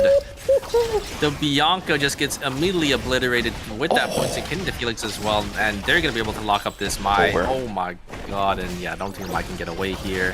Pointsink is going to whiff this time, but the Carlo is going to be there to finish, and Slasher going to go down in 6th. They had such a good performance again with the amount of kills they have, but just not enough placement. They're only going to have 12.5 points sitting in that 6th place spot. I don't think they're going to be able to close the gap too much here, as the rest of the lobby is just going to start climbing higher and higher, as well as New already sitting on 7.5 points. I got goosebumps the moment that Pointsink came through, because I knew the moment Reign of the Vampire Queen activated, they weren't going to be able to respond to the Pointsink, because the animation and the graphics for Reign of the Vampire Queen is way too big that a lot of times just looking at the human eyes, you're not going to be able to see it. Cinema does it again where he checks the bush, but again walks away with more than 90% of his HP. It's the second time he does it today, isn't it?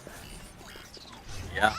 But it is that Mai, right? It's really hard to burst down a Mai, and you can't really kill the Mai because the Mai is just really tanky. So the Mai can just face check these bushes, because she also has that escape, right? With that's strut to get themselves on out of there. So it's a little hard, or that catwalk to get themselves out. Indeed. Here we go. Night number 5. 5 teams remaining. If your team is missing any players, it's the last chance you're going to have to bring them back. But of course, for right now, we're still 15 players strong. No team has lost any members yet.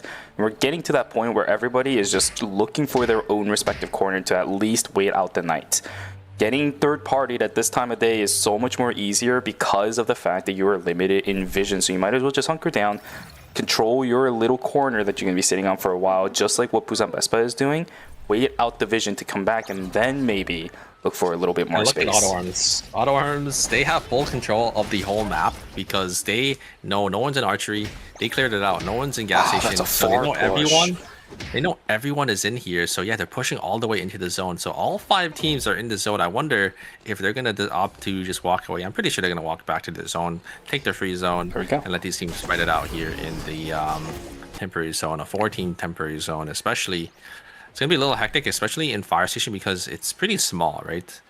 There is like the zone looks pretty big, but there's so many like little corridors and walls around in the map that there's not too much room to navigate around. Yeah, really good play from Team Daejeon Auto Arms to begin with. It does corral a lot of teams into this very annoying spot. There is, as you said, a decent amount of real estate to play around with, but it's just not going to be enough, especially when you don't really have characters that can jump over walls, like a Nia, for example, maybe even a Priya too.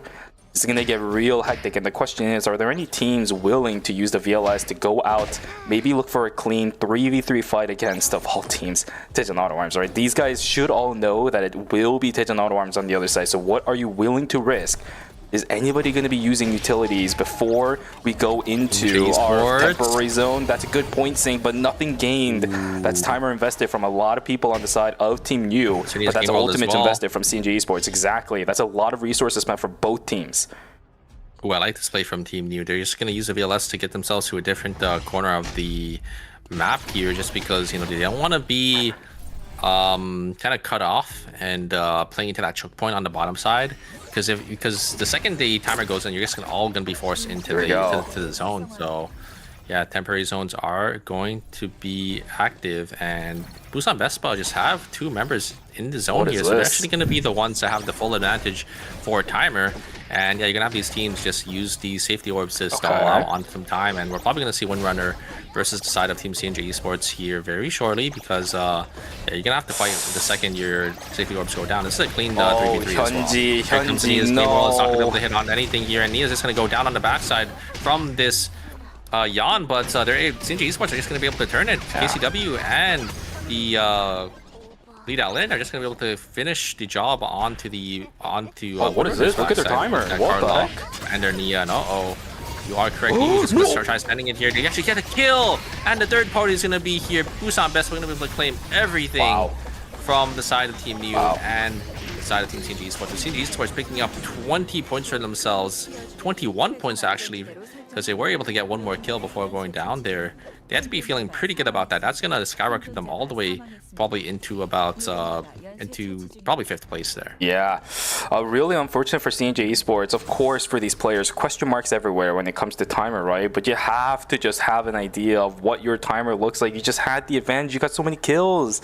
in that fight. It didn't even take a long time. A massive blunder from Windrunner's Nia, because they didn't even use the Nia's game world, by the way. They just got caught out by the dial-in, panicked, used their weapon skills, ran around like a chicken without a head, and died. No +1, no nothing. They just died. With that, Nia, the ultimate, still available into their hands. It should have been CNJ Esports getting a massive amount of control over on the bottom right side, but we ended up seeing Pixu falling down and everything just going wrong. So, once again, deja vu. Deja vu. Can Busan Vespa do it this time? There's the slow spirit's arrow over on towards Salazar. Good damage output trade. Whoa! Oh, wait. One circle actually gets taken down. It. Finally, Busan Vespa finally gets to win it out against Tejan Autoworms. Is he in the chat? He is not. He hasn't died. That means Cecilia wins the game. We have ourselves a series between Busan Vespa and Tejan Autoworms. GG's. Wow, a huge play from G-Work there on the Priya, hitting the Bloom onto one circle, just killing him. I don't think he was expecting that amount of damage. And he just gets bursted down and it just swings the fight into a 2v3 and just easy for the side of Team Busan Vespa to win it out.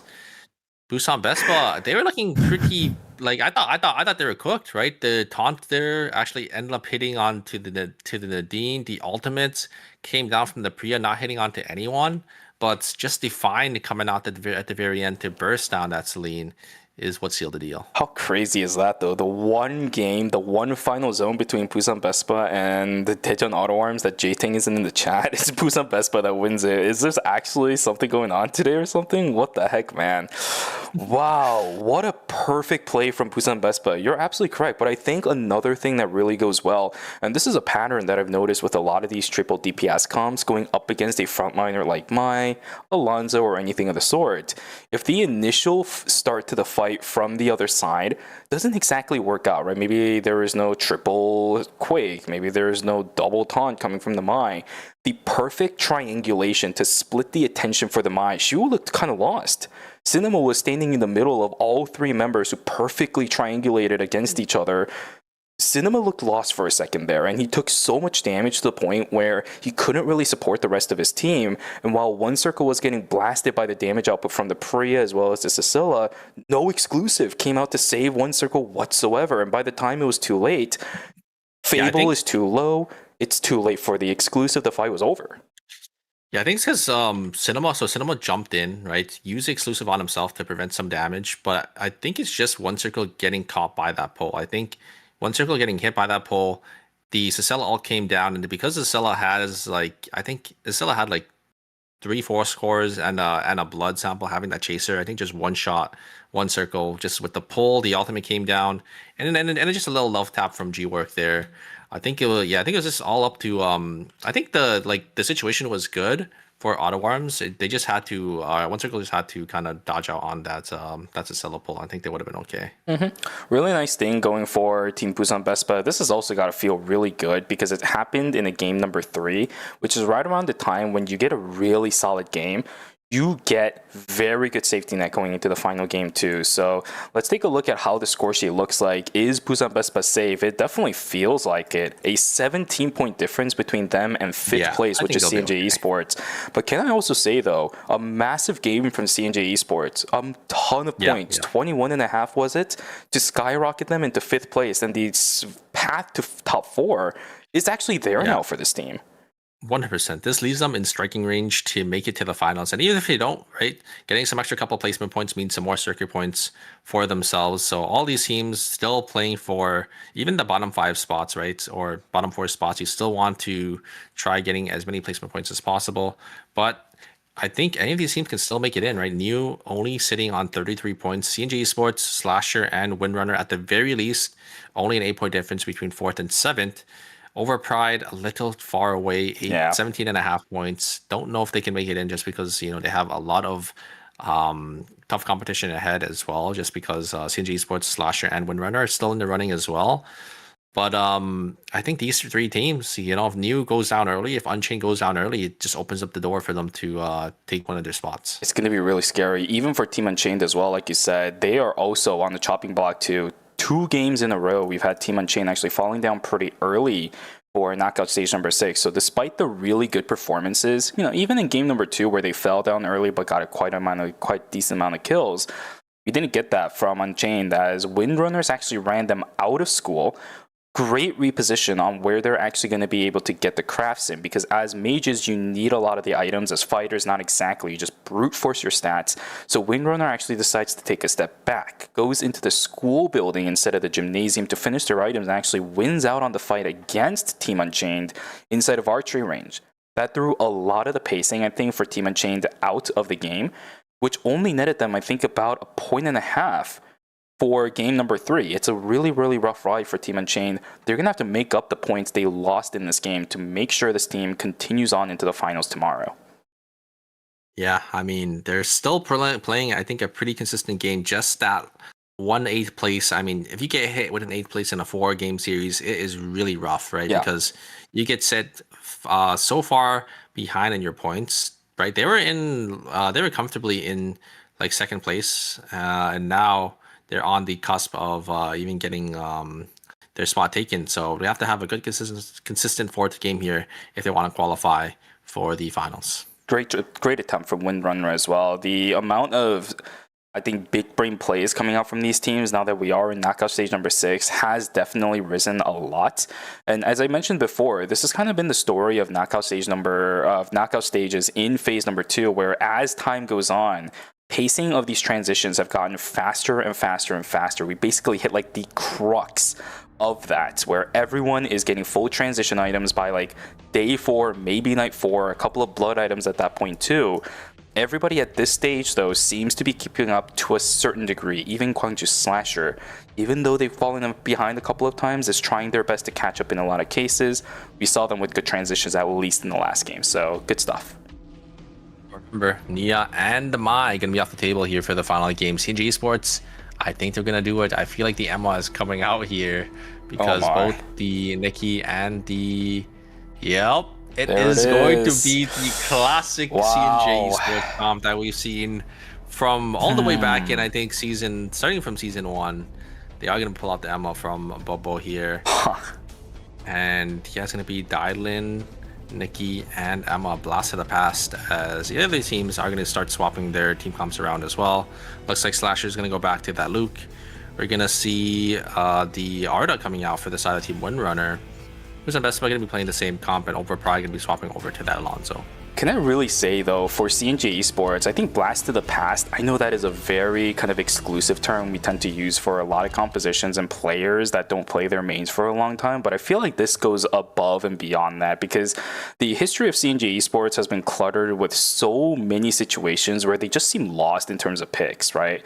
We saw situations where Peksu was sitting on the tank instead of KCW. He had phases where he was trying desperately to make my work for himself, going aside from the dial-in into something else. KCW playing some mages for himself. Bubba forcing himself to play that stuff other than the Emma. And then they finally found their composition, Nia, Yan, and the Janky, to win themselves the ERM season finals for season 8. Now we go back all the way to good old times, back in our days kind of situation, back in my day for you and I, Super. Dial in Nikki and the Emma. Is this going to be enough for them to win it out and make themselves a spot in the finals, or is this going to be their downfall? To see what ends up happening, guys. Last game of the night, last game of the knockout stages, last game of knockouts for Season 9 ERM. Here we go. Which 4 teams will move on to the finals tomorrow? Which 4 will fall? And that is the question, right? Are they going to be able to utilize their old team comp, their old and trusty, reliable, to qualify here, or are they going to go down in knockout stage 6? We'll have to see for the side of Team CG Esports, because despite them playing the team comp that they've played in the past, all of these players have improved quite drastically, right? So since then, so we'll have to see if maybe there's some sort of enlightenment that they have for this type of team. Exactly. It's been a long time since CNG Esports has maintained this roster, so it's going to be good. Here we go, though. The fight inside of the gymnasium. No Nia this time around. Hyunji is actually making use of this Ardor, though. A lot of good AoE crowd control up against these double melee characters, but the blink away from Hyunji. That's a big cooldown invested. Problem is, first he was baited in. There's the Tomahawk roundhouse. I think that might be it for the candidate. The Windrunners doing good up against Team Unchained. Finally, after such a long time getting bullied by them for the first 2 games, Windrunners have found themselves a little bit of a stride. Yeah, looks like they're winning once again here, but Team Unchained running straight into the hands of Team Auto Arms here. But I think they could try turning this this fight as Fable is a little too far forward. Ooh, is able to dodge out on the Spring Trap. The Protocol is going to go down, but Usu just gonna completely give it up there. The positioning for the side of Team Unchained just not favorable, as Auto Arms is going to go and take yet another kill. Sitting on 3 points already, or not 3 points, but 3 kills already. 1.5 points for themselves this early on into the game. Okay, let's see what ends up happening for the remainder of day number 1. Are we gonna see more fights or no? This is this is an interesting situation. A Luke versus a Dial-In. That's something I haven't seen since the Lone Wolf days. Hyde on the backside, trying to find a kill against 03CU. Will miss the emergency surgery. Still trying to look for a kill. Does the bleed get it? No, the bleed is not enough damage just yet. It's too early in the game with probably no points going in towards that passive for the Cathy. Unfortunate. 03CU will live, which means most likely Unibel will be falling in just a moment as well. Papyrus is not going to land. Unibel trying his best to stay alive. It's not going to matter. Down he goes. Yeah, there he goes. And oh, wait a second. Is able to get the kill. So, ISOL is going to go down to the... I think that was probably some burn damage coming out from the... I don't know. It's probably maybe like a Scorcher or something. I have no idea. Something killed the ISOL. I think it was most likely the dehabilitation that Arda probably has, because they usually run, that helmet there. There is the Brain of Queen is going to come down. Actually, we are going to be able to get 1 kill there. It's going to be 1v1 between One Circle and X-Boy, but it is a Bianca without that Rain of the Vampire Queen. It's going to be a little hard for X-Boy to really do something here. It's going to actually jump on forward. Wow.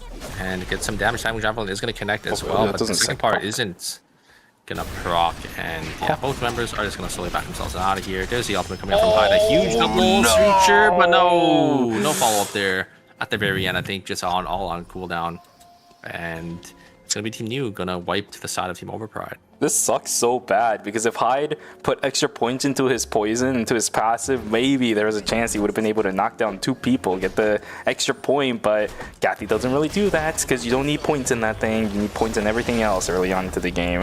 Pansong in a little bit of trouble, getting taken down to about 1/4 of his HP. He is setting up the leaping knee, but Tonser is a little bit too smart about this. He does end up getting the combo off, quick spin, but it's a little bit too far away from the rest of his team.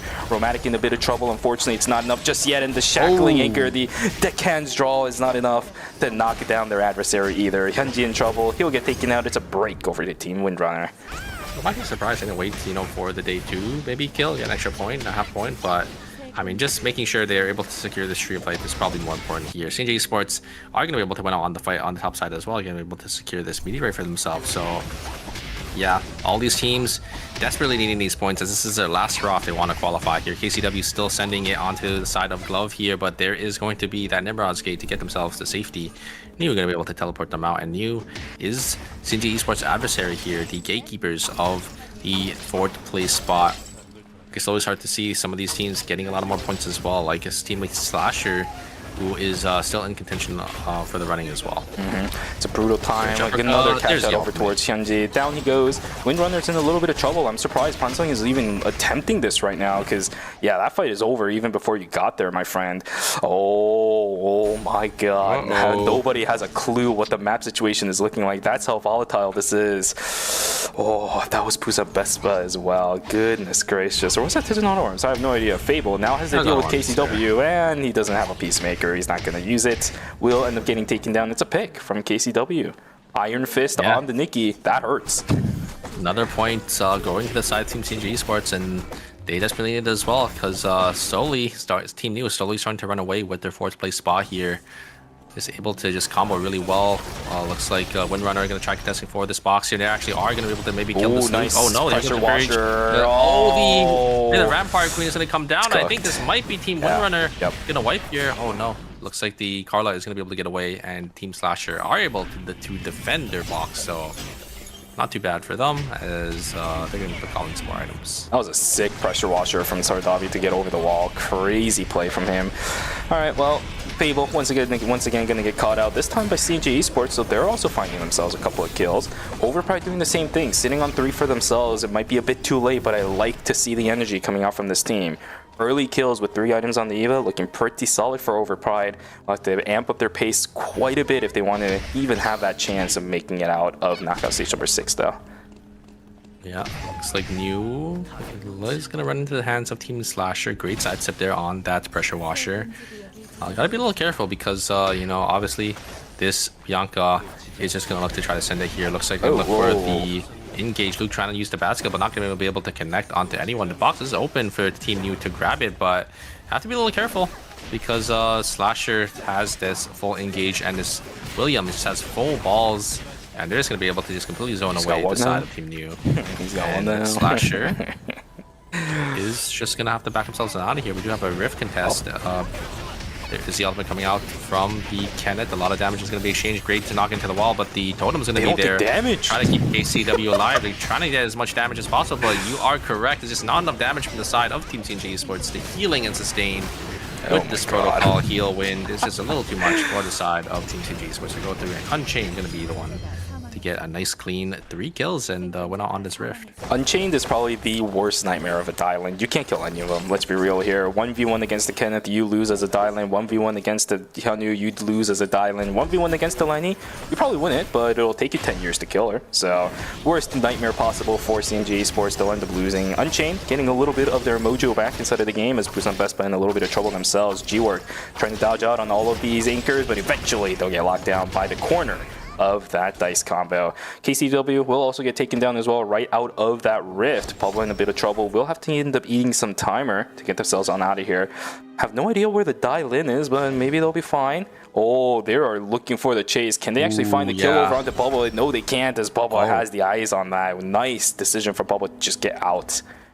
Wow, yeah, good awareness from Bobo there to actually recognize that the members of Team New were actually just chasing them down there. So yeah, able to get themselves away and not feed another kill into the side of Team New. But Bobo, I think might get caught here. I'm pretty sure Unchained should know. Oh no, looks like Bobo is just gonna be able to TP to their teammate G-Wick getting caught here and should probably want to die before the day swap if they are gonna die here. But looks like they should be able to just walk back into Chapel as it is going to be reopening. Lucky for Glove, he also died before the day rotation, so he will come back. But that's the end of it for free reses outside of Rifts for these teams. Starting from now, Team Meat Agent to chat, everybody. 200 credits for every single person that falls if you want to res them without having to risk that Rift. Just like we saw for Team Unchained, who ended up paying that price in game number 3. A lot of damage out over onto Sardavi. He's actually going to go look for the fight instead. Right now, the Vampire Queen on the backside will actually knock down Cinema. Too far away is the heart, and now she's going to die too. What was that? Digital Auto Arms was just completely splitting apart in the situation where they really didn't have to.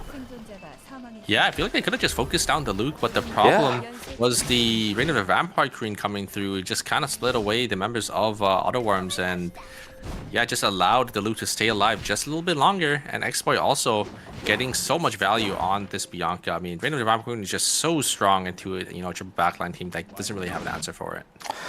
Good plays coming through from team, what is that? Gwangju Slasher, there we go. These guys are also looking a little bit alive. 6 points in tow, looking pretty good so far, right? This is also a team that could be contesting for the top 4 placements. Really good position for those players. CNG Esports looking for a possibility against Team U, but the problem is there's so much crowd control. Totem activated for the Nikki on the backside. Dai-Lin is going to be able to land. Distract Tiger canceled out by the buffer Totem. This is third party. The first massive one we see the entire game, and it's an absolute massacre. New is gone. Our 4th place Vanguards are taken down out of the fight. It's going to be on the side of Team Windrunner. Another contender for that 4th place spot. Windrunners, perfect third party. This is the best case scenario. Yeah, huge fine for Windrunner, and now that opens the door for our bottom 4 teams to out-qualify New here. New only sitting on 39 points in total. CNG Esports already pretty close with 38. Just needs one more point for themselves here, and they should just have enough points to out-qualify New. So yeah, I think this is kind of it's looking a little scary for New if you are one of those players here.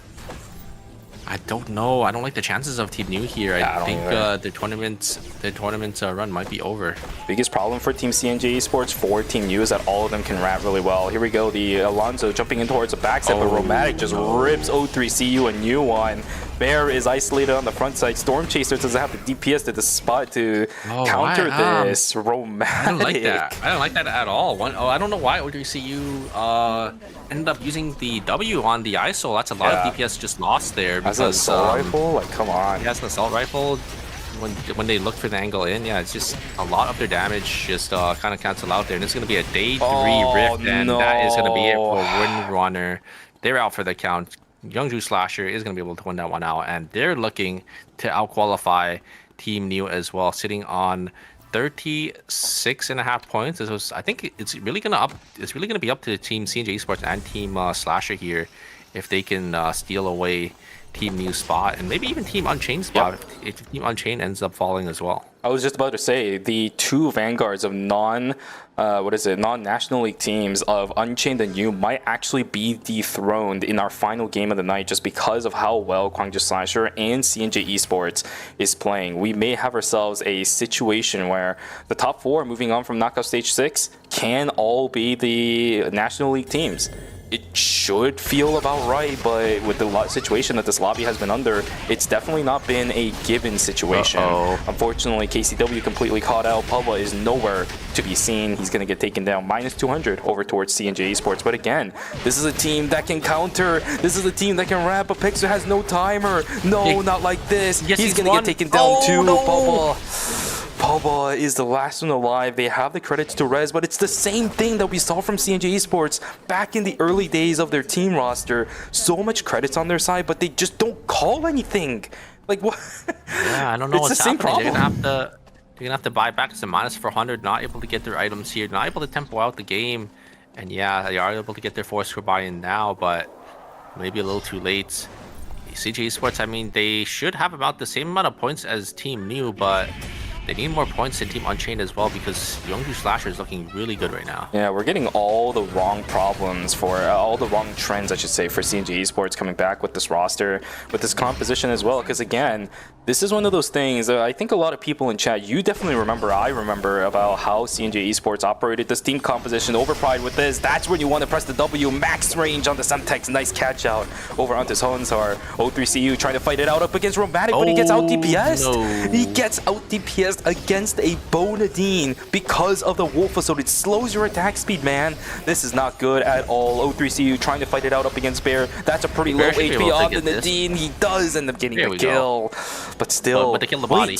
Yeah, the body is gone. Oh no, Overpride. -200, and wait a second, Busan Vespa got the res. Oh my god, Cicella was able to self-res because they're so distracted on chasing down the kill, so it's just a -200 for both teams here. But an extra kill, at least for the side of Team Overpride. Yeah, Overpride, listen, this is exactly how 0-3CU plays, right? I'm not surprised at the fact that he's running down in Nadine, but you get out DPS by Nadine all day, every day as anybody who uses attack speed, because those wolves slow your attack speed down too. So I don't just like in this. general, I mean, Crossbow Nadine has one of the highest CPS in the game, and also, especially with the Wolf Assault, and also having the Blood weapon too. So they're just up a full item. Oh, Pixu! So it's a little hard for the side of Team, or I guess the side of 0-3CU to kind of fight Dramatic there. Dramatic just completely understood that he should have just more damage if we're just trading autos back and forth. It's a fight for the red box. I believe it was Team Overpride that dropped it. Storm Chaser taking down a half HP. We have to watch out for the Free at Last. Sorry, I apologize. Bear is so split apart from the backside. The Free at Last is too good. It might be a trade over on Dishonor, but that doesn't even happen. Overpride, I think that's gonna do it, Super. I think the run is over at this point. Just completely denying the backline any access to help the Alonso jumping in. The Cicella just completely soloing the ISO by themselves and then chunking Eva down as well. The free Elas is just so strong into these backline carries. It's just so ironic that 03CU is the one getting completely obliterated by a Nadine. I know it's not a Bo Nadine on the side of Busan Vespa, but still, this has just got to feel really bad for that player. One of his mainstay characters just diverting away onto an assault rifle ISO. While the character ain't bad, right? It's not entirely bad. It's hard to chase with that character. I think that's the biggest problem so far. It's much easier to receive somebody. Fable getting caught out like this. That's not the greatest of lugs. Here we go. Pure Rage uppercut straight over towards that. But she is she's still alive. What's the DPS difference? What on earth is this? CG Sports! CG Sports! Oh, no, they're down! They're out. CJ Sports! That's it! The Peacemaker just kept them alive for so long. That is the power of the heart in this triple backline team. You drop the Peacemaker down, and then you just get out DPS because you're playing 3 DPS characters. 47 is all they're going to be sitting on for the remainder of this game. I have no idea if Gwangju Slasher has more than that. I have no idea if Unchained is going to be able to outdo it. They don't have the amount of points right now, but they're looking for fights. Unfortunately, it's against an Eva in the thin corridor. This is not a good spot to be in. Bear still looking for the chase. Talasi on the front side. He should be able to get out. Nicely done with the hop out. We'll be able to dodge out on the finger point, but Talasi still opting to go back in on this. Are they opting to fight an Eva in the thin corridor as double melee? I mean, Overpride needs points, so they want to fight for sure, right? It's just gonna be up to Unchained. But I think Unchained can look for an angle here. Yeah. Oh, they can poke down though. Yeah, they have to look to reset and maybe look for another angle back in. But I think Team Unchained should be secured with Team 41. Slasher. Let's see. So they're at 42 right now. CNG Esports is only 39. So they're tied with New. Oh, you're right. They're out then. Yeah, and then Slasher has 41 as well. Yeah. So No, CNG Esports. Don't tell me the champions of Season 8 are gonna have to play through LCQ to go through season finals. How did they do in the first phase? I don't remember actually. We'll have to see. Yeah. We'll have to see after at the very end. I think we'll be able. Oh yeah, tomorrow, because yeah, they'll have all the points for that. The problem is this phase number 2 is relatively competitive in the sense that a lot of teams actually making it to finals is potentially going to be ones that didn't actually even play in phase number 1 with all these new teams coming in. If Team Unchained is able to make it through, then that actually gives a little bit of lenience to a team like CNJ Sports that did play in phase number 1. So it's not the worst situation in the world, and they are also still guaranteed some circuit points, right? If they finish in 5th right now, they get 9th place circuit points. That's still a hefty amount in comparison to nothing.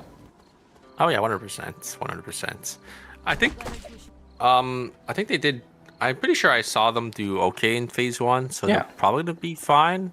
We'll have to see how much show points they'll have and if they can just make it straight to the finals or if they're gonna make it straight to LCQ, because there is still gonna be 2 teams that are gonna get sent down there. Yeah, that's the problem for a lot of these guys. CNG Sports, thank you so much for playing. I loved seeing the good old comp, but the problems that that plagued this composition still existed for you guys. So yeah, we might have to divert back into the Nia and pray that it doesn't get banned out, because it seems like a mainstay for Papa, unfortunately, with his Emma. I think our top 4 is gonna be our top 4 that are alive right now, but I don't know if Team Overpride can even outscore the Unchained or Slasher. Maybe if they get every single kill in the rest of the lobby, but I mean, looking at their items, I do it. Yeah, I don't think it's possible for them. Maybe if the Eva had Chaser, maybe if the ISIL had Hellfire, I don't know. One of the 2 people having some items. That's another double tag with the Flame Crusher. So much crowd control, but it's a triple tag on the Raid of the Vampire Queen. Way too much damage over to Osu. Down he goes, but Verze is still alive. Gun is pumping out the damage. Talasi isolated. Verze leaves the important player on his team behind. He's still trying to look for the chase, but the Sanguine Javelin stops him and locks him down. Fletcher Bound is there. Verze is dead.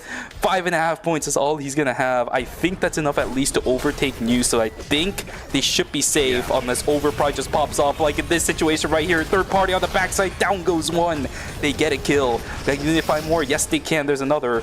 But I think that went over onto somebody else because Overpride hasn't gotten any additional points at this stage. They just have 10 still. It's the same. it was such a good angle from Thursday, but the problem is the target that they chose was Luke. They couldn't be they're not able to lock down a Luke because they're just able to just jump over the wall, and then they're just able to just let Luke just completely live for the side of Slasher.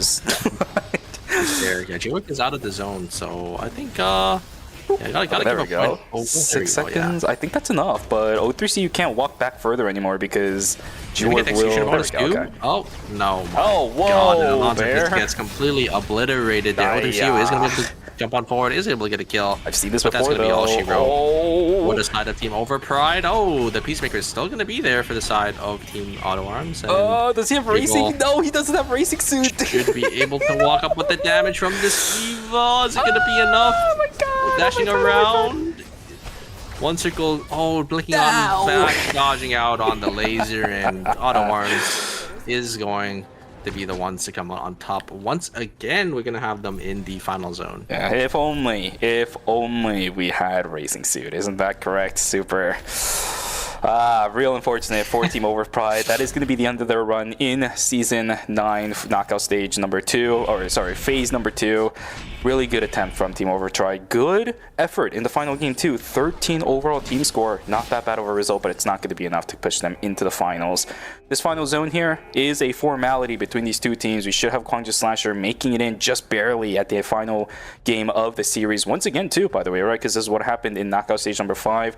They have made it, but can they dethrone Team Daejeon Auto Arms as being one of the most dominant teams of the night? X-Boy not found out just yet. Okay. And they lost a game today, or in this group? I don't think so. Yeah, right? they lost the game 3 to Busan Vespa. Yep.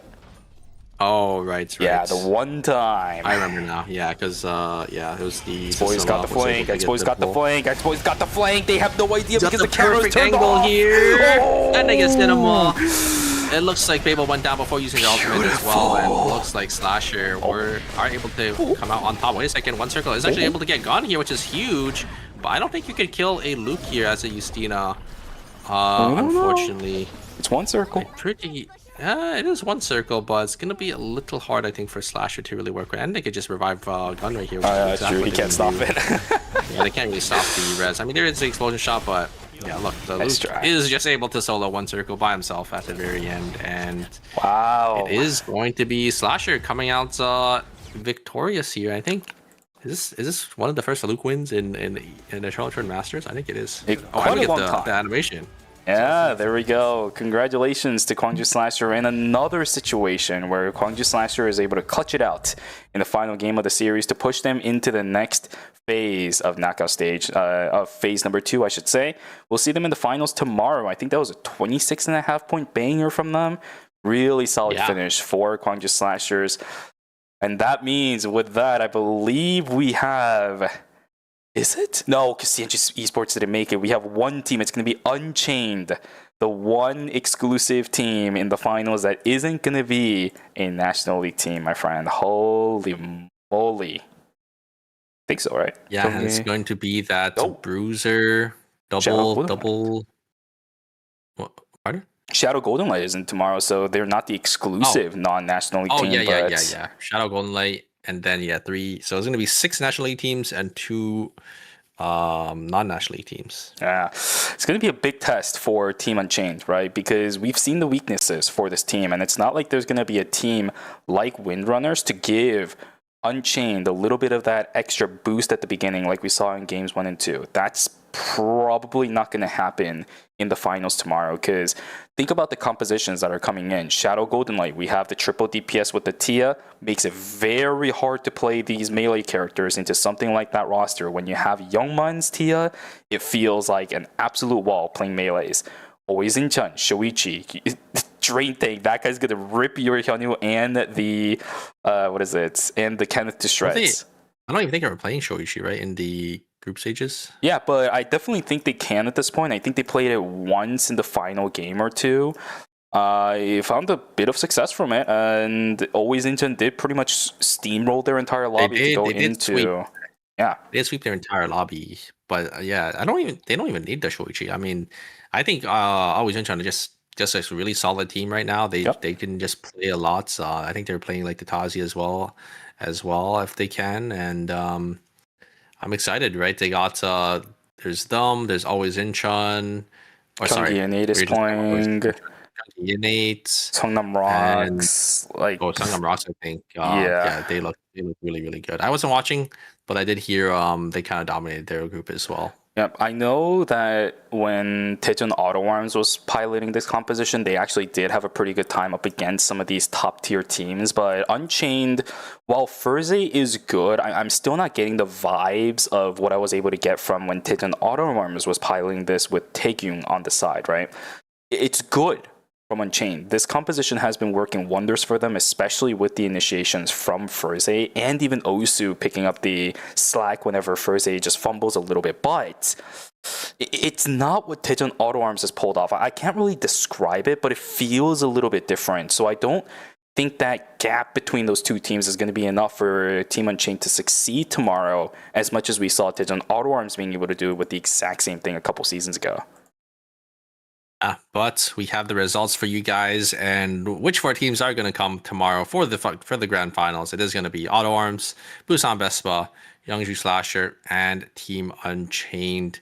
Unfortunately, Team CNG Esports, New, Windrunner, and Overpride, we won't be seeing them here for tomorrow, but still a solid performance from them. They're definitely in the cash prizing, and they get some nice circuit points as well. Really good attempt from all of these teams here too. It was a really, really tough battle for all the teams playing pretty much this entire weekend, right? Even starting from knockout stage 3 and 4, we had some incredible teams coming in for each of those stages. And then the moment we hit 4, it has been a non-stop hellish run for teams playing continuously over and over and over again, especially for teams like New, Windrunner, Overpride, and Unchained, who are usually not familiar with these 8-game days. It's been a marathon for these guys. So the fact that Unchained is still continuing, very, very big props to them. For New, Overpride, and Windrunners, you guys still played excellent today, especially Overpride. These guys have played for a long time. Not Overpride, sorry, Windrunners, I apologize. Have been playing for a few days now. These guys definitely deserve the break that they are going to deserve for the remaining weekend. Hopefully we can see them in LCQ if they don't have enough points, because I love watching this team play. Yeah, I think they came from like knockout stage 3, so yeah, quite a journey from them to make it all the way here to knockout stage 6. And yeah, what a great day today, Shuvi. It was a really, really fun one. And for the people in chat, you're going to enjoy it a little bit more right before we leave, because we have the off-air coupon as well, US NGKJ853. Type it in the chat for common season fragment vouchers ×5 and the extra drop token if you need that as well. I had a lot of fun today as well, Super. I definitely got the results that I was really looking for. A lot of these teams are most definitely, there is a clear distinction between these games and the ones we saw starting from last weekend on Sunday for the beginning of knockout stages 1 and 2. And I really hate to say it, but I genuinely think that this is probably one of the phases where a lot of the teams that I'm imagining were in knockout stages 1 and 2 definitely kind of deserve to be there.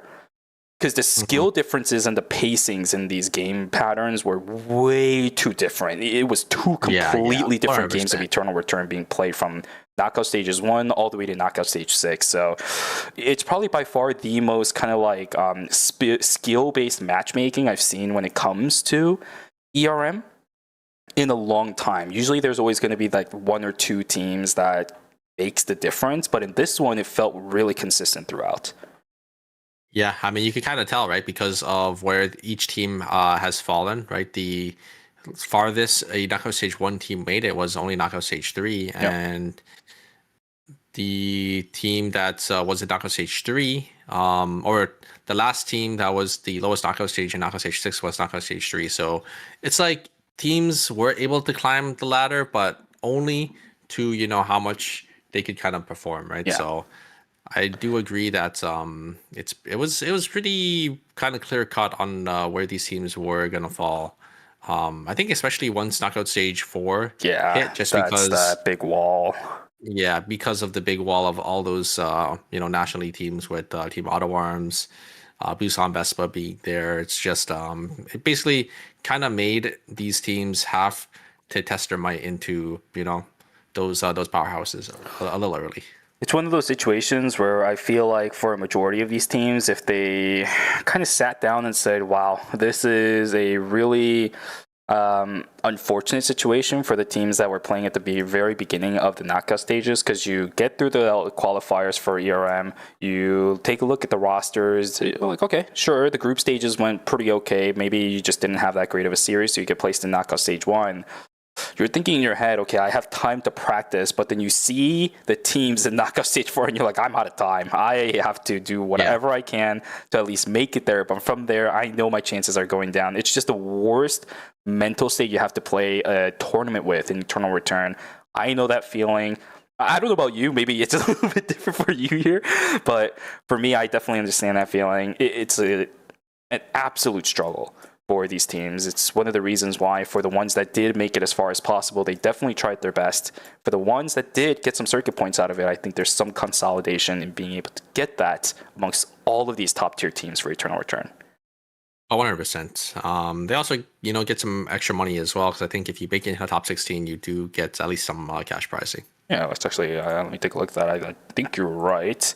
It is, no, top 24. So that goes all the way down into knockout stage 3 then. So starting from this week, if you made it until this week, then you do get something out of it. It's not much, but a little nice bonus, I guess, for you making it all the way there. Yeah, that's pretty good. That's pretty good. Mm-hmm. All right, well, super. I believe we are done for the day. All we have to do is get prepared for finals tomorrow, because that is going to be a ride and a half. I know you're busy today, so I'm going to call the stream off and call the stream off early. We got ERCC going to be happening in about, let's see here, I think 6 hours. Oh, is it that early? Oh my God, you're going to have to go hours, right now.